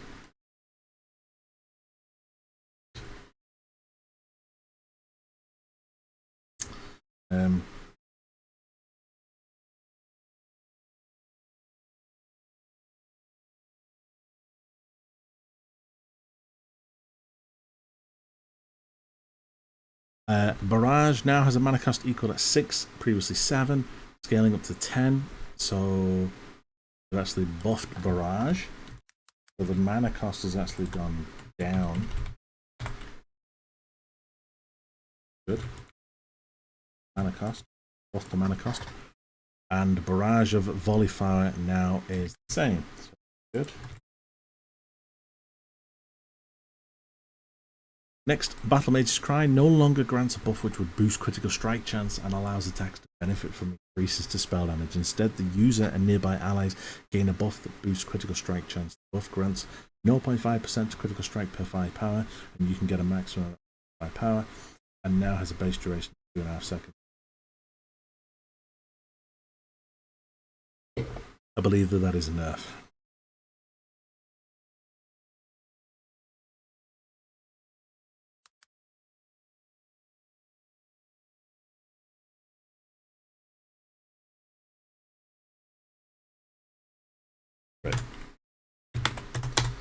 Value.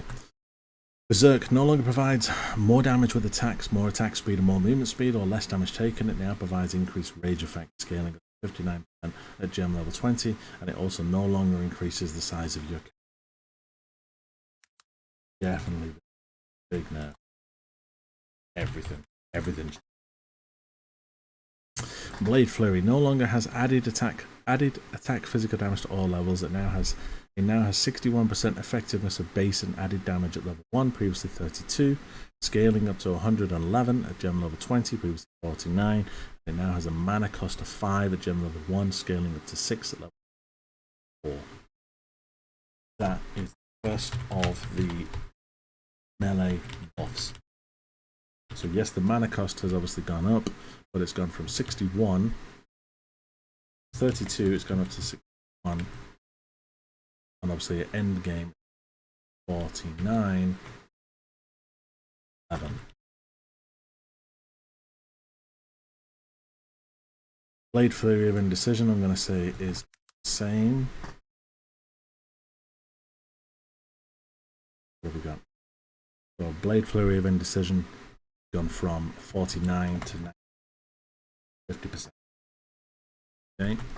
Blade Storm. Let's just check this. Blade Storm. The Blade Storm has gone from, now has 159 effectiveness at level 1, previously 105, and scaling it to 291 from 150 to 291, so that's 141% more.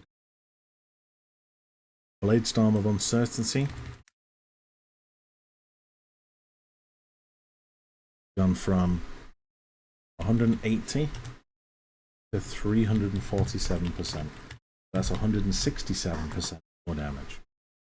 That's a buff. Blast Rain now has a mana cost of 7, so that's been buffed. Blast Rain has been buffed. The mana cost has been buffed. So I'm just going to mana cost, because they've reduced it, but obviously that's only at all early levels. Yeah, because it's still at 10. Blight now deals base case chaos damage per second, level 1, previously 3.9, so it's gone up. Blight has gone from scaling up to 350, so it's gone from 284 to 351.9. So 351, gone up by 67%. Blight of Atrophy, I'm assuming that's the same, but I'll just double check. Has gone from 284 to 351.9. Same. 67%. Blight of Contagion now deals, is that the same? No, that is a bit different. The Blight of Contagion has gone from 9, it was the 8, scaling to 704 and 612. So that is, so that's gone from 612.20 to 704.30. So that's gone up by 92%. Did we hit Bone Shatter? No, we've not got there yet. We're just about to get there, dude, Chino. Yeah. Bone Nova. Granted by the Ulnital's Embrace, now has 150 effectiveness of base and added damage, previously 150. Oh, okay. Bone Shatter now has a mana cost of 9 at level 1, scaling up to 12 at gem level 20, previously 5 at all levels. They have nerfed, hold on, so they have nerfed the mana cost, but they said they were going to fuck about it. However, now let's have a look at the damage. No longer has 0.2 meters to melee strike range, but it now has 231 effectiveness of base and added damage at level 1, previously 200, and it's gone up to 338 at level 20, so it's gone from 250 to 338% damage buff. Bone Shatter of Carnage.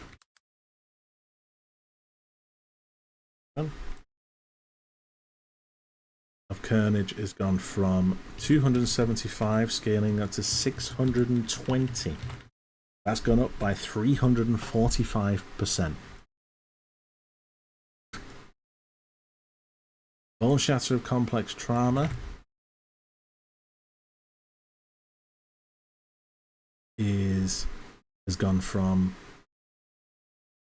now has, so it's gone from scaling from 250 up to 338. Only 88%. Burning Arrow no longer has added fire damage to attacks against ignited enemies at gem levels. It now has 280% effective base and added damage at gem level, and previously 200. Scaling up to 420 at gem level 20, previously 300. It now has a mana cost of 8 at level 7 scale. Burning Arrow has been buffed.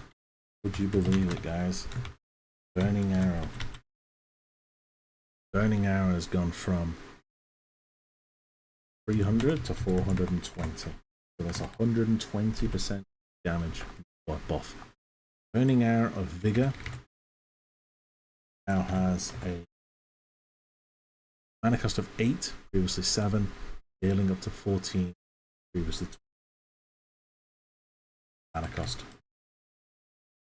Call to Arms has been renamed to Auto Exertion. It now reserves 15% mana per supported Warcry. To cause those Warcries to be repeatedly triggered, Auto Exertion now supplies multiple Warcries. Now support no longer causes Warcries to share cooldowns. It now grants supported skills have increased cooldown recovery. Reported Warcries do not grant buffs or charges to use allies, and it also now cannot support retaliation skills, and also quality now grants cooldown recovery. Okay, so complete change. Caustic Arrow of Poison no longer has added chaos damage at gem levels, but it now has 72% effectiveness of base and added gem level 1, scaling up to 70 to 91, but it's no longer has added chaos damage at all gem levels. Lost the damage, but you increase the effectiveness by 20%. Can't tell whether that's a buff or a nerf overall. I'm going to put unsure, because it's gone from 70 to 91, lost flat.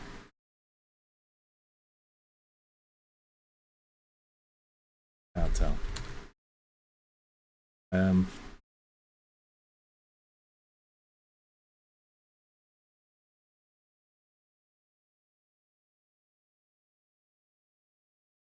Okay, next. Chain Hook now has a mana cost of 5, previously 20, no longer grants 1 rage skill to enemies, instead now has a 2 rage on attack, now has 171 effectiveness at level 1, scaling up to 300. Ooh. Chain Hook has been buffed. Chain Hook has gone from 169 to 393, which 224% more. The biggest yet, but it is quite big. Charge Dash now has a mana cost of 5, has 143% effectiveness at base and added damage at gem level 1, scaling up to 264, previously 121. Again, buff. Dash, buff. Again, it goes from 237 up to 500. Oh no, sorry. 121 up to 264. So damage. Cleave no longer has added physical damage, but it now has 179 base and added damage. Scaling up to 511. So that gone from 237 up to 511. Okay. Cleave of Rage. Let's change the Cobra Lash. No longer has added chaos damage, but it has effectiveness. So I'll just Cobra Lash. And from 125 to 205. Cold Snap. Effective added cold damage. 320. Ah! Oh, right, okay, so no, yeah, Cold Snap stayed the same. They've just scaled it. Cold Snap of Power stayed the same, they've just scaled it. Consecrated Path now has a mana cost. They have, yeah, Consecrated Path has been buffed. Has gone from 230 to 417. Consecrated Path of Endurance has gone from 180 up to 305% off.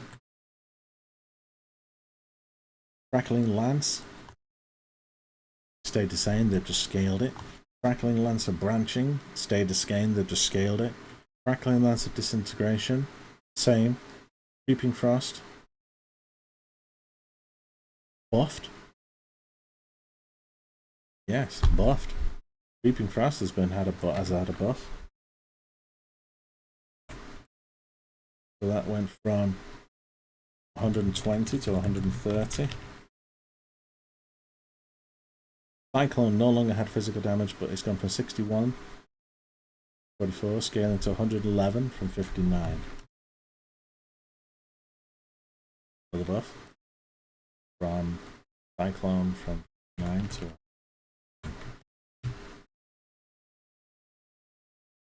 Cyclone of Tumult is the same.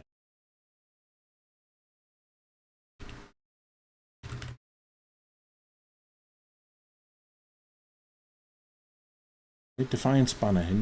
It's no longer a reservation as none of its previous stats. You must gain Valor from melee combat to use this skill, which will consume all Valor to place a banner from an aura. The aura will be larger and powerful to more Valor consumed. The banner lasts for a duration and will end either aura skill again while it's active. While you have no place banner, you gain Valor. Now has a base duration of 10 radius of 2 meters. Provides 5% more air effect, 5% more air effect consumed at gem. Scaling up to 10, 20, grants 8% increased movement speed, 8% suppressed spell damage to you and your allies, and it grants -5 damage taken from suppressed hits to you and your allies up to scaling 20. Okay. Desecrate. The number of level corpses spawned is now level 20 at gem level 1, unchanged, scaling up to 8 at gem level 20, previously level 1. Is that enough? Determination now provides you and your allies additional 90 additional armor. Oof, a gem level 1, previously 179.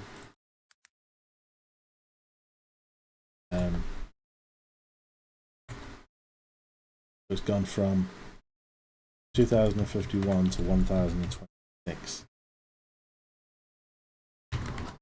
So yeah, so they've reduced the amount of armor. 1025.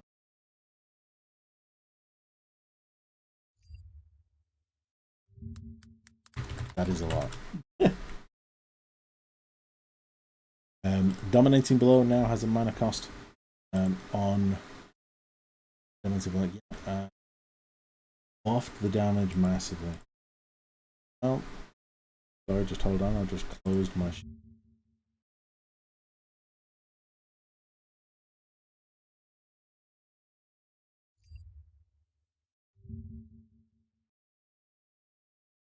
Close my sheet. So, Dominating Blow, grab that, has also been buffed. Dominating Blow has gone from previously 165 to 400. Oh no, wait. Gone from 238 to 400. Off. Okay. Dominating Blow of Inspiring, is that exactly the same? Next one is Doriani's Touch, granted by the Doriani's Gloves, now has a mana cost of 100%, 1000% effectiveness of added damage, previously 600.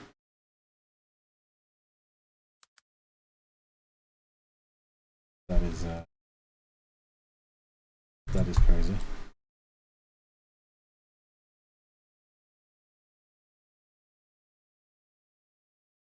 Gone from 600 to 1000. That's 400%. Okay. Double Strike no longer has a, but it's gone, so Double Strike. The damage of Double Strike has gone from 140 up to 409. 269% increased damage. Okay. Double Strike of Impaling. Gone from... It's exactly the same. Is that right? 409? 140 to 400, yes. Okay. Next one. Double Strike of Momentum. Now has a mana cost, yeah, scaling 5, yeah, for the buff. That's gone from 95 up to 96. Red Banner no longer has a physical tag as a reservation. Yeah, it's no longer a reservation. Yeah, it's the banner. It's exactly the same as the other one. It now has a duration of 10. Provides area of effect. You can see 4% chance to block attack damage to your allies. The banner also causes you and your allies to recover 9 life when blocking at gem level 1, scaling up to 34 at level 20, and now has a mana cost of Dual Strike.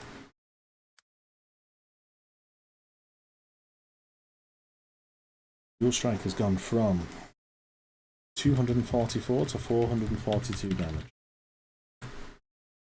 198% ping.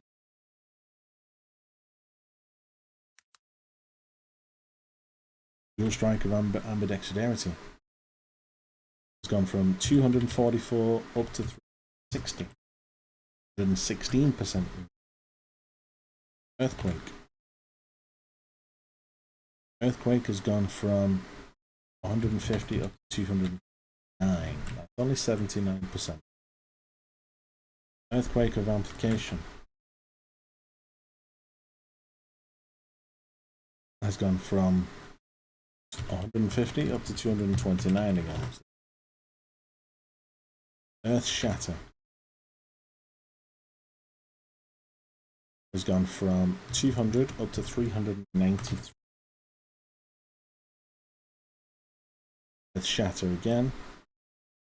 They're the same. No, it's not the same. Gone from 150 to 314.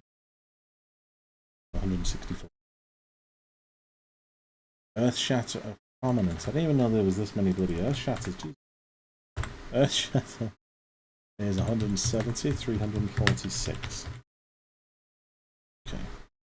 Elemental Hit. Elemental Hit now has an increased cost, scaling up to, yep, 26 to 49 added fire damage.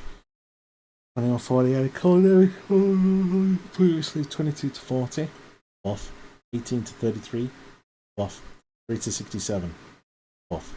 They scale up to 748 to 1,389 added fire. 609. Previously 408. 408 to 890. Buff. Fire damage 391 to 726. Buff. 75 to 1467. Buff.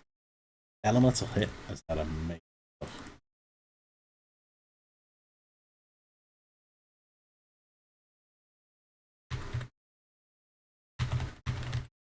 Guys, there's going to be a few Elemental Hit builds. Elemental Hit of the Spectrum now has mana cost and now has 6 to 12 added cold damage at gem level 1. Previously 6 to 11. Now has 182 to 337 added fire damage. 148 to added cold damage and added lightning damage. Previously 166. Hold on. Previously was 166 to 309. So buff. Only minor though. 136 to 252. Buff. 26 to 590. Buff.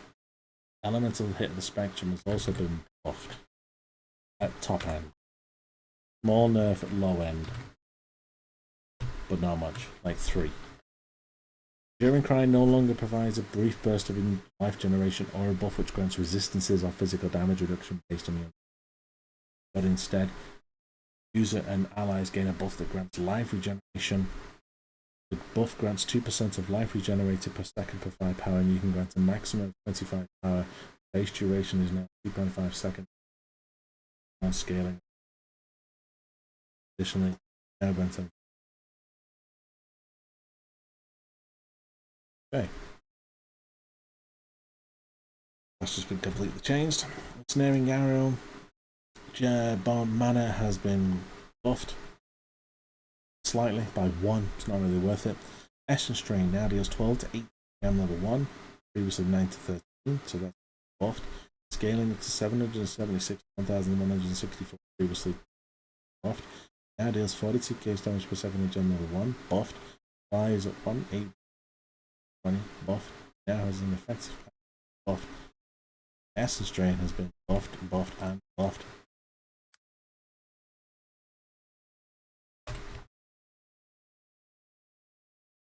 Gone from 40 to 160, plus damage stats in plus.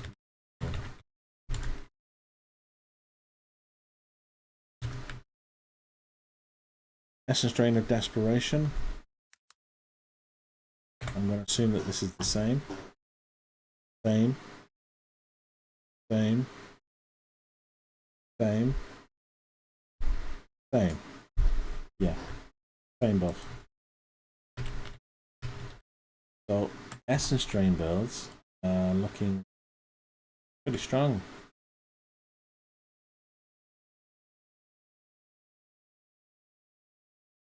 Just because of that buff. Amazing. Next, Ethereal Knives now has an 190 effectiveness of added damage, scaling up to 220. As previously, so that's the same. They've just scaled it. Ethereal Knives of Lingering, it's the same. They just scaled it. Ethereal Knives of Massacre, same, scaled.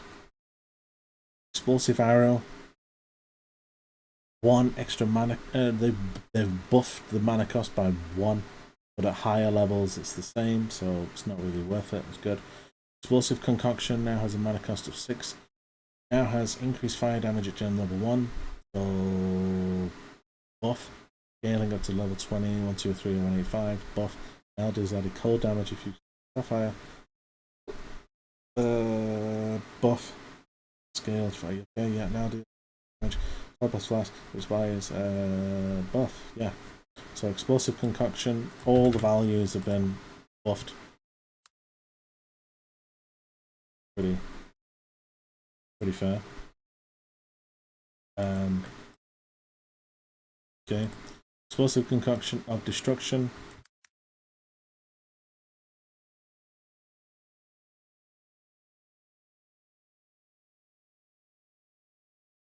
Buffed. That ball showed up, but they upped the mana cost.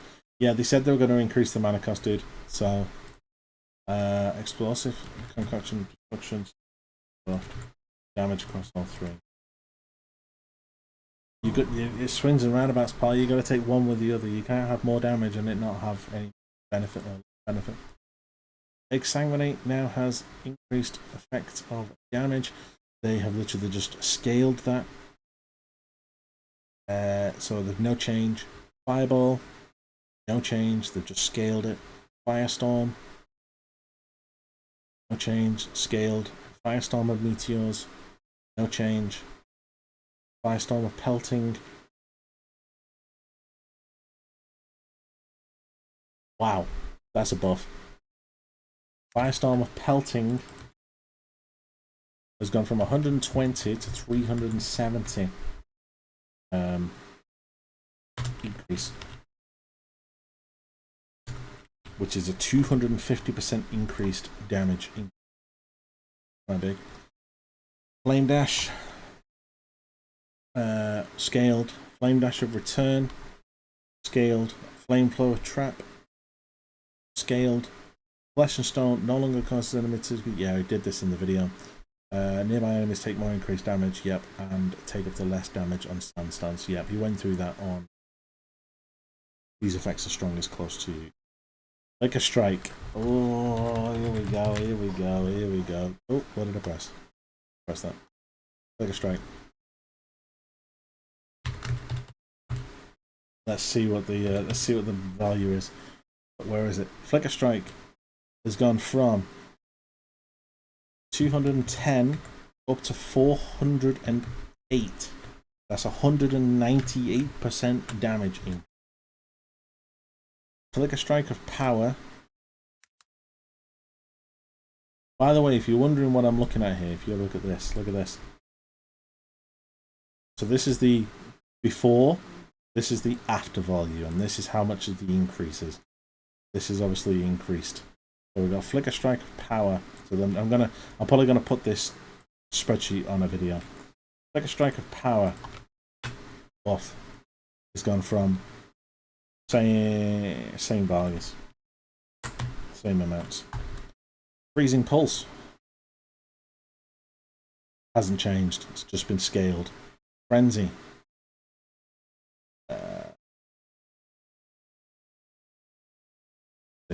They've buffed it at lower levels. That's it. Frenzy of Onslaught. Yes, that's been buffed. Frenzy of Onslaught has gone from 135 to 353. Crossblades.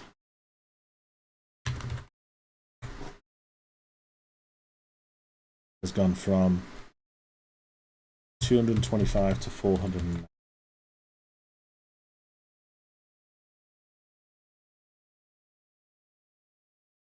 Crossblades of Katabasis is just mana, fine. Frostbomb, unchanged. Frostbomb of Forthcoming, unchanged. Frostbomb of Instability, unchanged. Frostblink, unchanged. Just been scaled. Frostblink of Wintry Blast, scaled, unchanged. Frostbolt now has 250 effectiveness of added damage at level 1, scaling it to 360. Previously 360 at all gems, so that's just been scaled. But it now projectiles have pierced 20% more damage previously. Full damage. Okay. That's a bit of a bolt. So if it's pierced an enemy, it does more damage. Yes. Damage. Frozen Legion. Frozen Sweep now has effective added damage from 1 up to 20, scaling at 320. So that's been buffed. Not been much that's been buffed. Sorry, nerfed. Frozen Legion, so that's gone from 281 to 302. Damage.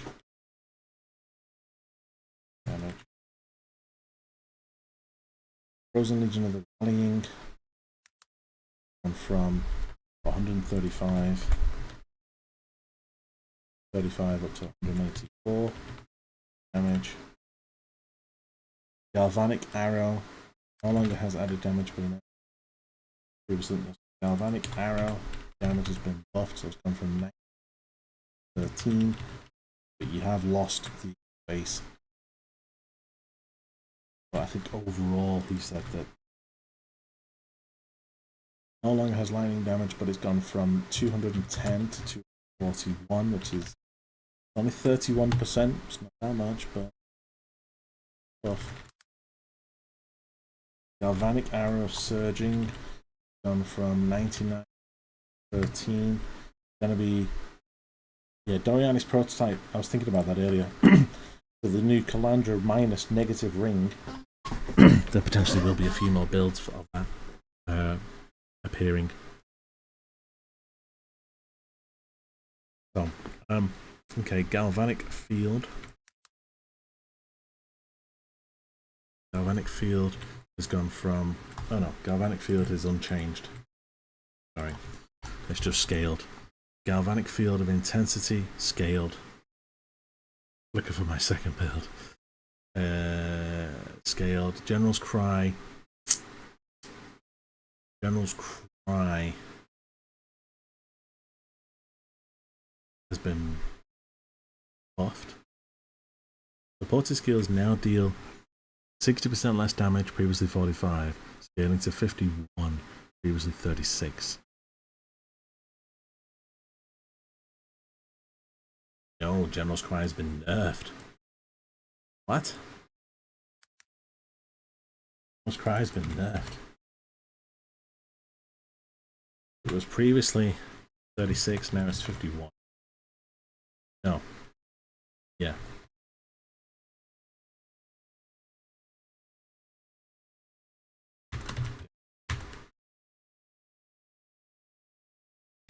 Damage.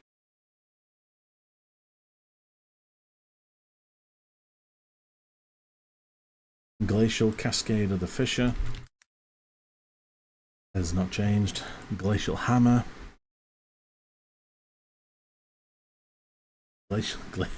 Glacial Hammer, are you ready for this?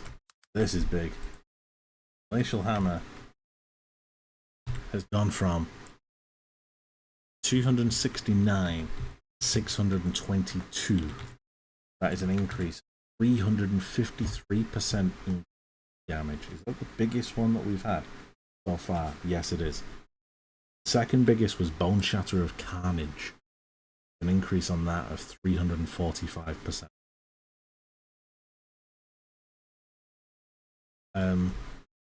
Glacial Hammer of the Shattering.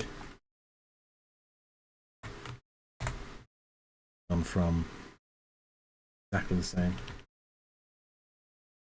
Okay. Race.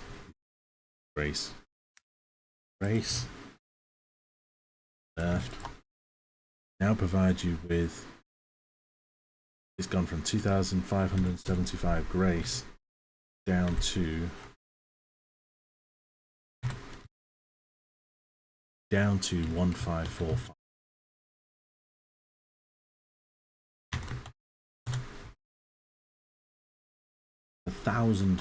1,030 race evasion. Sorry, you've lost. Round Slam. Love how we're only up to fucking G. Round Slam. It's gone from 188 to 300.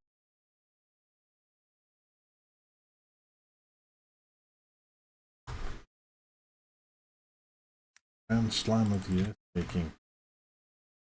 Gone from 340 up to 600. That's gone up. Yeah, that's gone up by 348%. Hatred. Wait, hold on. Hatred no longer causes you and your nearby allies to deal more cold damage. You and your allies now gain 30% of physical as extra cold at Gem 1, previously 16. Scaling up to 30%, 39% at Gem level 20, previously 25.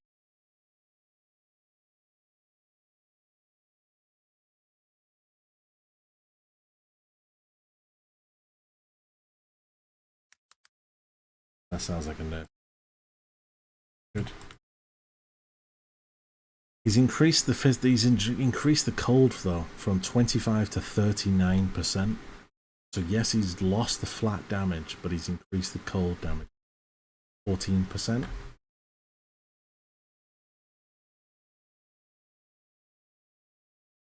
Oh, because it's gone from 25 to 39. Lost the flat cold. Heavy Strike.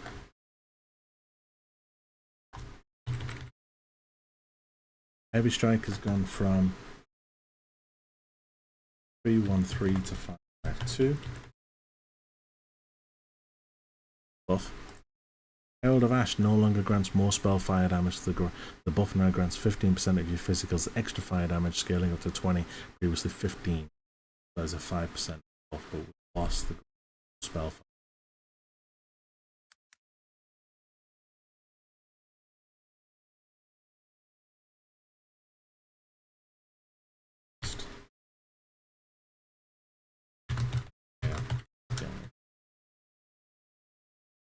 X-Blast has been scaled.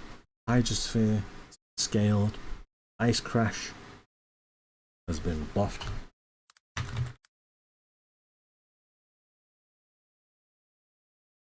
There was that. Ice Crash. Ice Crash has gone from 350 to 611. 61%. Ice Crash of Cadence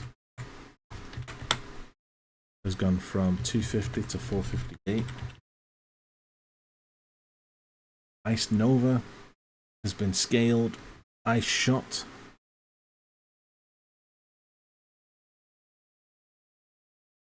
has been buffed.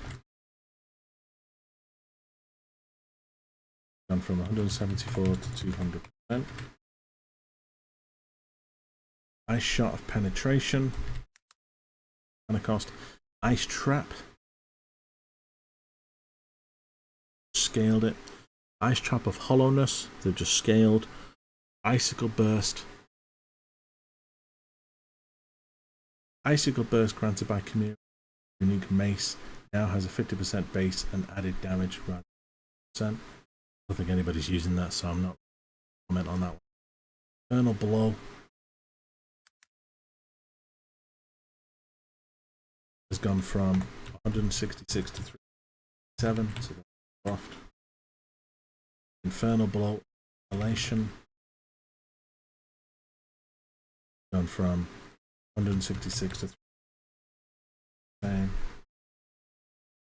Infernal Cry no longer covers them as is an Ash, causing them to move slower to increase the user nearby now gain a buff. A portion of the physical damage taken as extra fire damage. The buff grants 5% of Fizz as extra fire per 5 power and can grant a maximum of 25 power. Now has a mana cost of 7. It has a base duration. Combust now is 136. Previously 134, scaling up to 234.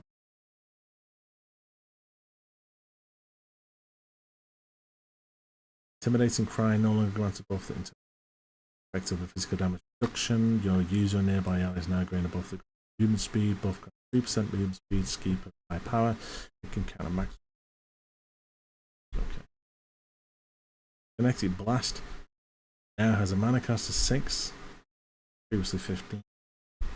Its attack speed of 115 rather than 100. Increases also apply. Also applies to attack. Now, it also now has increases and reductions to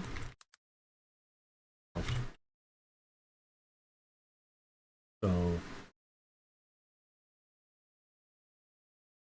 attack plus damage. Domestic Blast of Clustering is the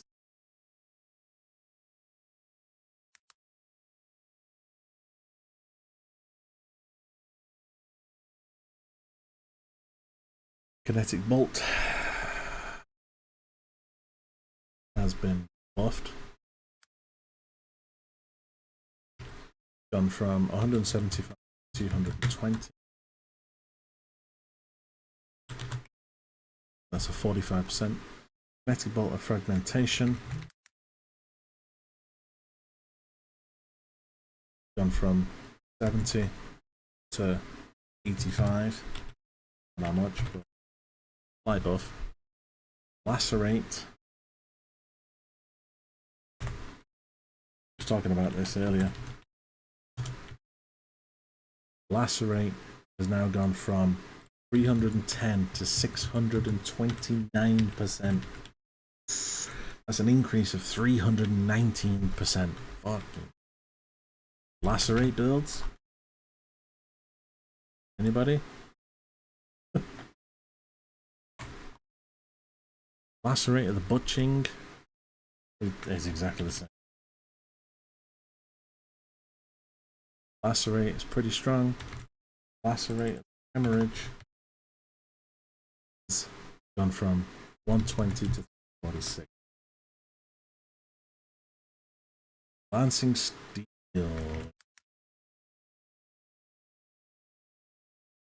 There's been no Detonate yet. Has there? We've not seen Detonate yet. Have they really left it? It's still the same. There's been no Lancing Detonate dead nerf. It now has 100 infected, 106. Yep, Lancing Steel is in a buff from 106 to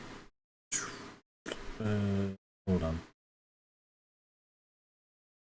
106. 75. Cannot believe the no reading.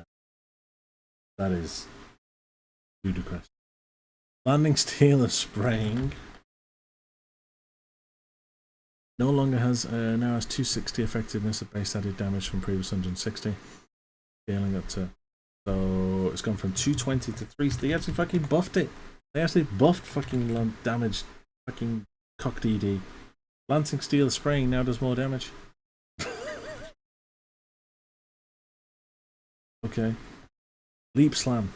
They buff Leap Slam? They have buffed Leap Slam. Leap Slam now goes from 150 to 314.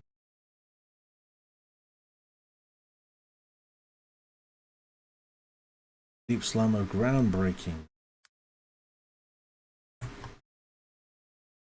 Gone from 320.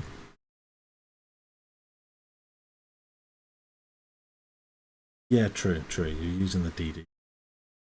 Groundbreaking is gone 660. Jesus. Leap Slammer Groundbreaking's gone up by 300%. It was just a proc the cast for DD. True. Lightning Arrow. Ooh. Lightning Arrow has been buffed. The hell, from 154% to 177%. Small nerf. Small buff. They changed obviously the mana cost, but mana's, you can always sort mana. Lightning Arrow Electrocution has gone from 75% to 87%. Lightning Spire Trap is just been scaled. Lightning Spire Trap scaled. Lightning Strike buffed. Crazy. All these changes. Gone from 163 to 237. Lightning Strike of Arcing.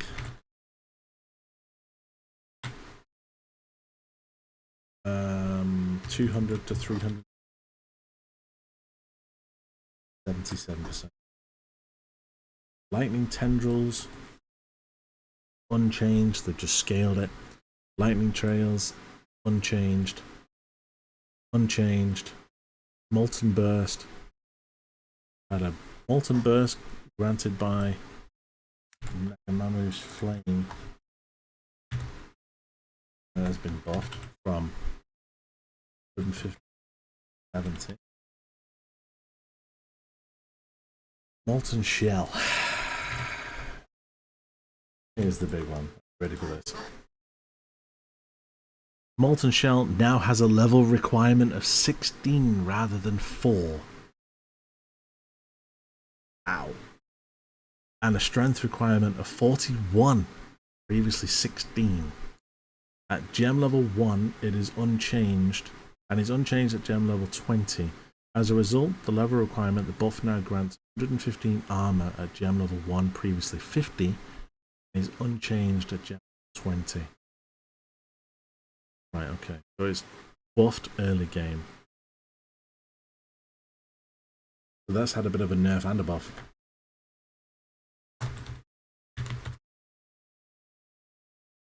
Because they've now made it so that you can't use it early. So level changed level 4 to 16. Molten Strike. Everyone's always saying about Molten Strike, they always say how good it is. Molten Strike has gone from 185% to 329%, but it no longer has 0.2 to 0 strike rate.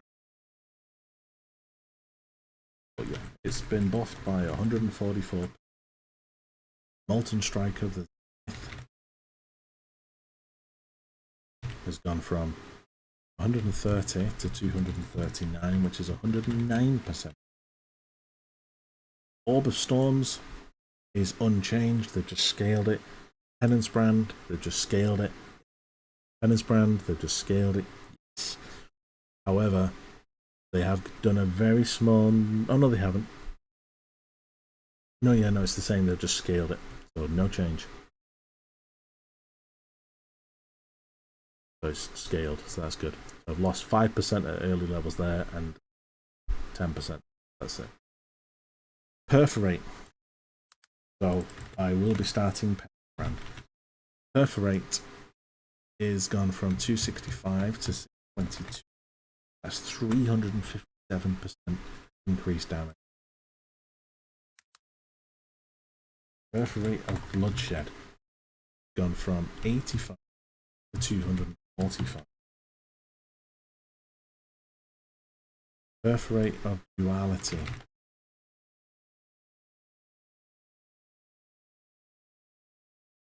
gone from 265 to 62.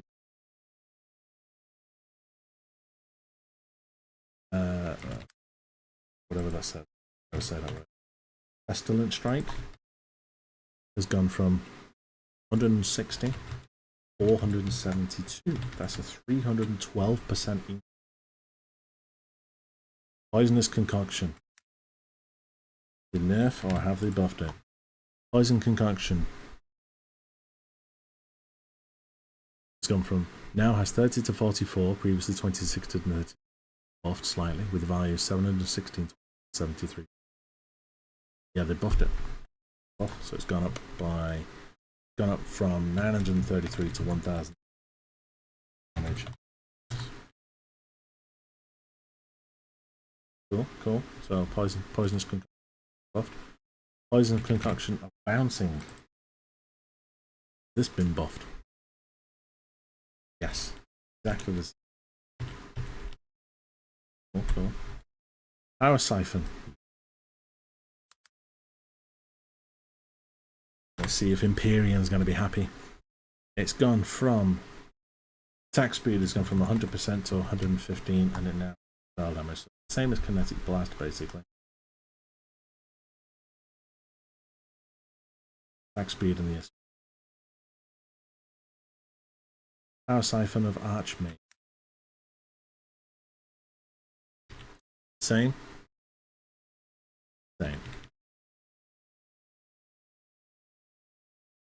Puncture. How many people played Puncture last league as Gladiator? 165 to 205. So yeah. Nice. Off at 40%. Purifying Flame.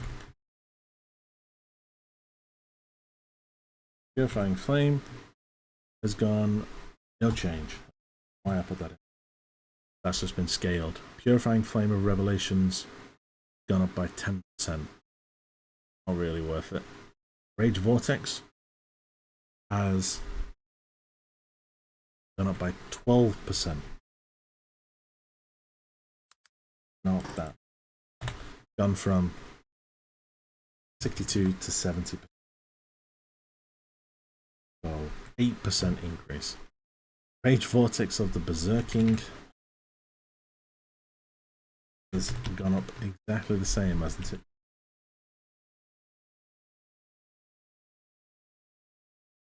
Rain of Arrows, mana cost change, not much. Rain of Arrows are artillery, mana change. Rain Arrows is saturation, mana change. Ray Spectre can no longer use spectral powers. Rallying Cry, now buff attack damage. Okay, lots of percent of base the duration. Okay. Reap now has 150% effectiveness added damage from 210. So off from 210. Oh no, wait. No, Reap has changed. No change. Been scaled. Reeve gone from 250 to 534. So that's 284% more. Reeve of Refraction. I assume that's the same. So it's gone from 250 to 534. Yes. Rolling Magma. They've changed it. No, they've just scaled it. Scourge Arrow has been buffed.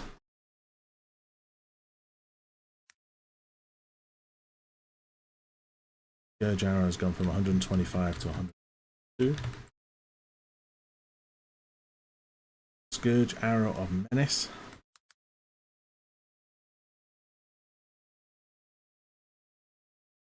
Gone from 40 to 52%.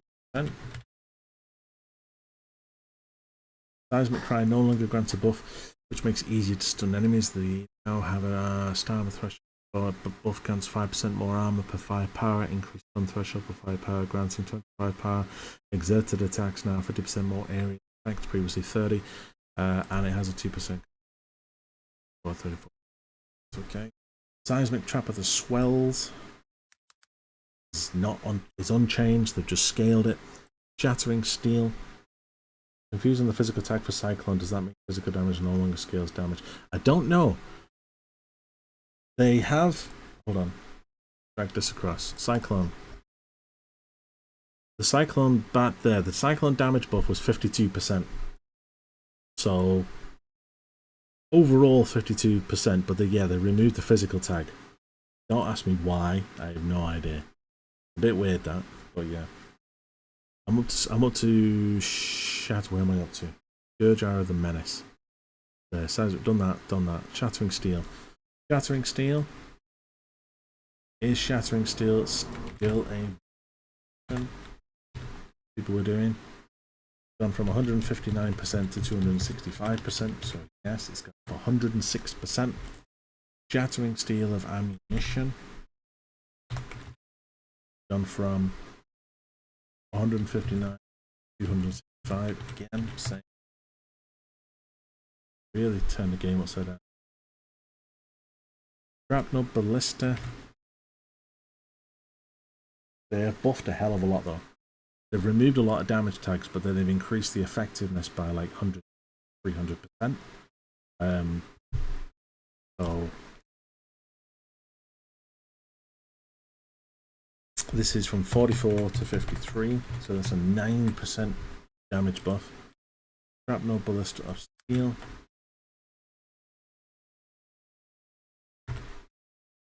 That has gone from 58 to 69.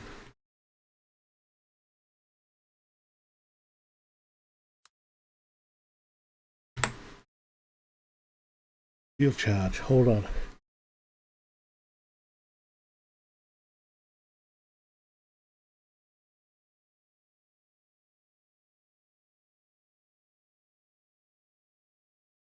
So they've buffed.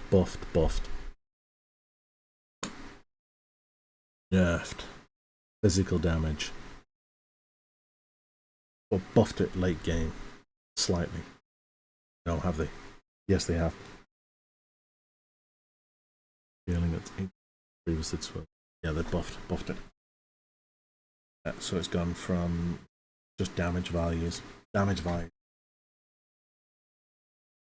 Or shield charge. Shield crush.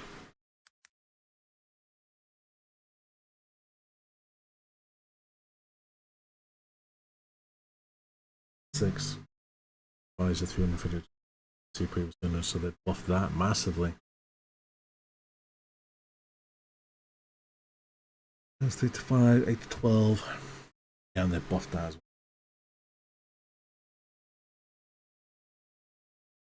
Damage value.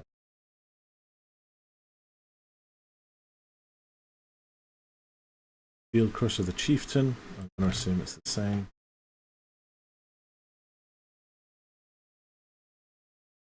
Yep, damage value. Buffed. Shock Nova is unchanged. It's just been scaled. Siege Ballista, mana change, very slightly 2 mana extra. Siege Ballista Splintering, same. Not really changed, mana issue. Smite.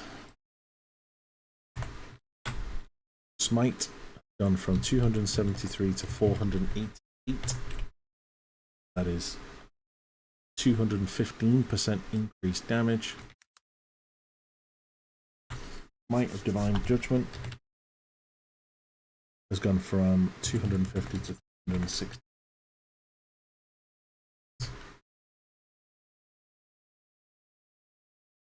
Hold on. That is 119.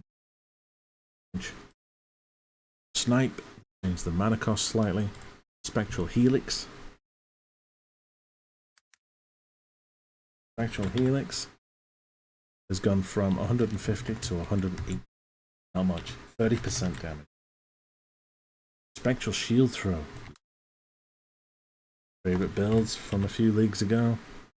has now gone from, now has offhand 56 to 84 from 47 to 70, buff. Scaling up to 243, 364 from 2. That's a buff. Also has physical damage added 15 armor, previously 3 to 4, buff. Revised 5 to 9, 5 to 7, buff.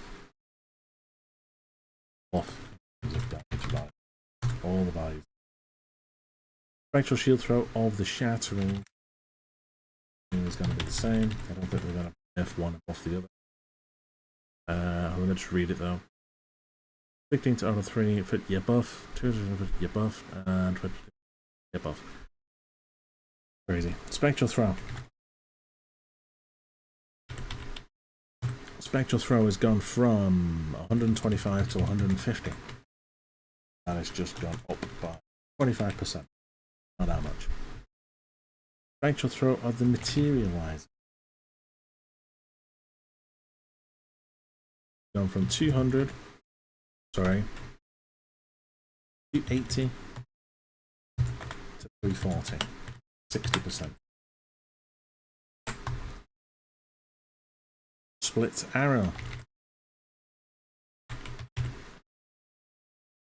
has gone from 119 to 142. 23%.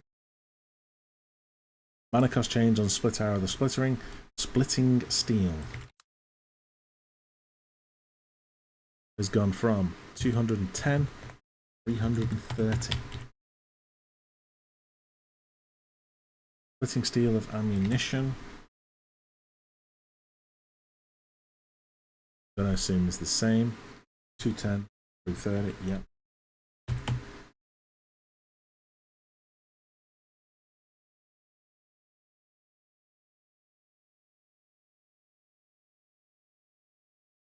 Table.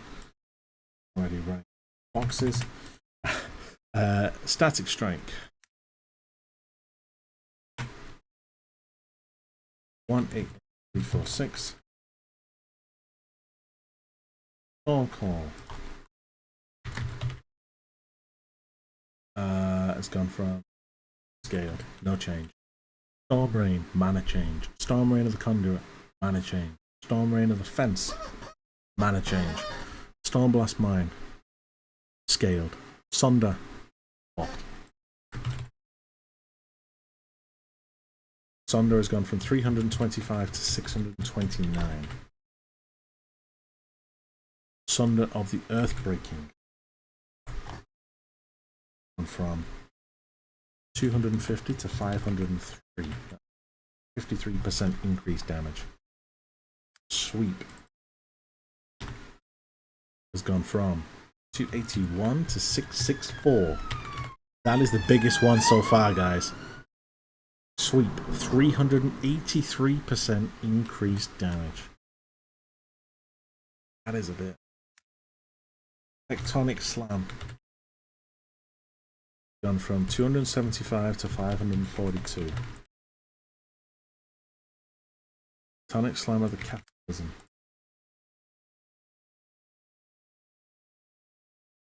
Is 240 to 470. A lot of big values coming out now. Tornado has just been scaled. Tornado shot. Mana cost has been reduced and increased at later levels. Tornado shot mana cost has been nerfed. Tornado shot of the cloud burst. Slight mana change. Toxic rain. Slight mana change. Toxic rain of the spore burst has had a buff. Off on the percentage. That has gone from 85 to 102. Toxic Rain of the Withering. Mana change. Unearth. Slight nerf on that. Yeah. Who the hell uses it on? Seriously.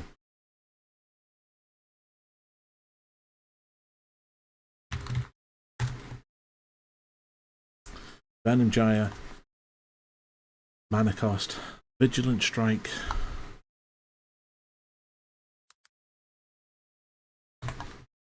Vigilant Strike has gone from 350, oh my god, to 745. No, that is now the biggest. 395% increased damage. Wow. Viper Strike has gone from 154 to 382. Viper Strike of the Mamba gone from 154 to 390. Void Sphere is unchanged. Scaled it. Void Sphere of the Rendering just scaled it. Volcanic Fissure. That seems soft.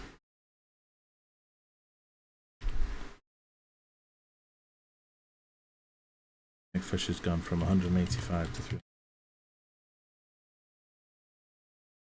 Volcanic Fissure of a Snake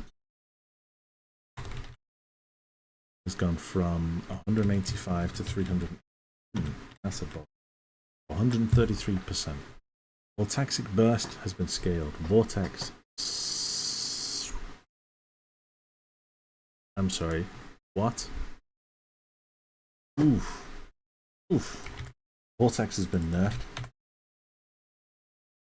Gone from 270 to 170. Damage drop. Vortex of Projection also.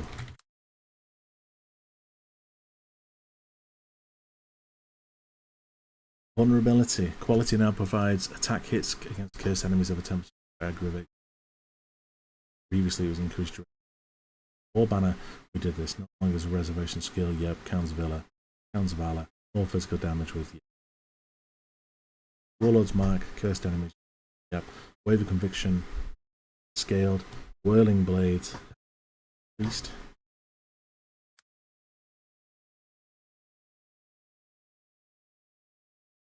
Whirling Blades has gone from 150 to 314.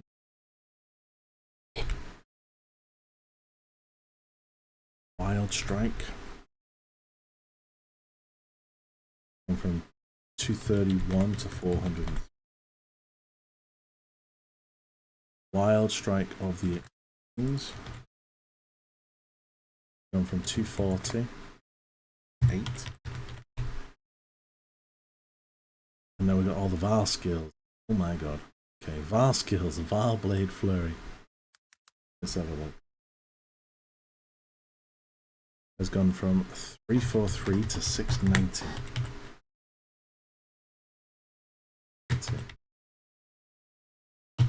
That's 347%.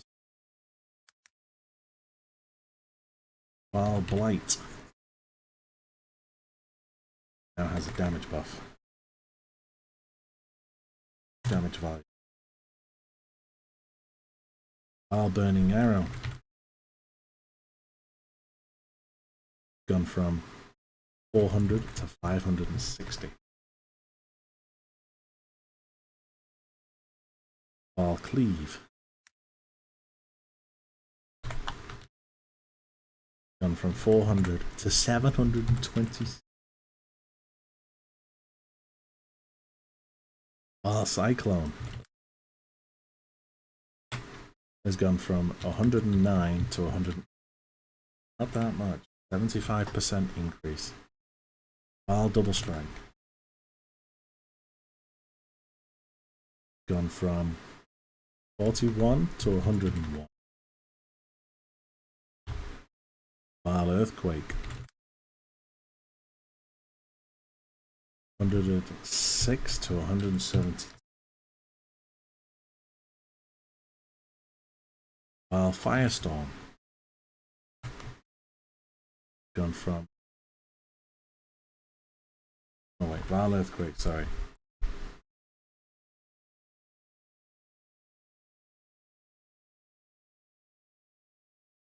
Yeah. Vaal Firestorm is unchanged. Yeah, they just scaled it. Yeah.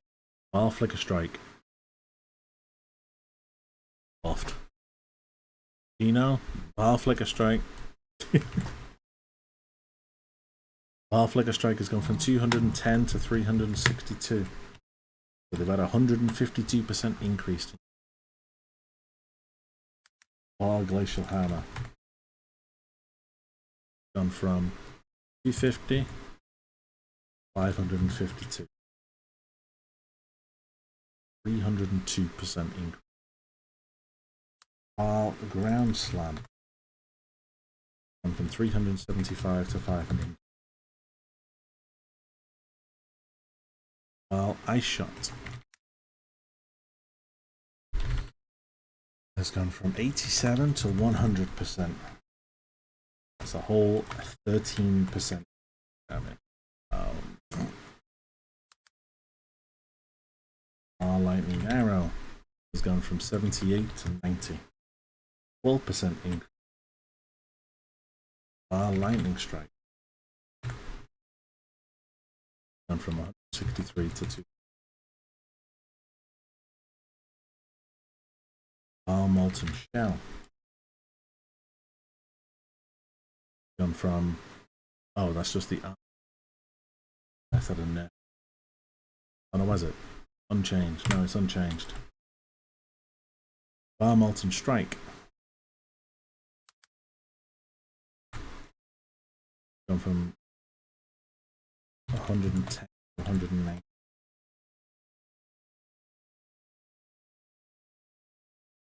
Turning my table down a bit more.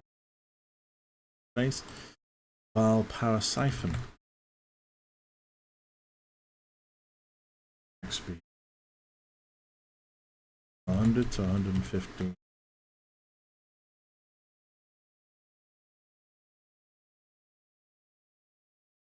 There you go. Vaal Reap.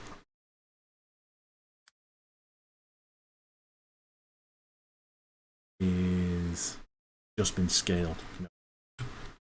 Vaal Reave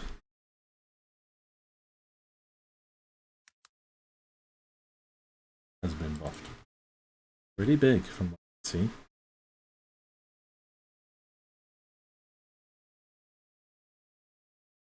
Hold on.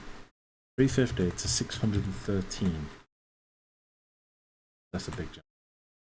Vaal Smite. I'm sorry, what? Are you fucking joking me? 430 to... Vaal Smite has been increased by 323%. Wow. Vaal Spectral Throw.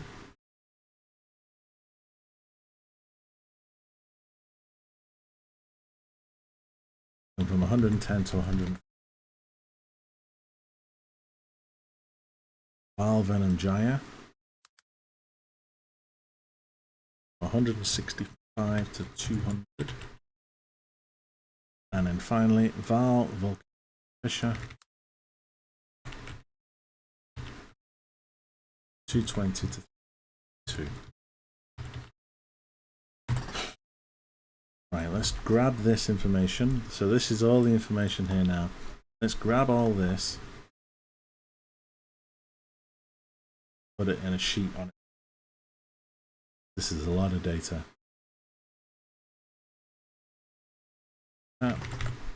New sheet. Throw it in there.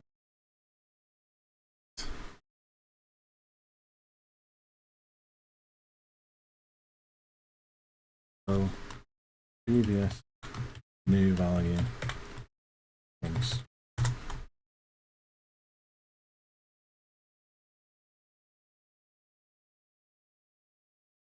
Actually put a filter on this bitch. See what are the top one. Filter. Keep. Filter drop. What? How do I filter? What are you on about filter? Hold on. There we go. So then if we do difference and do largest to smallest, there you go. There's the biggest. So, bigger screen.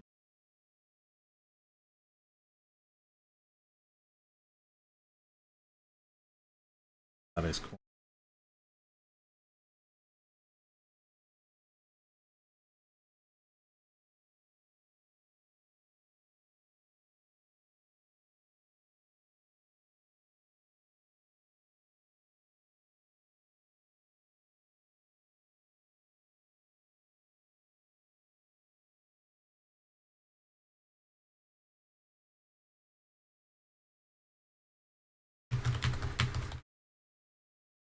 Hold on one sec.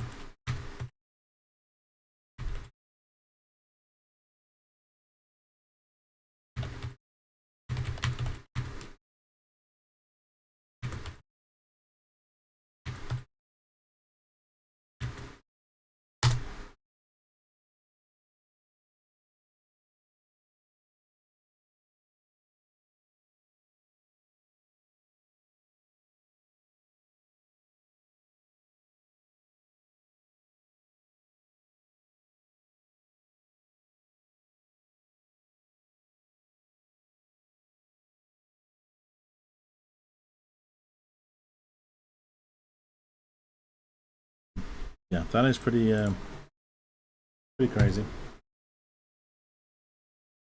The skills and things. That is a lot of changes. So what we'll do now is we'll carry on going through the patches because there are other changes. So give me a second. So Chance to Bleed can now support skills that create minions. No longer causes support attack to deal physical damage. Previously scaled 29%, previously 9%. So Chance to Bleed has been buffed. Decay. Skills affect decay now 120. So Decay has been buffed. Earthbreaker. Strider. Fist of War no longer. Pending Doom Blast has effective added damage scaling to 370. This has been scaled. Increased duration has now been renamed to more duration. You guessed it. It now grants supported skills 30% more skill effect duration at gem. Scaling up to 39% at level 30. Previously 45 to 64 increased skill effect duration. Quality grants 10%. Previously. All far now. That sounds like a net. Infused channeling no longer has increased.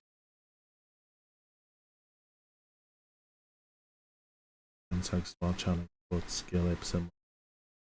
Dynamic support skill. Okay. Inspiration now causes us to have less mana cost instead of reduced. This also applies to the benefit provided by quality. Prismatic Burst now has added damage scaling up to 280. Previously 280 all levels. Rage no longer causes supported attack. Shockwave now has increased by previously 260. Shockwave has gone up. Trauma as supported skills have increased. Yeah. Urgent Orders. Ascendancy change. Berserker. I'm not really played Berserker or Chieftain or Juggernaut or Champion. Gladiator we've obviously seen. They're all the new changes that have been done. If you obviously want to go through these, then obviously go through them on your go through them obviously when you're going through stuff. In terms of where's it gone? Patch notes. Lost it. What are your thoughts so far on the changes? A lot of them are buffs. My build isn't changed. Cock DD is unchanged from what I've read so far. Deadeye is fine. Warden, that's the new avatar, that's the new skill bound, so that's pretty cool. Ascendant. Okay. Passive skill changes, thankfully. Thank you. There is no changes to the Templar. There's only changes to Ascendant, Warden, Deadeye, Gladiator, Champion, Juggernaut, Chief, all melee. No changes to Hierophant, Templar. That's awesome. Passive skill changes. There are now notables as a result of this. So these are all the new passive skills. So I'm not going to read all of these because there's probably hundreds. I'd rather see them on the tree. These are all brutal skills. So added new hunger, added. So these are probably all melee style ones like Overwhelm, Impale, Warcry. More physical damage reduction, Whelm, yeah, they're all melee. Block, chance, block. More attack damage, leech. Block, attack damage, bleach, block, spell block, attack block. There's a lot of block. Spell block. Let's put it this way, you're going to be able to block easily. Kinetic block, staff damage, block, unique item changes.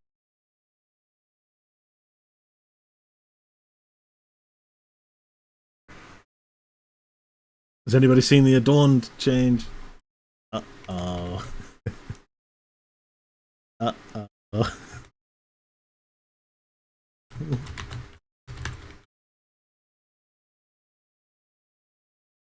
Adorned nerf.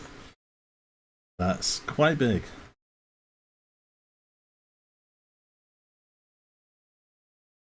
So they have literally just knocked off 50% straight off Adorned. Oof.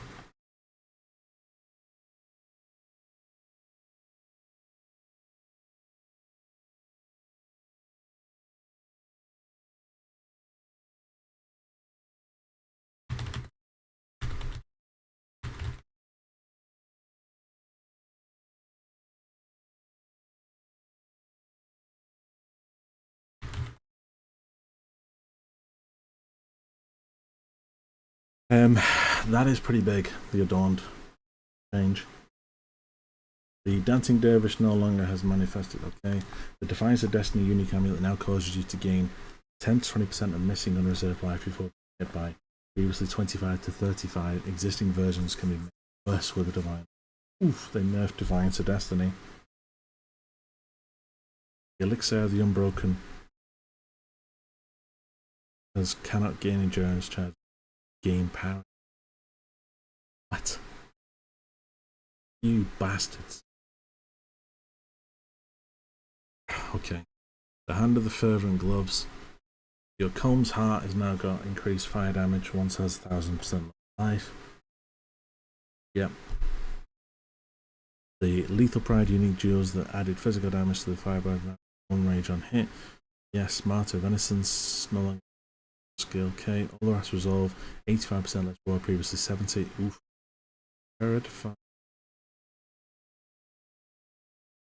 The Rigwald's command unique sword, 2 damage over time. Yep. Surrender shield no longer grants existing versions will now grant crushing fist. Taste of Hate no longer has 10 to 15% of physical damage from hits, cold damage during effect, but it now has 20%, 20 to 30 of fire lightning damage taken from hits, cold damage. Dead. Can't get fizz to cold, bastards. The Reckless Defense duels 2 to 6, 2 to 4. Item changes, yep. Quality bonus we've done, we've discussed. Non-gems that generate random quality 30. I'm sorry, what? Non-gem items that generate with a random quality can now generate up to 30% quality. That's good. The maximum random quality for a tainted armor scraps is now 20%, previously 29%. No, why did it?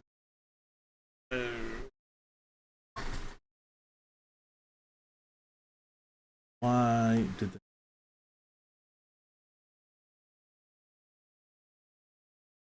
Why did they nerf that? So we've literally just lost like 9% straight off the bat. Quality. Are now rarer relative to the tainted currencies. Beastry, recipe to corrupt and equipment.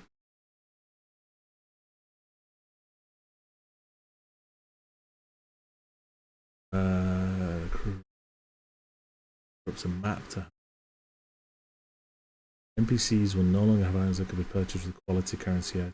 No longer sell glass bows, baubles. What? NPCs will no longer have items that can be purchased with quality currency items. No longer sell glass bows, baubles. Glass bows, baubles are going to the moon. Price of glass bows, baubles. Rewards from league content that granted 30% quality equipment now instead grant 20%.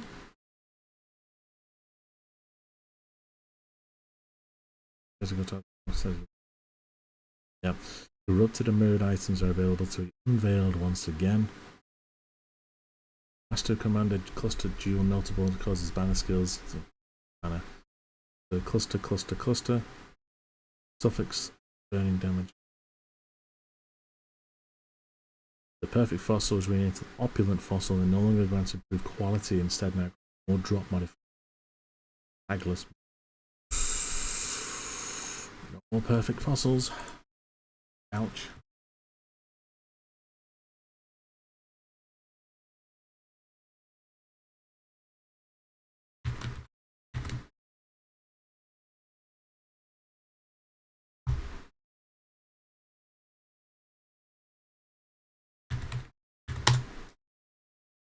Crazy. Incursion modifiers that provided increased spell damage and gain percentage.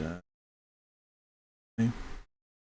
Regular duels that are not a basic cluster can maximum fire aligning resist. 95 that for Essence of Heron body armor now prevents reduced extra damage from crits, so endurance instead of fizz damage.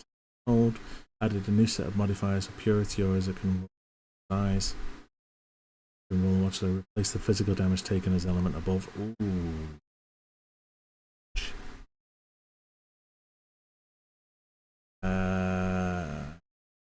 New Eldritch implicits for body fire that have added that grant physical damage taken as fire cold like chaos.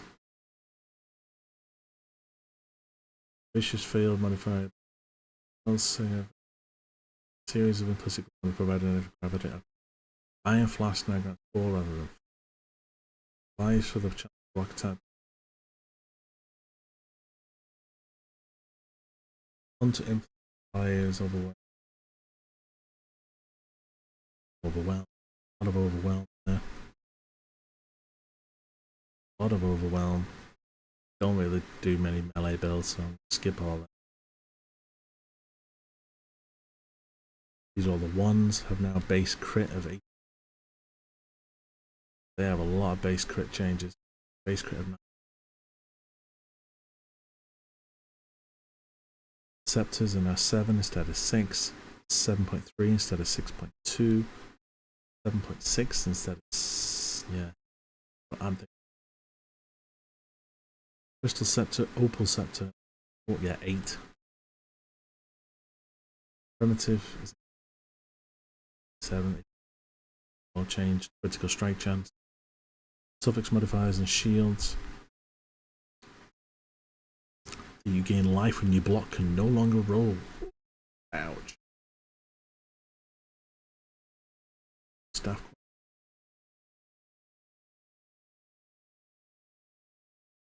Divination cards. Birth and renewal divination card has been re-enabled, and now awards a horn scarab. More than ever is re-enabled. 4-wheel scarabs. The long watch. Boss. Okay. Ruthless specific changes. I'm not.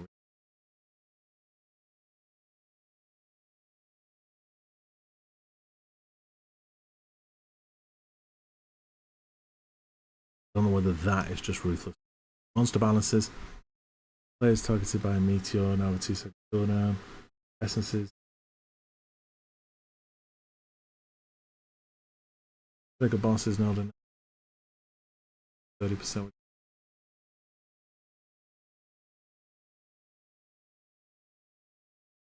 Truth and monster modifier. Okay, involve side over here. Give me like a modifier is overwhelm. It's got on rev explosion detonate. Direct league. Essence, Abyss, Ambush, Harbinger. 4 previous. Oh, they made the price cheaper. Cool. There's 2 additional, previously 3, so they nerfed that. Crown boxes, they have nerfed. Fucking hell. Essence, 4, previously 2. Ooh, they buffed Essence.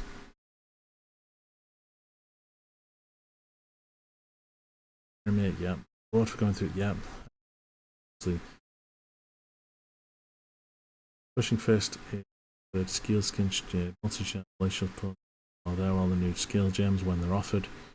Act and Pinnacle bosses now have static life bars. No longer need to add waypoints, reservation. Yep, assist, you can start hard. Yep. The Scarab vendor recipe now returns surplus scarabs when you vendor. And then a bunch of bugs. A lot of bugs. That's it.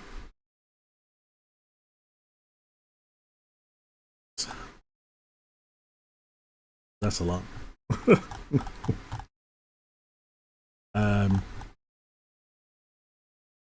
Yeah, that's a lot of change. But Penance Brand, thankfully, is not changed. So, yeah. To take away from this, a lot of buffs, few nerfs, but overall sounds like a very good league. Sounds very fun. I'm probably going to kick off now because it's like nearly 2 o'clock in the morning here in the UK. Probably going to update with a few of my friends on Discord and then go to bed and let this all sink in overnight, and I'll probably do some videos tomorrow and over the weekend. So yeah, keep an eye out. And that is pretty crazy, the amount of stuff that they've changed. But yeah, good changes. Anyway, thank you for everyone that has watched, and if you're still watching, thank you, appreciate it. There's a lot of changes. I'm probably going to publish this spreadsheet at some point, so the spreadsheet that you saw me filling in, I'll probably release this and publicize it in the next few days. So just keep an eye out on all of my videos. And until then, guys, thank you for watching. I don't know why that's just appeared. Random. Thank you for watching, and stay sane.